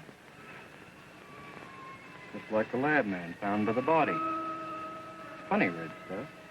The mummy was sealed with mud just like that. It broke out of its wrappings. What's it look like now? We don't know. We just caught a glimpse of it as it ran into that grove. It stood erect, but was larger than a man. That's as much as we could tell. Last night after it killed a girl, one of the neighbors said that he shot at something running into the grove. The orange and lemon groves in this part of the country are so extensive, the thing could travel for miles and never leave the protection of the trees. Let's go look at the place that you saw it run into the grove.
It looks as if it's been along here.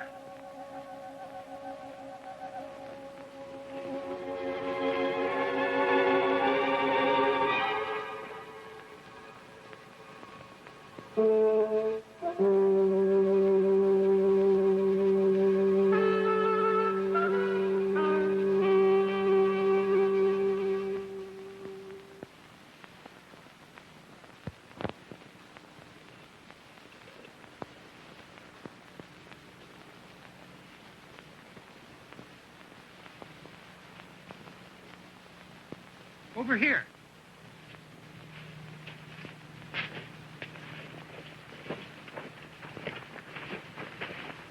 Look at the broken branches. Why, there's blood on the ground. Isn't there? Yes. I think we found the spot where the creature stayed last night. But what's the blood from? My guess is the fellow who shot at it last night must have hit it. What makes you say that? Because this isn't ordinary blood. This is too dark in color. He told me he had hit it. But he must have missed it. Why? Because I saw the gun that he used. A large caliber. 3 shots from that would have stopped anything. Anything? Well, it's sure that if a hunting rifle didn't stop it, that revolver of yours wouldn't do much good either. And it's too dangerous trying to track it down through these groves. You have an idea? Well, maybe we can lure it into the open field. It's worth a try.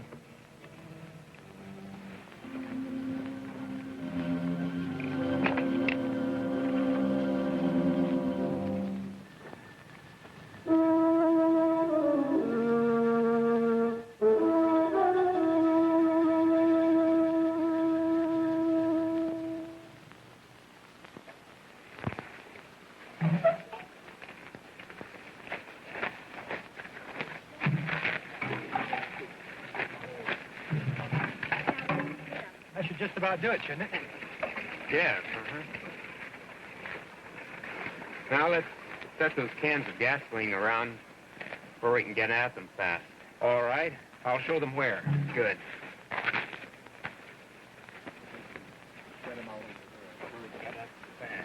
Okay. Now be careful.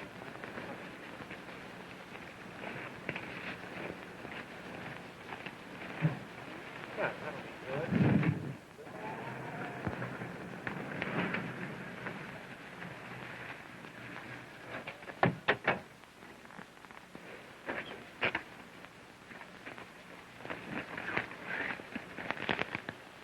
I got all the meat scraps they had.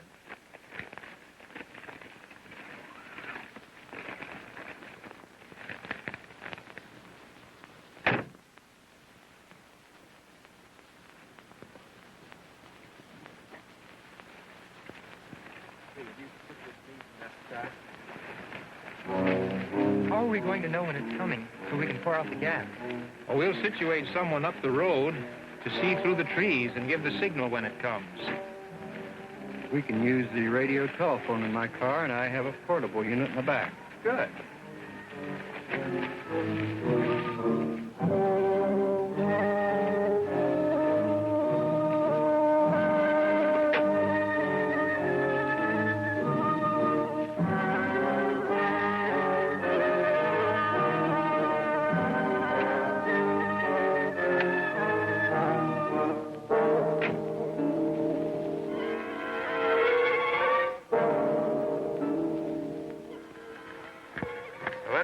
Hook it up down here.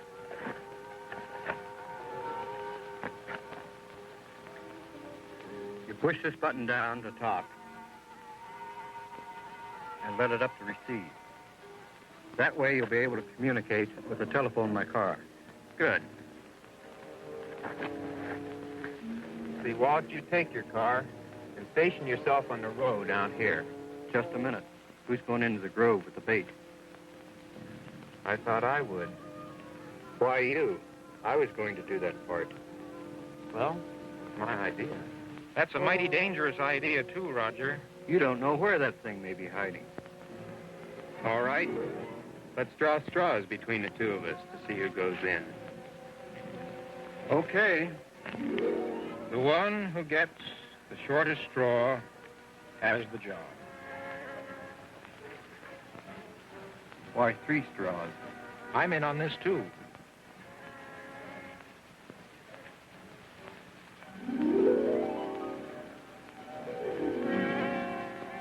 Well, looks like I win anyway. I'll be down by the road. And I'll be on this radio.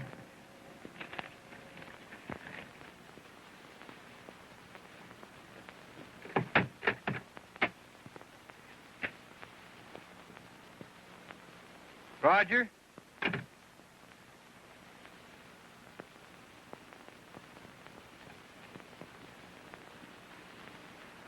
You're more apt to need this than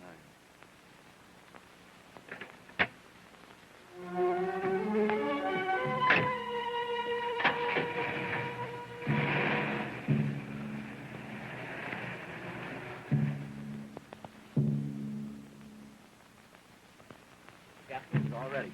Good. Well, I'll be back in a few minutes. Be careful.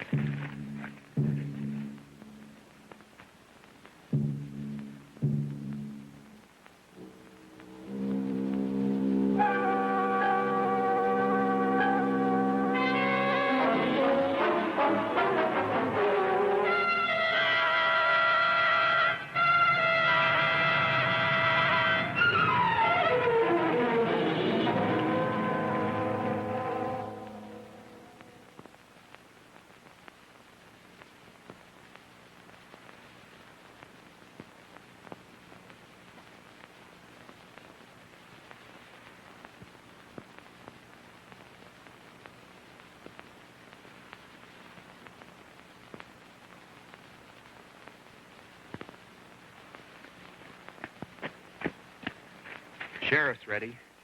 He's got a good view through the grove from where he's parked. Yes, we've already communicated with him. Well, now all we do is wait here until it comes out of the grove.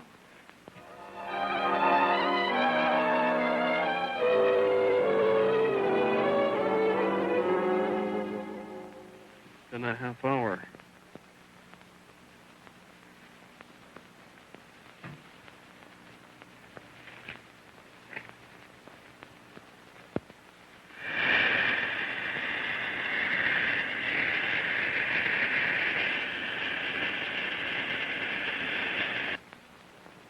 This is Bill, Walt. See anything yet? Nothing yet. Beginning to look as if this idea isn't going to work. Let's wait another 20 or 30 minutes anyway.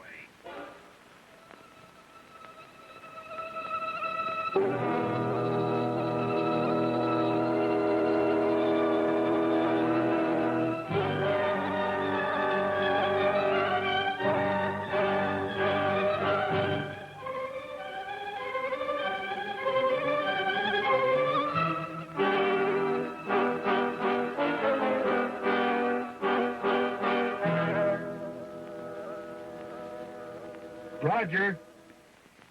Yes, Walt. I see something now, see?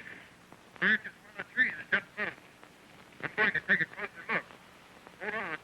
You better be careful. You'll hear from me within a minute.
Been almost 3 minutes.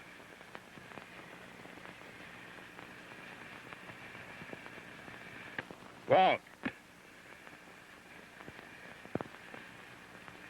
Come in, Walt. Something's wrong. Come on. Bring along those flares, Johnny. Better grab that gasoline, too.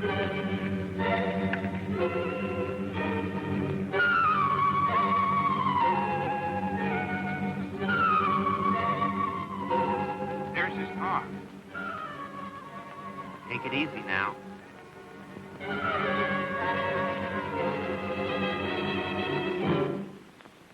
Walt! Wait here.